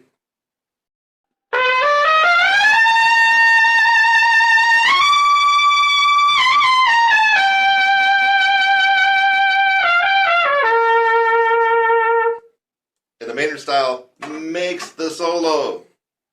Not your high notes or how loud you can play or how rough you can attack stuff, lead trumpet players out there. That's another example, Danny Boy. Listen to everybody playing Danny Boy, except for Eric Miyashiro, and it's going to sound kind of like I did on the lead trumpet part of my demonstration here. Okay, let's move on to some other ones now. MacArthur Park. MacArthur Park is the one that everybody tries. This is one that features that top LA trumpet player who's got his, he looks like this when he's playing. He's in the stand, he's playing like this. He's played this a million times, but he's still got his nose and his horn buried in the stand. Yeah, totally not playing the style of Maynard. And then his playing is not in the style of Maynard. People go ooh and ah because he's hitting high notes. I don't go ooh and ah on his playing at all. Ever. Zero. Nada.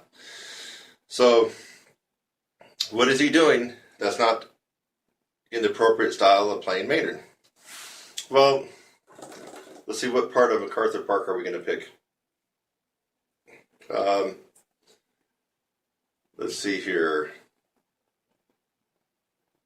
I guess maybe near the front of it.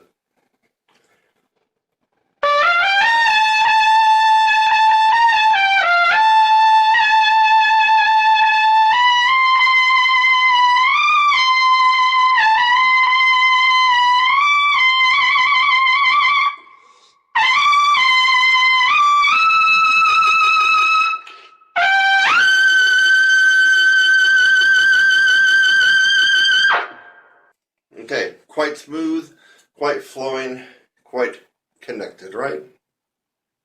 Go back and listen to Maynard do that and listen to what I just did.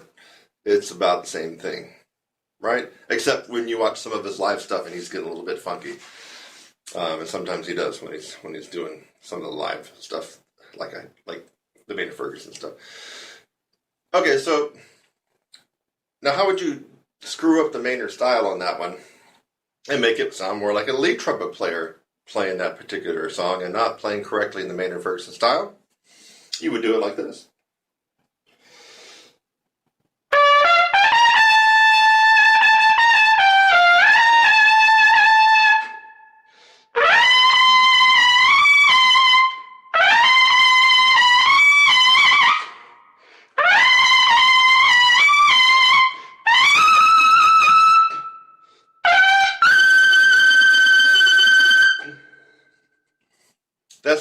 lead trumpet player mentality coming at what could have been a gorgeous, beautiful, singable, melodic solo, and you're pounding it and you're pounding it and you're pounding it like a lead trumpet player. Almost like the whole agenda is just to get the high notes popping out loud. You totally screwed it up, Mr. LA studio guy from Maynard Ferguson, old-timey band. You screwed it up. How come you can't play it like Maynard, like I just did? Because you're missing the important part of the style. Okay? It's not about playing lead trumpet with the Maynard solo. It's about playing the Maynard Ferguson solo style, which this person obviously, until now, still hasn't got. Let's go on to another one. Yet another one. So this one's one that is also very famous. You might even hear it on May 4th when they do the tribute. Let me see if I can remember how it goes.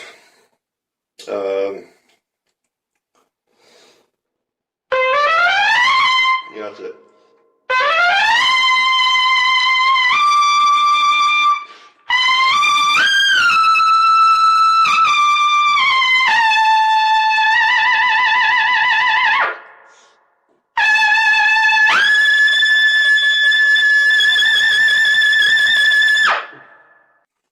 Okay.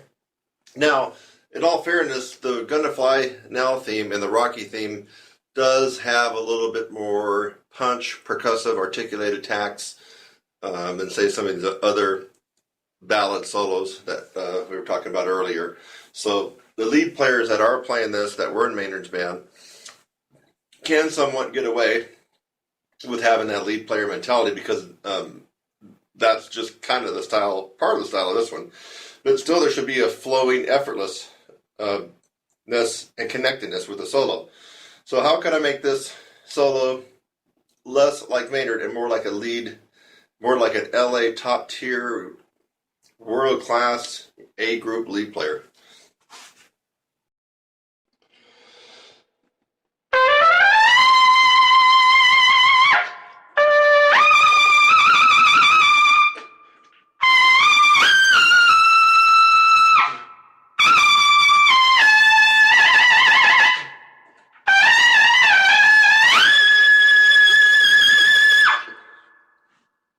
You could tell the difference in that it was a choppy, lots of taking air breaks and stuff like that to make sure you're getting the high notes, as opposed to the nice, smooth, singable style that should be in that particular piece. But like I said before, it is a rock disco piece, so there is going to be more punch to it than the typical Maynard Ferguson style. So that's why the lead players, if you hear this on May 4th, they're going to get away with being a little bit more punchy with it and still making it sound close to the style. But by throwing in all these air breaks and some of the things that they're doing, it totally takes away from the style, in my opinion. Okay, so let's see if there's any more Maynard Ferguson things to talk about. But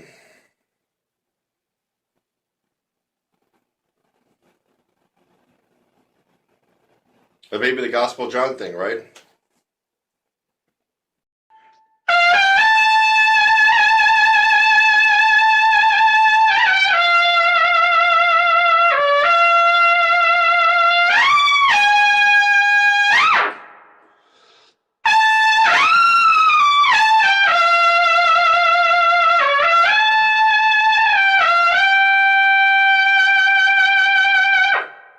Okay, that was pretty close to the Maynard and Ferguson style. If you're a lead trumpet player playing that, just thinking it's all about the high notes, you're going to end up sounding like this.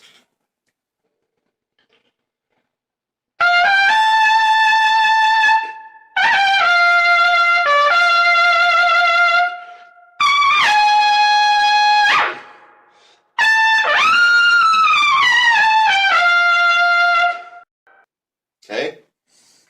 That would be a typical lead player coming at the Gospel John Maynard Ferguson solo and playing it as though a lead trumpet player would. Is he getting the notes? Pretty much. Is it loud? Yes, that was loud. Is it really in the style of Maynard? No. Maynard would never play. He would never play Gospel John like that. is how a lead trumpet player would approach that solo, and not Maynard Ferguson.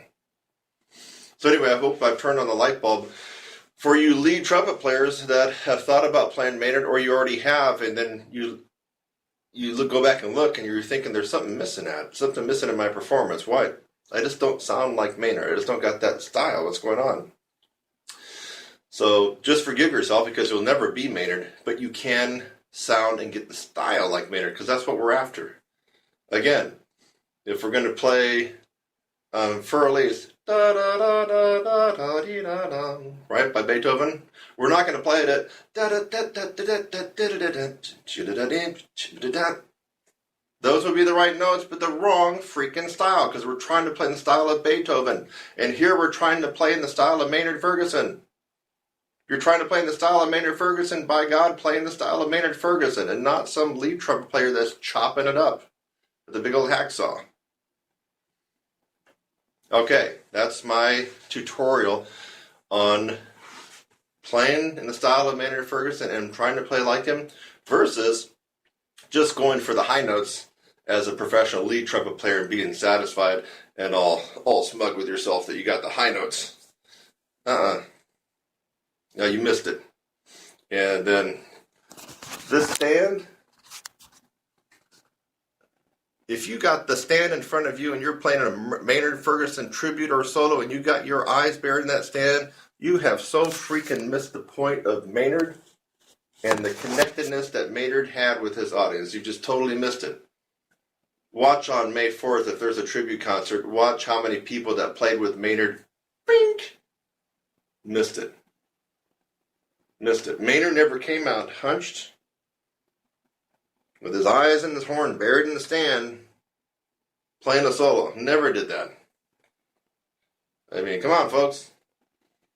So if you're trying to play Maynard, rewind this video and watch over and over and over again, and you just might be able to get some of this into your playing and sound better. For those of you who have the range and have some lead, but would like to start venturing out playing Maynard Ferguson stuff, I'm telling you, it is the hardest part that you can do on the horn. Playing Maynard Ferguson or another written high note solo, whether it be Doc Severinsen or Bill Chase, really doesn't matter. When you are playing the written high note solo, folks, there's nothing else, there's no other harder music for you to play.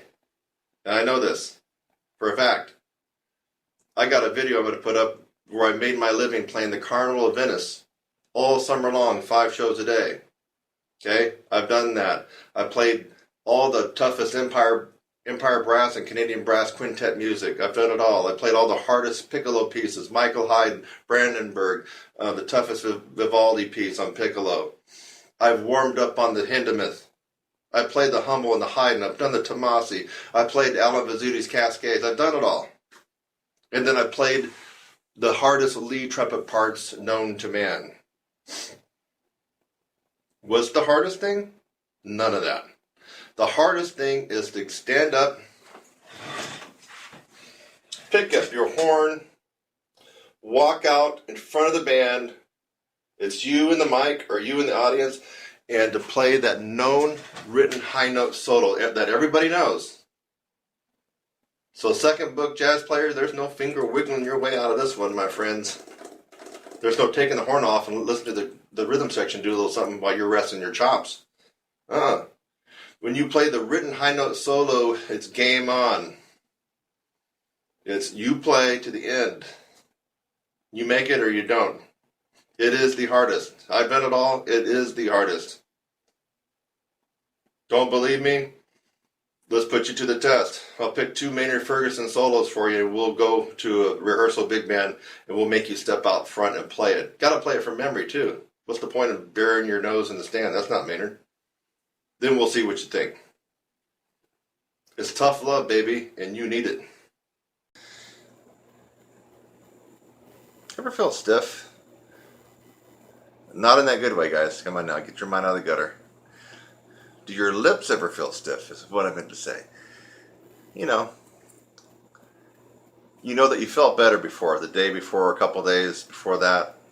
But you're playing today and you're missing a couple of notes and even lip slurs, just normal thing. It happens to everybody. I think it happens to every player on the planet, whether they will admit it or not. Even the best players in the world.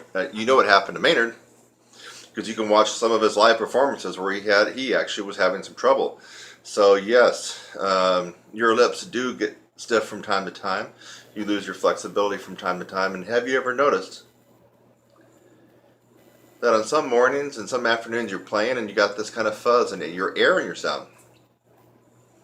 And let's just pretend that you're not even a guy that, or a gal, that cares about playing above high C, and so you're not playing in that extreme register. But you got this fuzz in your sound, so it's obviously not from playing too high and playing too loud. And it bothers you. It bothers me. Well, I teach my students a plethora of many remedies for this particular situation. And one of them is weird. One of them's crazy. And one of them you just won't believe.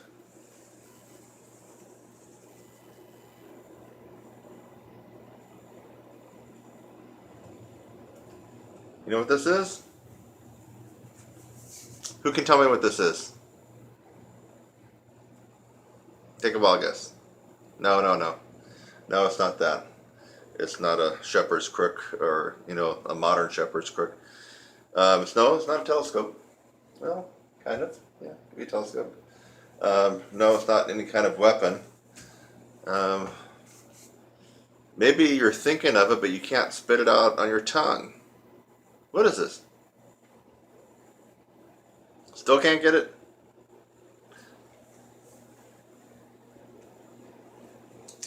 This is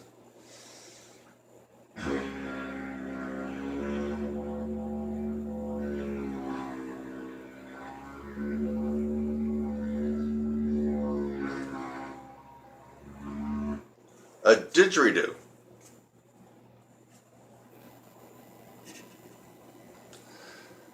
Didgeridoo.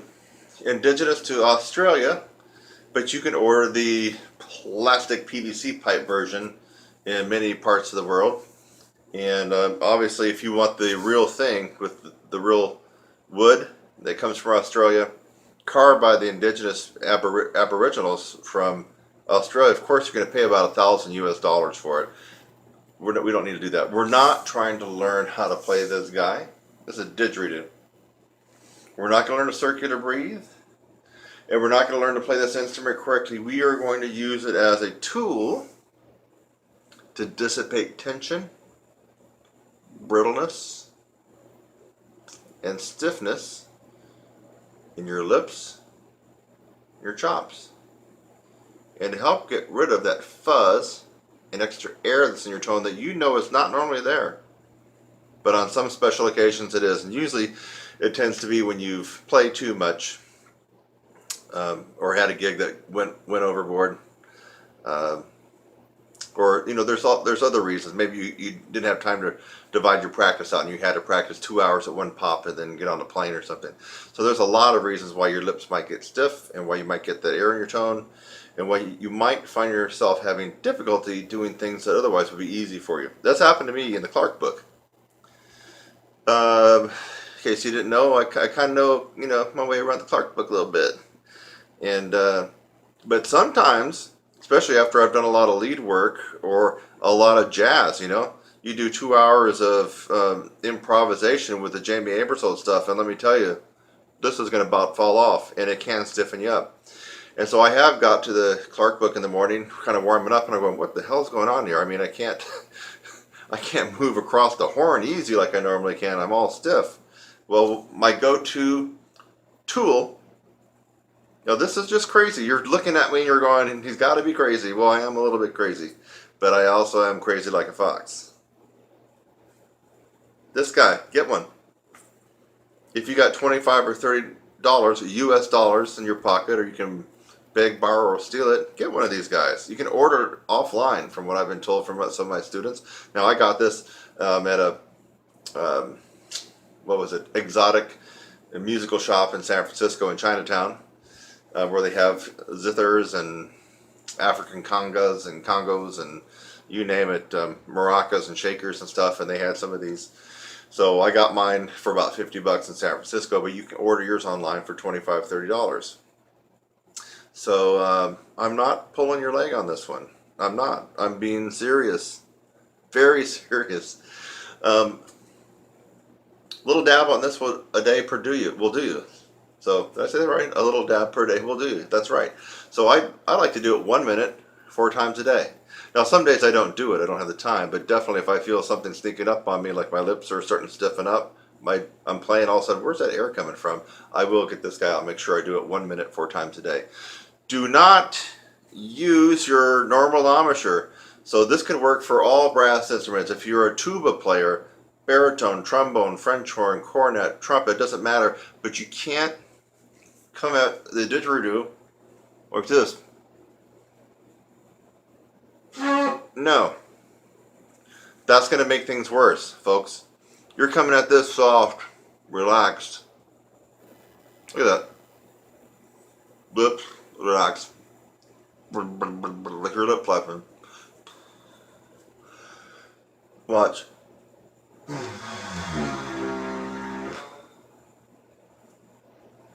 You've seen me enough. That ain't my normal embouchure, right?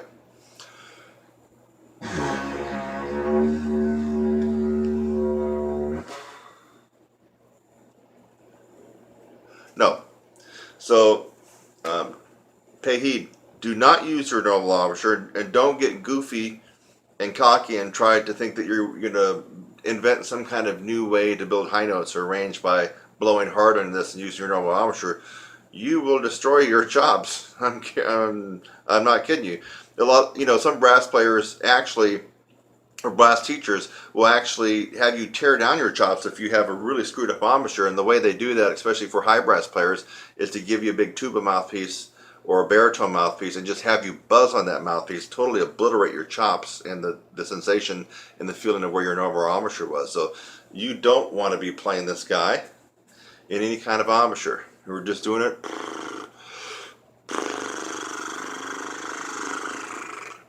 We're getting all the circulation going in there, all the vibrations. We're loosening it. It's almost like a massage for your face. It's loosening everything up. And you do this for a couple of days, easy, don't blow it loud. 1 minute, times 4, spread it out evenly. And you will be amazed. Now, it might take you a day, and it might take you 3 days.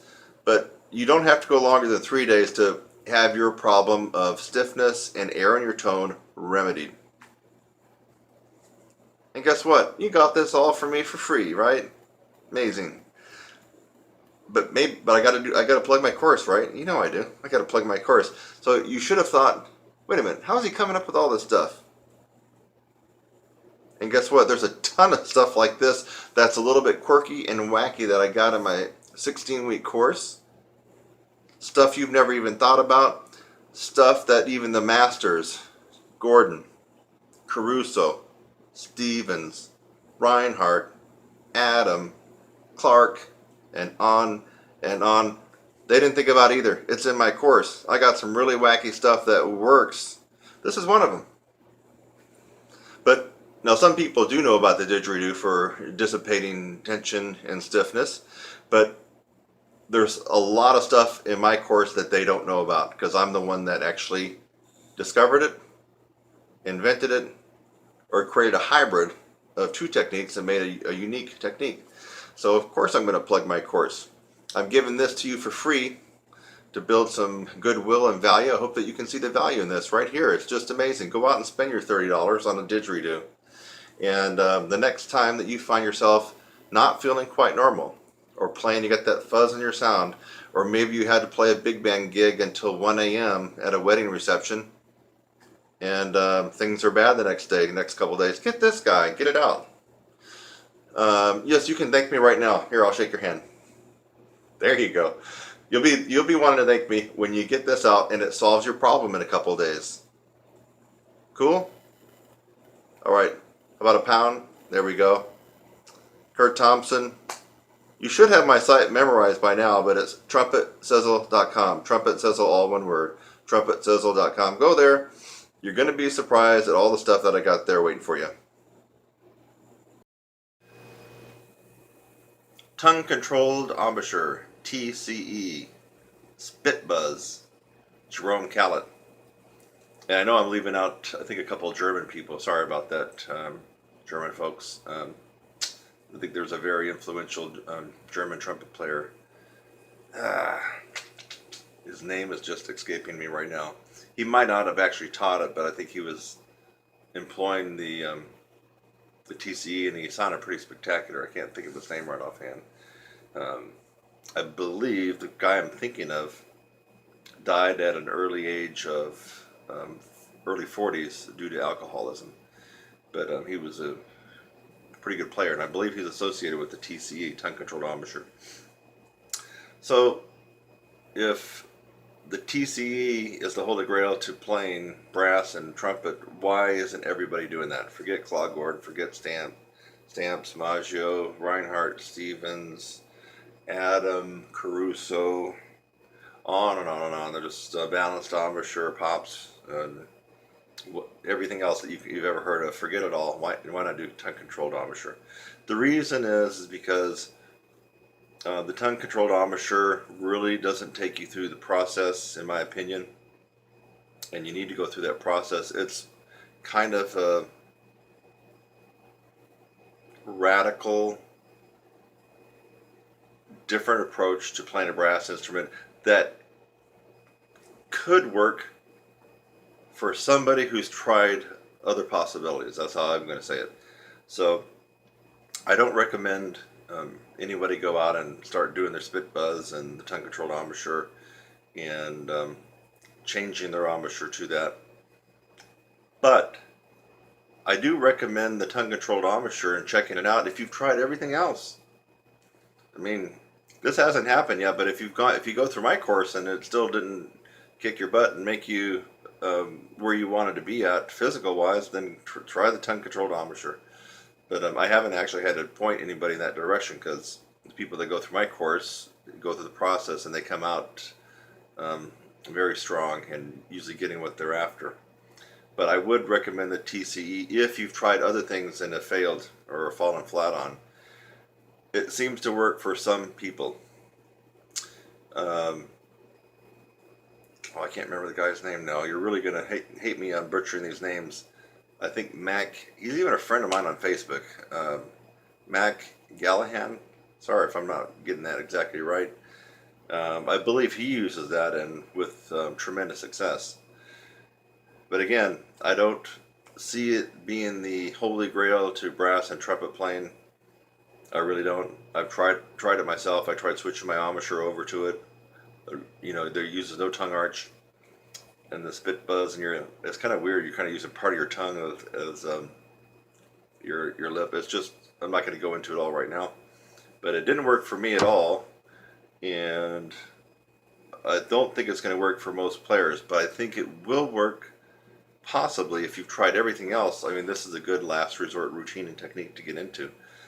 So there you have it, the Jerome Kallett method, if you want to think of it that way. I think he had a video out called Master Super Chops, and otherwise it's tongue-controlled embouchure. I don't think Jerome Kallett invented that. I mean, I believe it might have been invented in Germany or over there in Europe.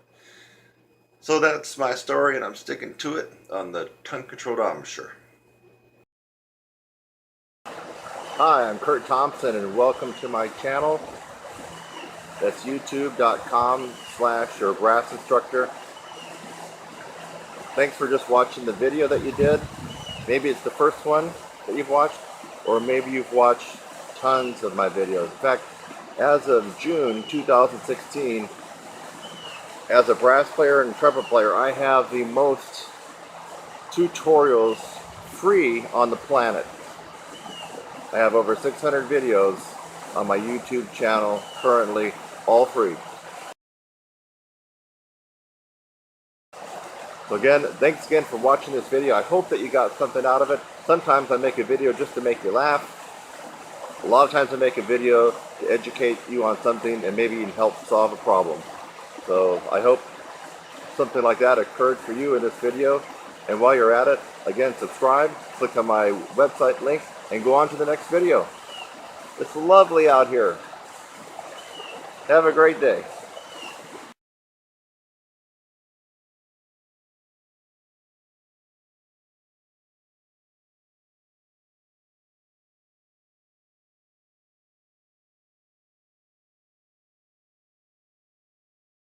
Back to nature with Bill Adam, lead pipe buzzing, advanced trumpet lesson here.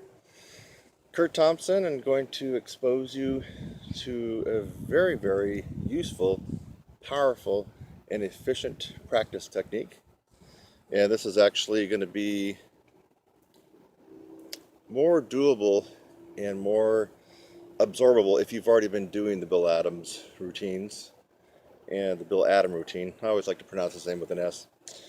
For those of you who don't know, Bill Adam was the best trumpet teacher at Indiana in Bloomington, bar none. There's no one that's even close to him before or after. And it's just too bad that he's not still teaching. And he's, of course he's getting older. In fact, I haven't even checked to see if he's still around, but I hope that he is.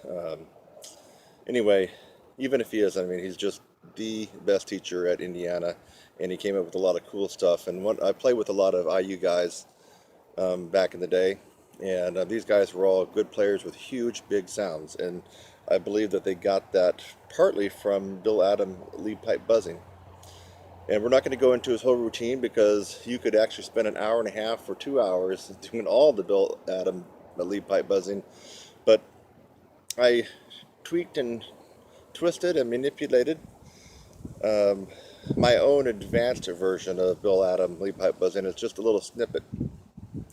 And so what we're going to do is going to be starting on perfect force from second line G to middle C and working our way down. And as you'll soon discover, this is going to be very, very difficult to do unless you have extreme flexibility and power built up in your chops. So G to C.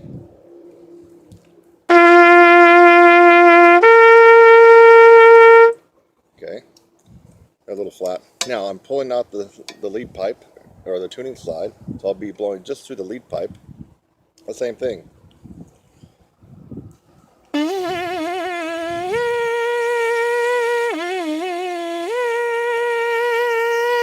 So you can see that I'm actually blowing out through here and not through the whole horn.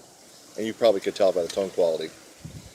Okay, let's work our way down. Now, most of you probably can get that one. That was G to C. How about F sharp to B? Take the lead pipe out.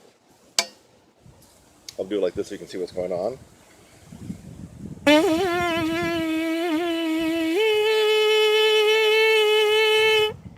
Okay, you probably are noticing it's getting extremely hard, and it's going to get about impossible in the next one or two for you. So it's going to feel that way. So F to B flat.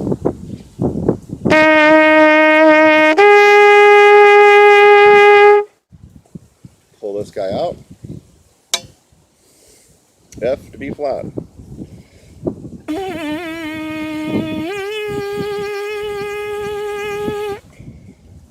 Taking a lot of intention and focus on my part to get that out. And now we're going to go to a little fly on my lead pipe. Now we're going to go to E to A.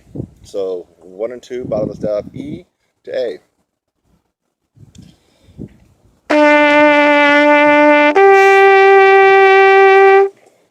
Take out this guy.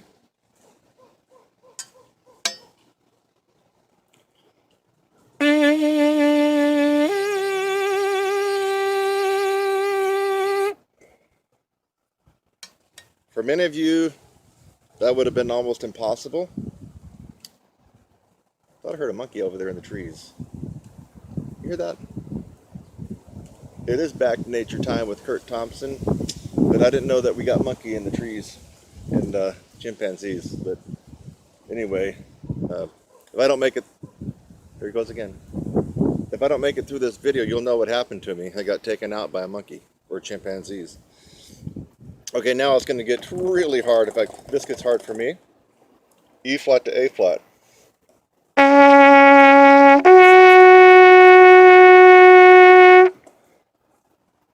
Pull this guy out.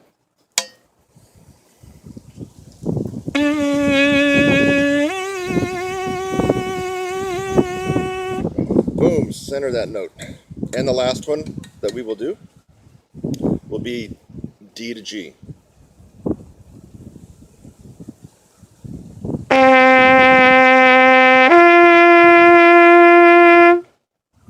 One more time.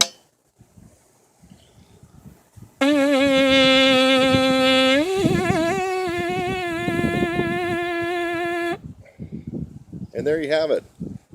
You can consider this extremely advanced.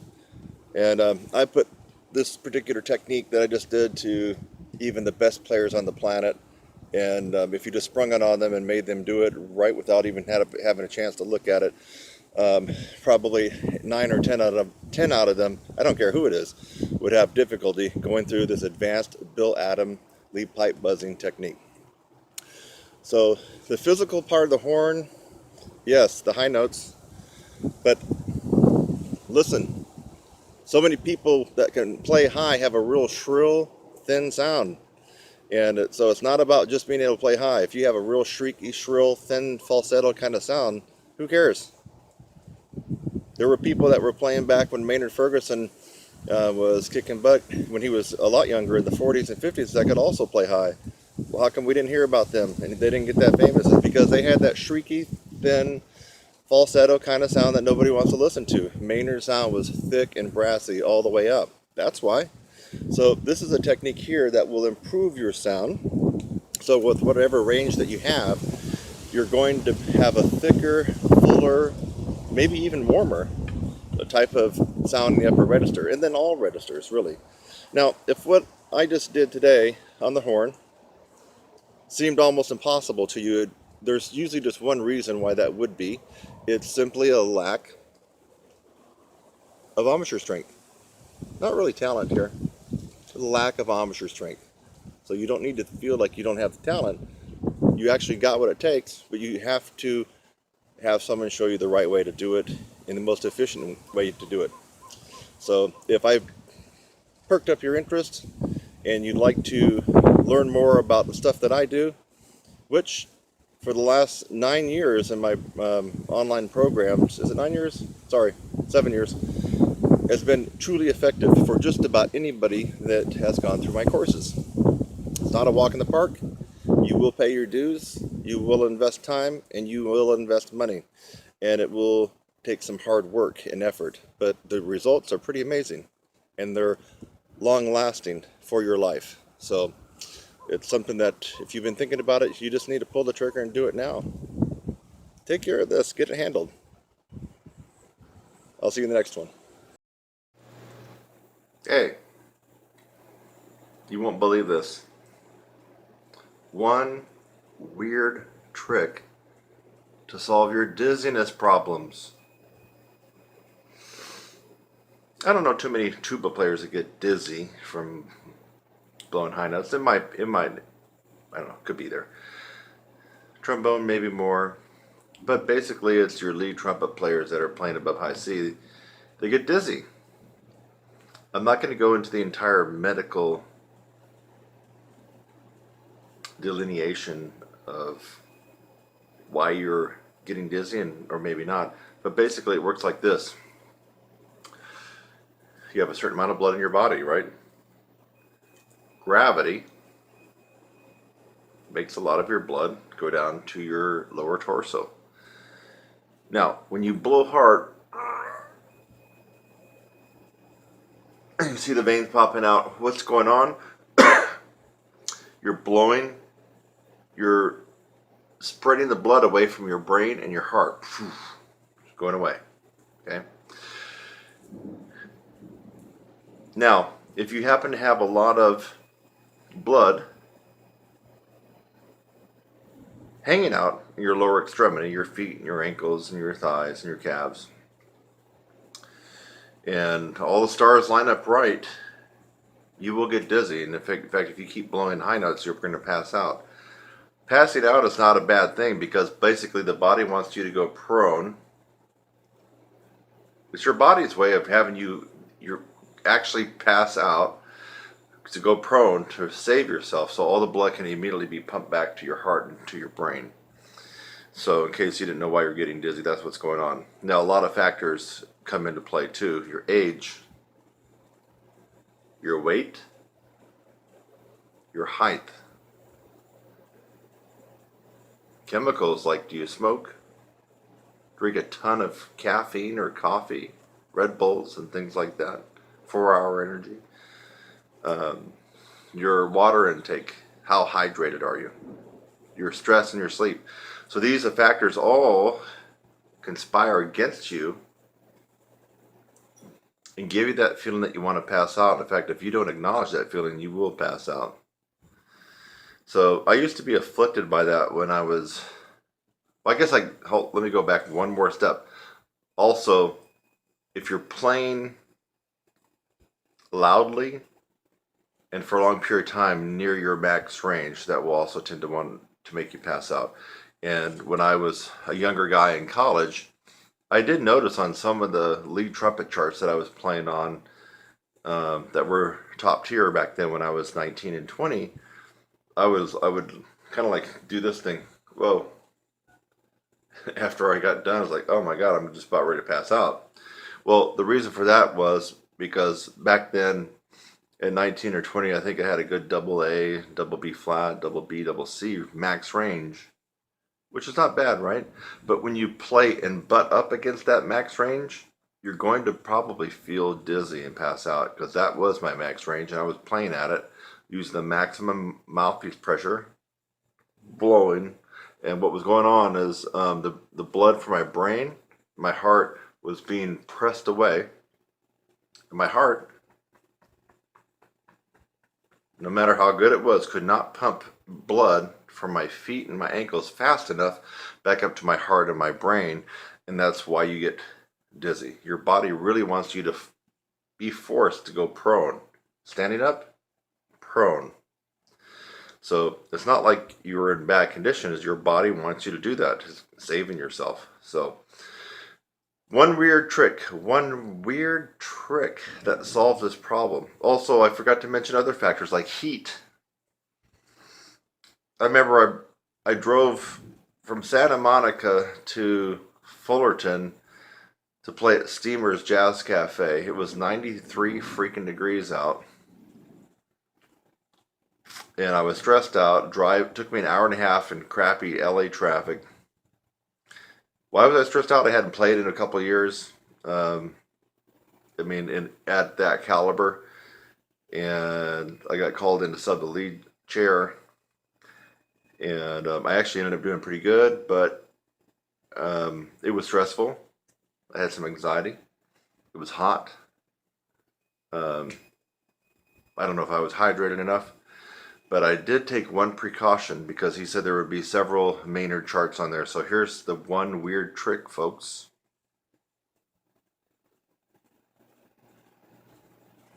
Compression socks, baby. They look like women's nylon hose, right? But these guys are medical grade 30, I believe it's 30 milligrams of compression. When they go on really, really tight. There's two of them. On that particular day, just because I knew that I hadn't played, I'd played in a couple bands before, but it was easy for me. Old-timey white tie, wood choppers, ball kind of stuff. I don't really count that as, for me, playing. It was okay playing. But this particular band had a lot of pros in it, and they were going to be playing some really tough charts. And I wanted to go there mainly to be recorded and be able to put those up on my YouTube channel and other sites, and I've done that. And you can see me playing some different stuff on YouTube with that particular group. I think the guy's name was Don Kubik. He's also a friend of mine on Facebook from like 4 or 5 years ago. But he runs a big band in the LA area and made up of mainly working professional LA players. Now, I got called in and played the lead book, baby. Sight read it and nail it down. That's when, the pedal hits the metal, right? And because of the temperature, because of my stress, anxiety, because of what I knew was coming for me, I wanted to make sure that I could go through the whole book and hopefully my chops would hold up. But if not, I didn't want to pass out. And that's why I was actually wearing these. So that particular day, what I ended up doing is right before I got in the car and got in that hour and a half of traffic from Santa Monica to Steamer's Jazz Cafe in Fullerton, which is Orange County, I got on my bed and I put my legs up on the wall like this. So if you can imagine me, I'm laying down and my heels are hitting the wall like that, and I'm letting all the blood drain back down to my torso. And after about 15 minutes, because due to gravity, that's when I put these guys on. And that's when I, dress with my black pants and my attire for playing. So what this does, it grips and it's so tight that it does not allow a lot of blood flow back to your lower extremities. And it enables your heart to keep pumping blood at a closer rate and a closer distance from where your heart is and where your brain is. And as a result of that, that is the one weird trick, my brass playing friends. Get yourself some compression socks. Now they make all kinds. They make it looks like socks, like ankle socks, socks that go to your calves. These are actually thigh high.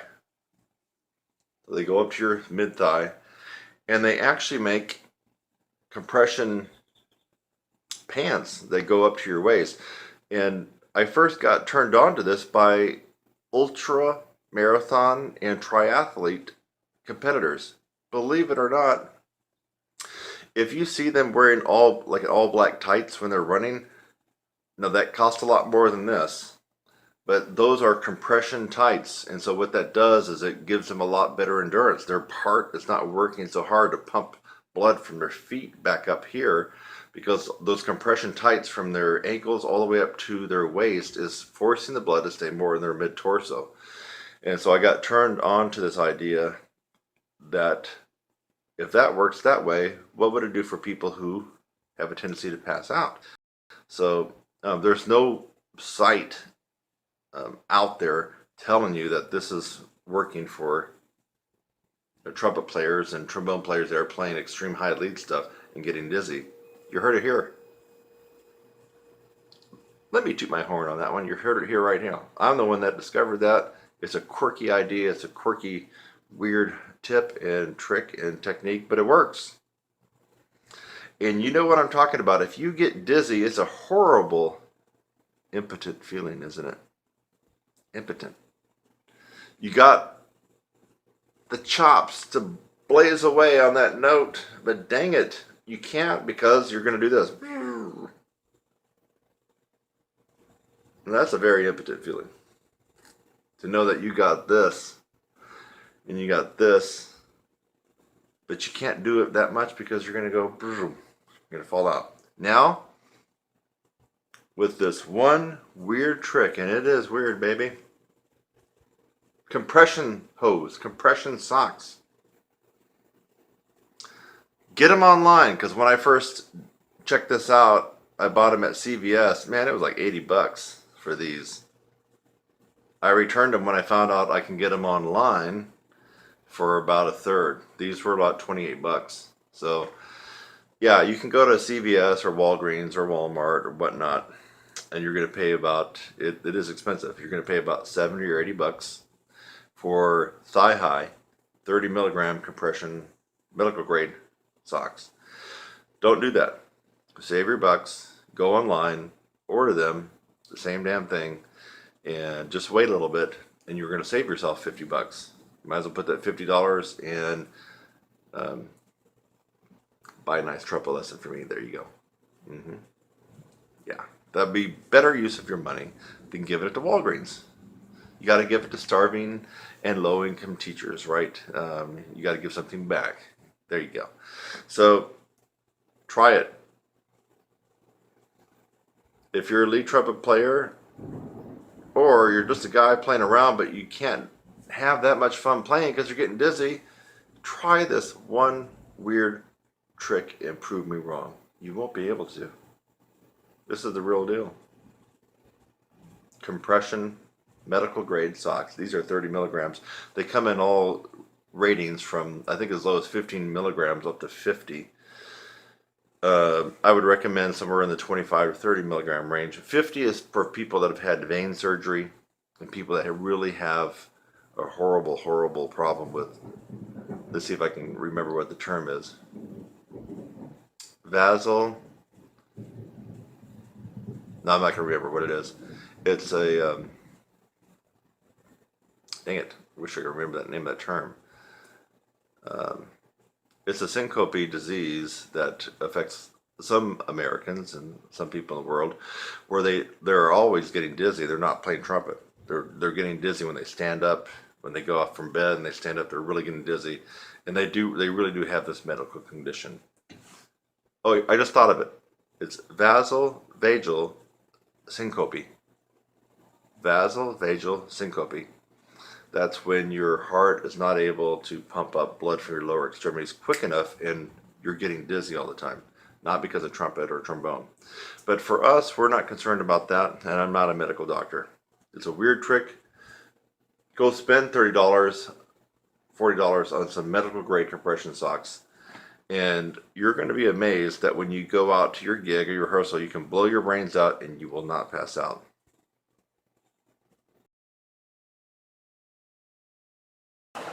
Hi, I'm Kurt Thompson, and welcome to my channel. That's youtube.com/your brass instructor. Thanks for just watching the video that you did. Maybe it's the first one that you've watched, or maybe you've watched tons of my videos. In fact, as of June 2016, as a brass player and trumpet player, I have the most tutorials free on the planet. I have over 600 videos on my YouTube channel currently, all free. So again, thanks again for watching this video. I hope that you got something out of it. Sometimes I make a video just to make you laugh. A lot of times I make a video to educate you on something and maybe even help solve a problem. So I hope something like that occurred for you in this video. And while you're at it, again, subscribe, click on my website link, and go on to the next video. It's lovely out here. Have a great day.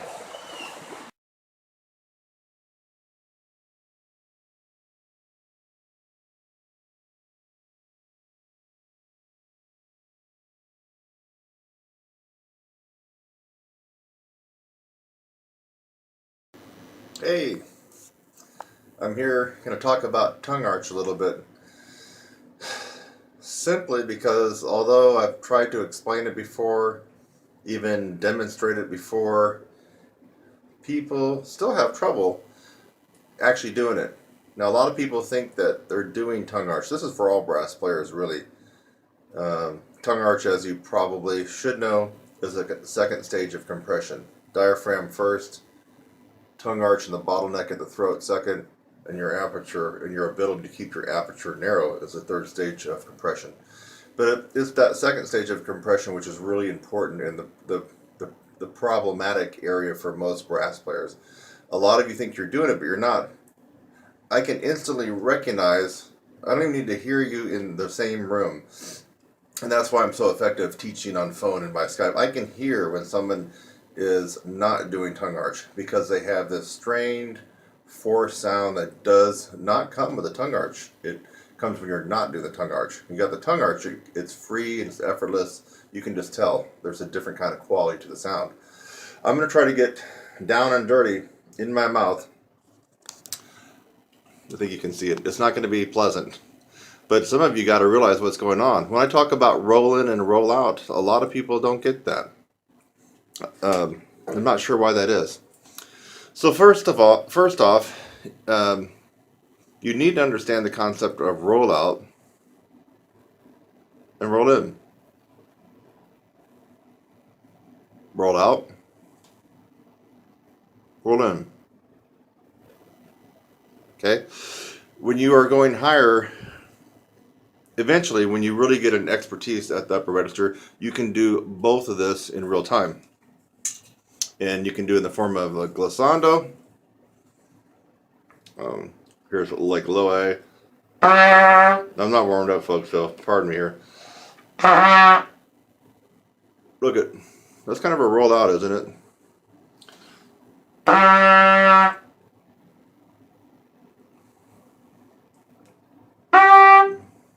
More roll in, right? Even more roll in.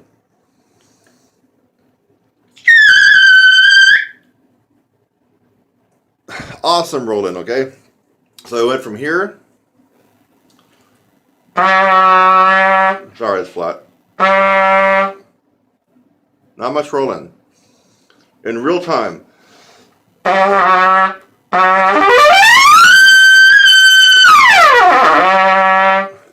little bit sloppy. That's real time rolling, folks. To be able to do what I just did, you have to be able to roll your lips in and roll them out in real time. Now, for those of you who haven't graduated to that level, and actually it's very, very difficult. I have to say that I don't meet too many people that can do that. It's just difficult. So your second best way to do it would be to already have the roll in place. Okay? So when you're wanting to play higher, or if you have to start a higher passage, you need to already be rolled in. You can't start above the staff with a roll out. It's just going to have that strain sound.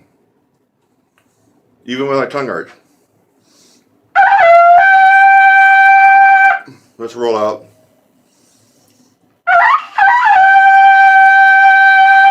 Recognize that sound? I certainly do. Because I hear it in a lot of people that I teach. And most of the time when they get done with me, they don't make that sound anymore. Because they've learned proper tongue arch and roll in. So you can't start a passage. Let's go back real quick. Ultimately, you want to be able to do what I just did. Roll in and roll out in real time. Okay? That's ultimately. But during the interim, while you're still getting this down, you at least got to roll in when you're starting a higher passage. So you can't start above the staff with the roll out.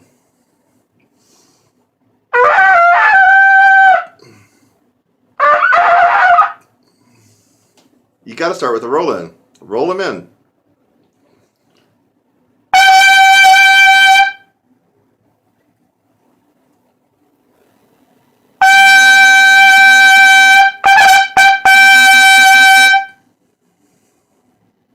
Rolling. That's rolling, folks. Seems like a lot of people don't get that. I hardly ever get on the forums anymore for obvious reasons, but when I've gotten on there, it seems like every other topic is about roll in and roll out. So people are still having tons and tons of problems with roll in and roll out. So get the roll in down. Now when you get the roll in down, you roll in your lips as much as possible, and you're trying to put as much lip tissue into the mouthpiece as possible to play higher. So I'm rolling in. Let's say I want to go, let's just like ridiculously higher. I got to really roll in. I am a dry lip player, by the way, but sorry. I'm just trying to get my roll in without scraping up my lips too much. Roll in. Now I'm going to put some pressure and put as much lips in the mouthpiece as I can.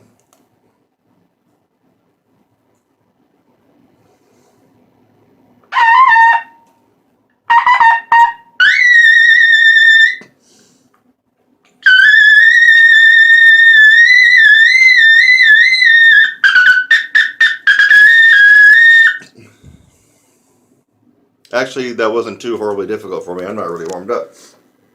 It's almost impossible to play too low, or even low at all, with the roll-in as extreme as I was doing. Watch. I mean, even that high C felt low to me. So roll-in extreme.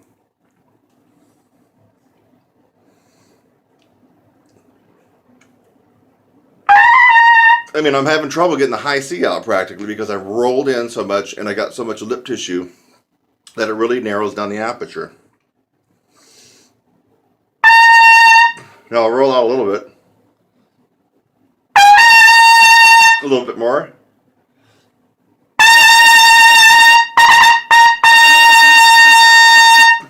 So for me, I actually had to roll out considerably to accommodate the high C, probably because I'm used to playing so much past that. And for you, you're going to have to feel where you are on the instrument. You have to get the roll in, folks. It has to be there. Learn it, do it, use it.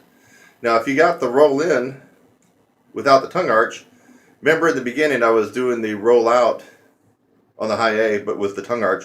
What happens if you have the roll in with no tongue arch? Other people sound like this. So you got the roll in part down, but they don't have a tongue arch. So it sounds like this. Roll in.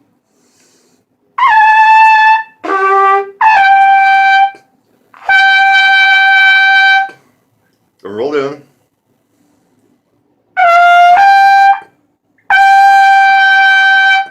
Again, the hallmark of somebody who is not doing the tongue arch properly is a very forced and strained sound. And of course, you don't really have a lot of good range if you're not doing the tongue arch at all. So, hope you recognize that sound. If you hear that in your own sound, you need to start paying attention here and get with the program. Get that tongue arch down and get the roll in. So, roll in, but no tongue arch. Listen to the difference when I go higher. Okay, roll in, drop my tongue.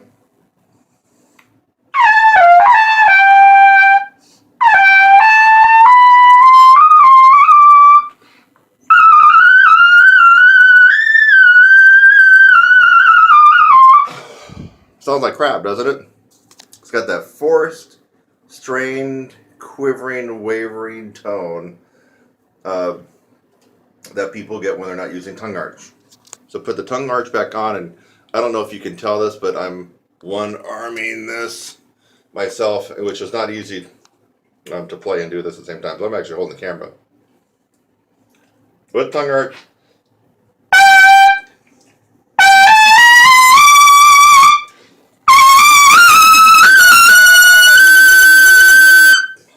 Notes lock in.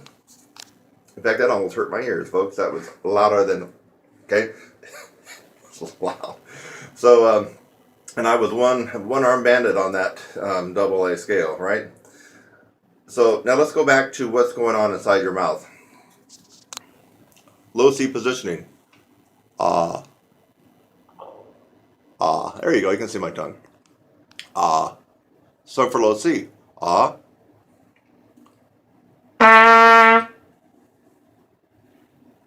I'm going to freeze my tongue when I get done playing with no tongue arch. Low C.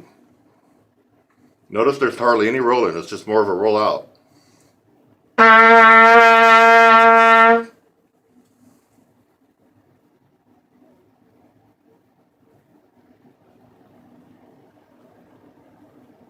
That's where my tongue was.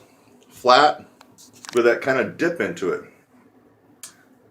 Let's see what happens if you do the tongue arch. Now the tongue arch should be with your tip of your tongue, right there, behind your teeth. Here. Okay, now you got the first part of the tongue arch. Now the tongue arches up. That is your tongue arch when your teeth are shut.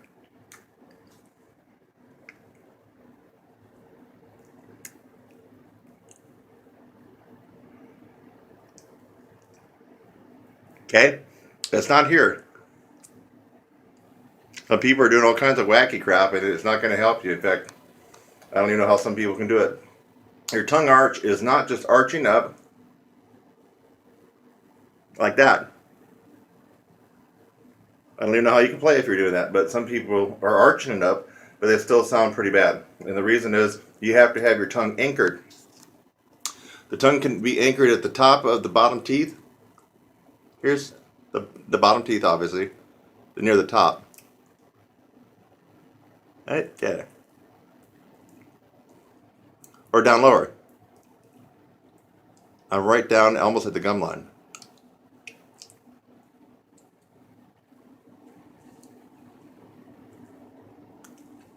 You getting this, folks? Folks?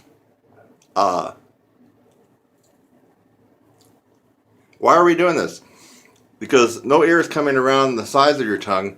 Only the air can come up and over the tongue and come down and come out your aperture.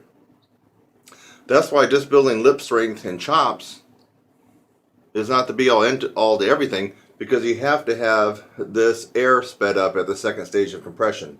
The air is coming up here. Now you've already got the first stage down. We're not going to talk about that right now with the diaphragm.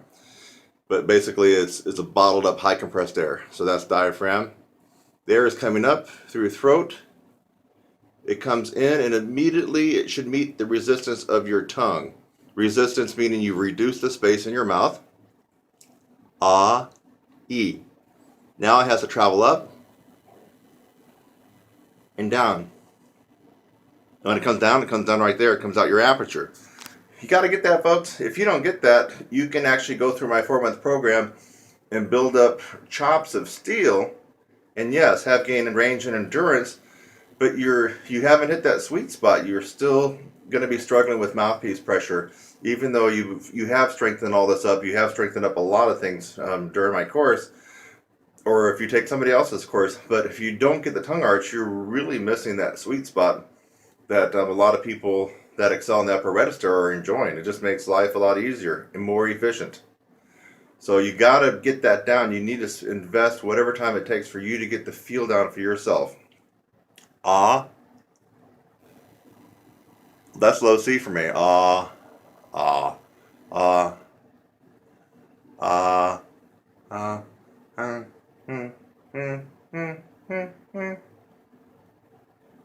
Now, when I go above high C, my tongue arch is so high that it's rubbing against the roof of my mouth and almost stopping the bulk of air to come through. I mean, I'm really blowing hard to meet, not because the note's hard or high, because it's meeting a tremendous amount of resistance inside my mouth. Once I meet that resistance, the air spins out so fast, and then you see what happens with the roll-in. Everything links and syncs up to be able to get those high notes out with the least amount of effort and the most amount of efficiency. So, again, low C. I'll freeze it.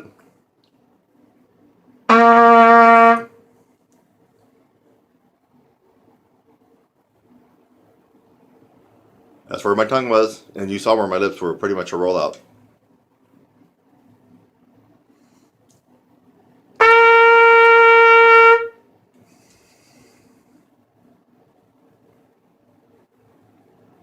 Tongue still low, but it is higher than it was with the low C, and my jaw is up.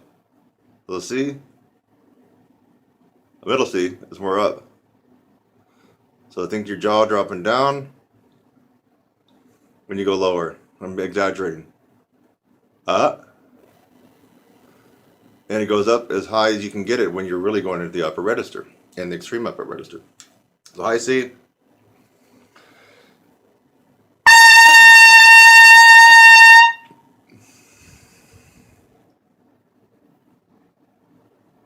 Hey, you see the beginning of my tongue arch? So I didn't even have a full tongue arch for my high C. Don't need it. I guess I'm just a little bit lucky. I just don't need it after doing it for all these years, because I also have this to rely on. And I also have a lot of hot air. I think people know that one, right? So that's even when I'm not playing the horn. Now let's go a little bit higher. Roll in.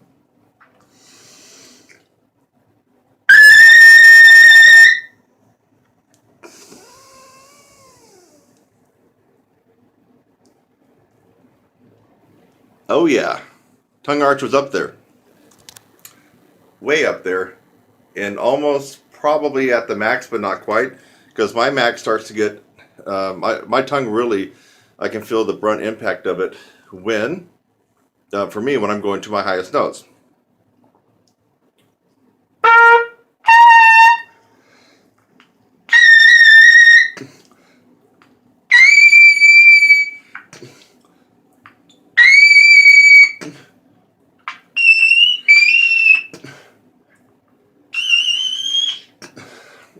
Got the B out, not the triple C. Once I'm at, for me, triple A, triple B, and triple C, my tongue is like, it's just shaking, it's just grinding as hard as it can to lift up and close off the air at the roof, because it's trying to make just a little pinprick of a space for the air to come through extremely fast and then come down. And then after that, it's up for my lips to be able to continue grip into the mouthpiece and hold that narrow aperture. As soon as you have a millimeter flinch where your lips can't do that, all of a sudden you could drop a fifth when you're up that high. So I hope this video helped explain what most of you think you are doing, but you're not. Tongue arch, just like diaphragm, is not theoretical. It's something that you really employ. So tongue arch, take a good look.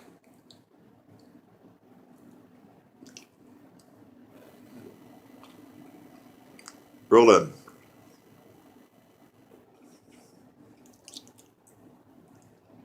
Tongue arch. It's not pleasant to look at, but so many people have problems with that you just need a little tough, unpleasant love in this video. So